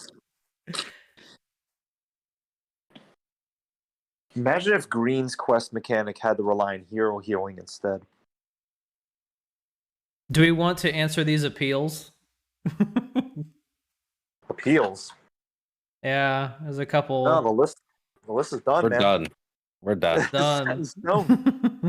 Here's what you do. Go back to the VOD when we talked about it, and then write in the chat there, and then we'll see if we get back to you. You can't do that anymore. I used to be able to. They take that away? They did. Yeah. Nah, I don't believe it. Everyone go try it anyways. Chat replay, dude, it's like penis. Like, oh my god. Oh my god. Hey, who have I been typing penis to all this time? That's pretty sick though that there's a bunch of arts in S. I'm glad there's at least a bit more, what do you call it? Stuff. Options. It's not just like 2 arts are the best. Change D to Kek W tier. Sheesh, dude. I agree. I Yeah. like looking at each of these groups and like seeing like, yeah, these kind of belong together.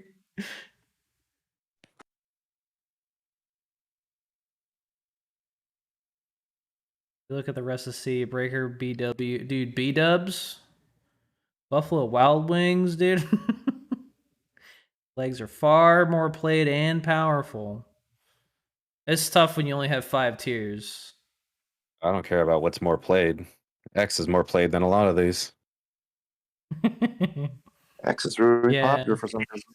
Yeah. Nerg's all of his Nerg's arts are B, all of Nero's arts are C's, dude. Some of them are just so fucking balanced. All right. That kind of took the whole podcast. Holy shit. Yeah, that's what I expected. I don't know. For some reason I thought it would just be like blaze right through it. But yeah, it's a big deal. Yep. Oh, I do have a fantastic announcement before I forget. Give me some It's actually not a great announcement. There will be no TCS tournament this month. I am taking this month off. That's not good. That's fine. Fucking X fans, dude. My god, dude. Sorry. Take that break, son. It's almost like you got something coming up. Yeah. Yes. So that is a thing. There's big stuff coming up, but yeah, we're taking this month off, taking a break this month. Just scheduling wise, it's kind of hard to fit it in, and I don't know if it's kind of hard to have like a format because I wasn't really prepared for it in time. But next month there will absolutely be a tournament. And, Oh, it's a shame it's not an off month. I would have liked to have like You're in WCS and be like, dude, next week they're just like WCS stuff and this balance changes. Then if they buff X in the same month that you're going to WCS, it would have been like Pog. Now you have to do top 8 so you can do an interview and be like, thanks for the X buff, fam. But no. Now you got to make top 8 so you could be like buff X, and then the translator will be like, he likes X. He said X is too buff. They just change his art, slim him down. Dude, it was so fucking it was so Mocha-esque when they did that to Dongo, dude. He's like, buff Dante, and they're like, he likes Dante. Son of a bitch, dude. Yeah, bro. I It says didn't. it myself. They don't interview top 8, dude. They totally do. They interviewed every player last month. But they did interview all of top 8 on the stream last month. But they interviewed every player that lost in the first day as well. I don't know what they're going to do with that. And I don't even know if I should be telling you guys that. I think we talked about it before. I can't remember.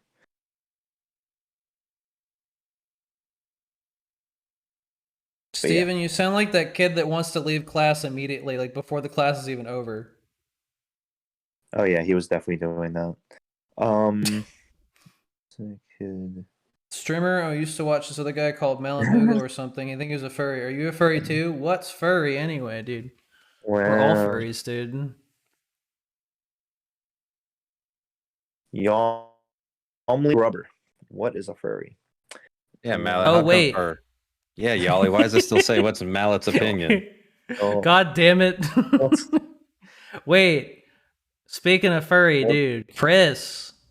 What did your niece say, dude? You said you had my stream up? Oh, when we were watching you, she was like, "Who's that monster?" I was like, "Oh, it's my friend." She's like, "Oh, is he real?" I'm like, yeah. Oh, this is Talking, fucking isn't he? adorable. Yeah. And I was like, "Oh, he's gonna play Bugsnax in a little bit." She got all excited. Oh, But then she had to go. and then I fell asleep. I mean, I almost fell asleep while playing it, dude. Yeah, I had to do some stuff around the house, and then I came back and I saw you were playing Sonic, and I was like, "Uh-oh, I guess Bugsnax didn't go well." 'Cause I figured you would still be playing it. It was a dumb idea to put a 9-hour chill game at the end of a 24-hour stream.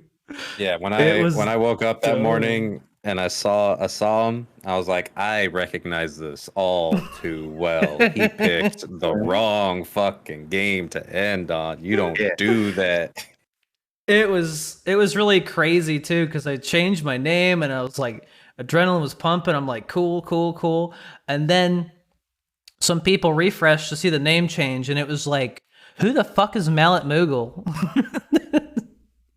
And I was still streaming under Mallet Moogle, so you couldn't just go to Yali G, because Yali G wasn't streaming. It was Mallet Moogle, but if you go to Mallet Moogle, it's like, who is this? It's like this weird limbo. Oh, it was funny. This is why I don't like to, get new credit cards and stuff. I have to change everything. Yeah, everything is annoying. Still no underscore in the name, dude. Why does the monster say we're not getting a Christmas this year? Man. Oh, that is cute though. I'm a monster. I mean, if it comes down to it, if for some reason I get partner, I'll be like, yes, I am a monster. Totally not Grumpus TM. The world's people like me and Dango. Yeah, that might be true. Because you guys have your distinct play styles and loyalties. I guess so. Monstars, dude. The Monstars. I'm hitting Wait for them that high, Golly you G's hitting them low. rees. Yeah. I was listening to that earlier today, dude. Oh, God Nice. damn. Ugh. It's hard. Respectful and patient and understanding. Yeah, Yeah. I want to go to. It's a I little want. I bit. want to go top 8, get interviewed, be like. It's a little bit easier to be patient now because they're able to run a tighter ship, and they've been doing it long enough now that it goes pretty smoothly. It's not as bad as it used to be, so that's good. I mean, it's still a long event, all things considered, but it's like pretty good. They got a lot of show to run. They do a pretty good job.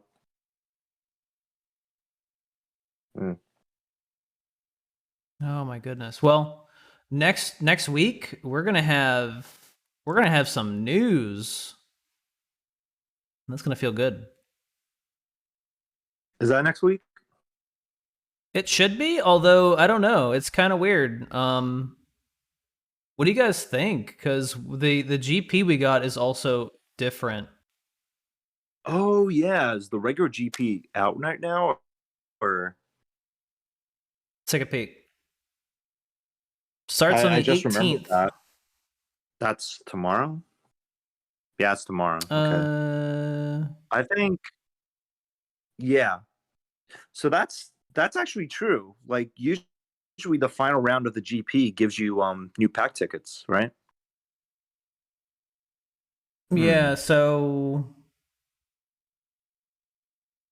I don't know. This is kind of scary, actually. This. Yeah, I think it's so weird because like they just dropped that trailer with the book like in the middle of the night, and I woke up to it like on Facebook, and I was like, wait, did this just leak or something? Like, did they just post something that they weren't supposed to post yet? Like, I'm confused. So maybe Let me they'll do put that this again. They'll up. just post the trailer with I don't know. They won't do a book this time. Maybe they'll do maybe we'll just have like a kid talking, Kid talking. What the? like a kid, a real life like Japanese kid just sitting down talking about his favorite video game. Which game could it be? Power Stone. And then it just flashes shit. the TEPPEN logo. That's it. That's your trailer. That's your trailer. That's it. Yeah, Skyra, just kind of what I'm thinking. I'm not sure what to expect here because last time they did this, where they had a Grand Prix that wasn't just basic in the set, we were on a 3-month cycle. Yeah, a little kid puts on a mask and goes, "Henshin and go, baby." TEPPEN logo shows. That's it. That's all you get. That'd be sick. Huh? This I is don't know. this has happened before though. I swore they did this with last anniversary, but like all the timing and stuff was kind of weird. So maybe they just got stuck with we want to do the anniversary again, but it just happens to fall in between here. I don't know. Yeah, I mean, it's a little scary because it means we might not have news next month. It might just be an off month. Holy shit! It's just a month of updates of just balance changes. Well, I mean, They're if they give us waiting another for our balance tier we- list so they can just Wait. go through everyone and be like, fix all They're- these. they're like, Are come you on. saying we're not going to get a new set next month? I don't It's know. I think possible. we probably will, but I don't know. I'm saying the Sounds the GP before a new set is usually like basic and the new set, and this is standard. Oh, I see what you're saying now. Oh, it is standard. Ugh. Mm. Ugh. Well, it is what it Honestly, the only is. thing I hate about this format is Ultimate up. Weapon, Girled Engine, so not a bad Yeah. meta to be stuck on. I hate GDI. Yeah, I hate GDI too, but you know. Ugh. Thank God it's not It's not unlimited. fun Yep. about numbers, yeah. That's true. That is true. Hey, you could play more point match. You guys got the unlimited ladder that may or may not be crawling with bots. Crawling with them, dude. Crawling with them. Just festering with bots. I don't know how people do it. They're just like, tee hee, I'm gonna grind all the time. They're like, I'm grinding while I'm asleep. Yeah. Only thing I can do that with is Puzzle and quick Dragons. matches earlier. I would Yeah, say the I don't get EXP it, but I'm literally grinding really good. X dive on the side this whole time. Yikes. Yeah, I had to get myself away from that for a minute, but that's been fun so far. But Free yeah, the match is dead as XGP, fuck. Good. I think everyone should play the EXGP at least one set this weekend because it's not often that you get MP 200%, but that's easily the most fun mode in this game. I think Personally. it's great whenever you can just like anything that forces people to kind of switch their decks up. Like, sure, you could probably win with your normal deck, but if someone is teching correctly for the format, they will roll over your asshole. And having the extra life is actually a big deal. It's so burn decks can't prey on you like instantly. I agree. It's That a is a good big thing. deal. Dango could use more hidden intents. Yeah, that's true. This should be the last secret card copy in the XGP. Whoops! I guess I better get it. Yeah, it might be. Roll over my asshole, baby. Oh shit. I was gonna say I can't even remember what the last EXGP was. Oh, I remember. The last EXGP was everyone had Fated Choice in their pocket, which it does extra damage if you have a quest unit. My EXGP run, I only went through it once. I played against 5 different Weskers. Yup. Ran into so many fucking Weskers. Like 2 of them were Uro, 2 of them were DD, and 1 was Bringer. And I was like, what is going on right now? Not a single one of them used the quest unit, by the way. I was so confused. And I got my 4 wins and got the hell out. I was like, this is They only put 1 fateful choice in your fucking pocket. Yeah, you start with 1 Fated Choice in your pocket, and that's it. That's so lame. That's what that EXGP was. So I played Fade and did my thing, but that DD player was really annoying to deal with. Sheesh. 4 wins and get the hell out. Yeah, that's what I've been doing lately. If I happen to get 5 wins, I'm happy, but I haven't been trying hard for it. So I'm still like 1 win shy of another medal or something, or 1 perfect run shy of a medal. Would have had 5 wins if that Wesker didn't get his goddamn Orochi in front of the 1 unit I didn't want him to get it. That he didn't play out. Oh, Wesker. I was like, what the hell is going on? And they were all different players. They were all using different Wesker arts. I was like, what? People just don't care? They just don't care. Mel said, sheesh, the podcast is over. I've been using that as a nice little substitute for shit. Give him to me. Who's level 25 in X Dive? I need help with this co-op mission. Jesus, you guys, how much have you guys been playing that? Couple hours. I'm ratting you guys out. You guys were talking about that during the podcast in chat. It has it's a TEPPEN. Yeah, it's got Iowa pulled Black 0. Yeah. I'm like, I just see like I have notifications, and I'm like, what's this? And it's like you guys talking about dive in there. Stop it. Mm-hmm. I'll have to get Black 0 tomorrow so I can match my Black 0 on TEPPEN. Noise. Speaking of skins, though, when the hell are they going to sell the new skins in the shop? Getting really impatient. Been weeks now. Give me that Leopard Oichi. You already nerfed her. What more could you do to her before letting me have it? No. Oh my goodness. Oh, dude, Bria with the raid? No way, man. you can't guilt me into streaming longer, dude. You get at it. Sheesh, dude. Whoa.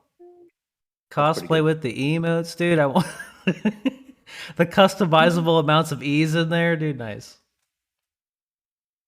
Thank you for the raid, Bria, but we are wait. I didn't see a notification. I gotta fix that too. Oh my god. Oh. It's nowhere near as good as that guy Mallet Moogle streams. I know, dude. It's way better when Mallet was streaming, dude. I gotta fix my notifs? That's ridiculous. Okay, well. Iowa, you still there? Cool. Cool, dude. No. Cosplay Yali's a Grumpus. He's a Grumpus from Bug Snacks. This is Yali not professional. Yoicks, dude. No. Yallet. Yallet. Yallet? What is a Grumpus? Yallet Google. What's a It's grump? huh. Creature. Wait, dude. Oh, I guess I don't really have the. You've seen my stream. You know what it is. I'm trying to think here. You got fictional humanoid Muppet race. I mean, that's the best way to describe it. I usually learn during Bug Snacks. Hey, dude. A monster, dude. Actually, listened to a talk at GDC about the development of Bug Snacks. Very interesting. Very interesting. Can we talk Actually, about, very sexual. Jesus. Shmo, can we stop talk it. about the very important update that came out today? That Little Caesars now has the crazy calzone, which just looks like a calzone in the shape of a cross. What the fuck? Whoa, crazy calzone. I want one. Calzone, dude. Crazy Thrills calzone. customers.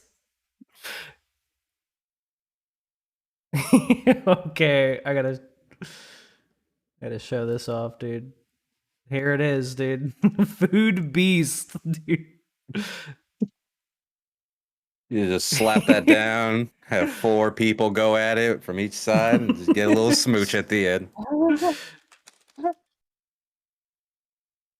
All right, we gotta watch the we gotta watch the onion thing on Domino's, dude. Gotta watch this, dude. Oh, let me see. Is everything looking good, dude? Nice. Don't worry, Schmo. I've already seen someone Photoshop Jesus onto the thing. Yeah. But they didn't Photoshop Smo on there. No, not yet. That's the important part. Domino's test limits. Oh, I think I've seen this.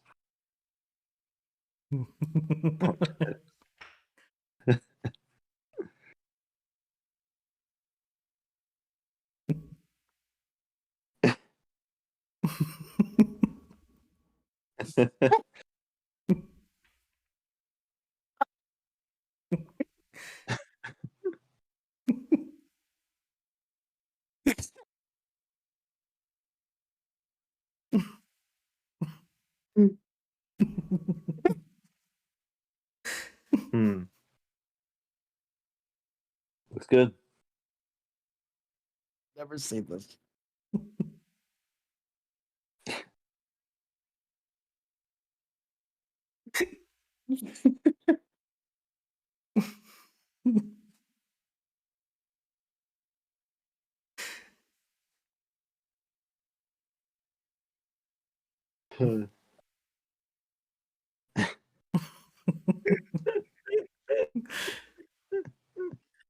Oh yeah. That's Dude. stuff. Oh, I need pizza. You want pizza after seeing that, dude? Yes. Yeah. That's, I need that's the what crazy Little Caesars calzone. thing. I ate a ton Why? of pizza yesterday.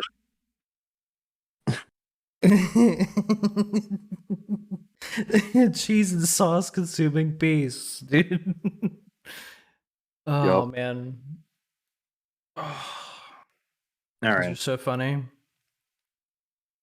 Who's think we're, streaming TEPPEN, dude? Did the Anyone? wrap it up?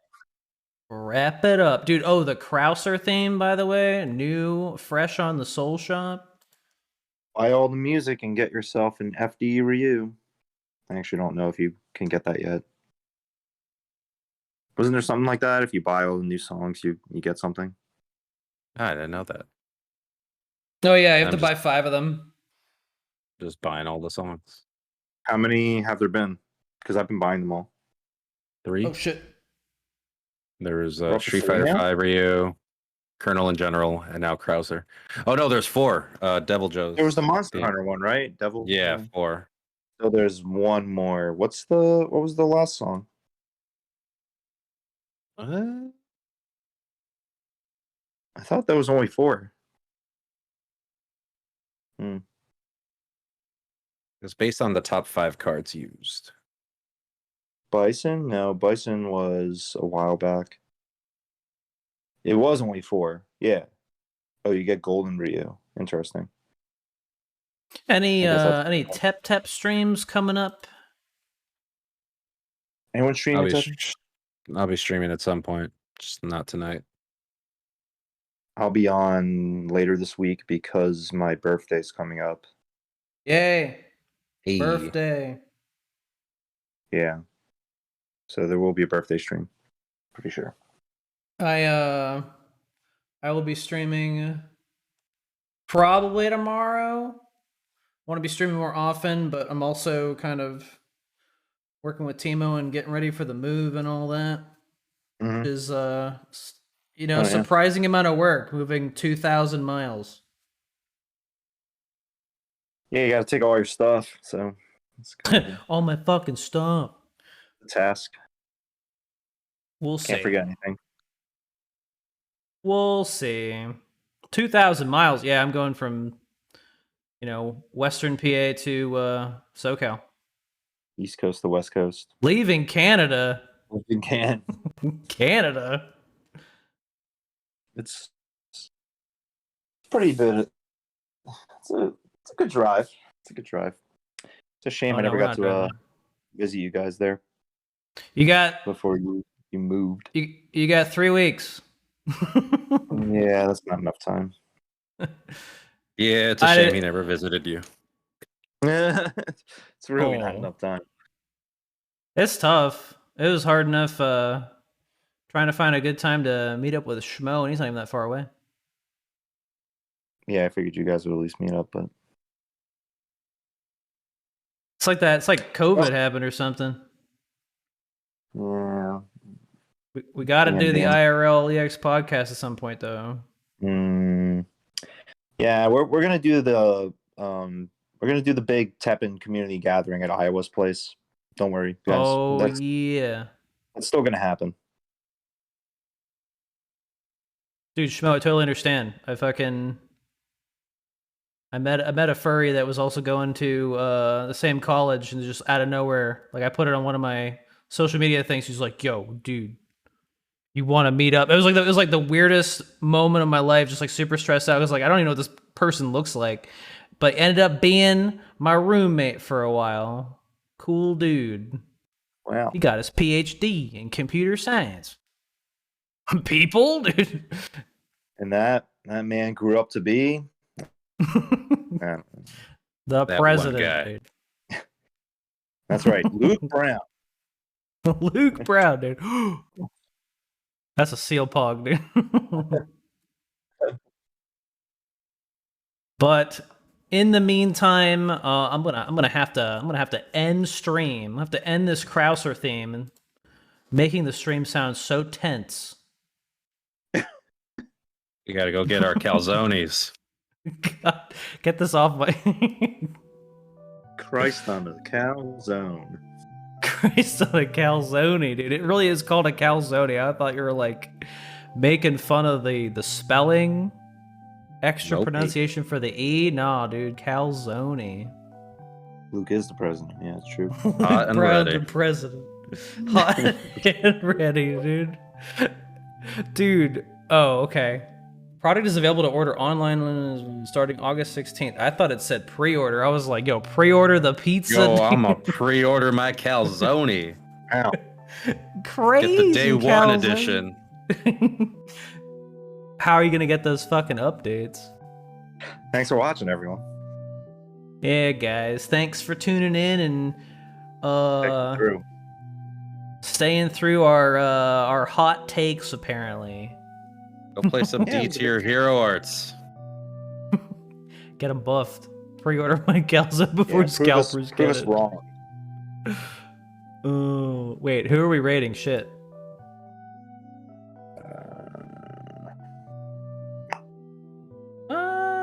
We can send it over to Faye. She's playing Street Fighter 5. That's Capcom. That's related. You can inform her on all the what do you call it? All the related stuff, dude. Just be like, hey, that card does 5 damage. Oh, Rashid. Oh man, that's like that's some combo. That's dope, He's man. broke. All right, I rated. I wonder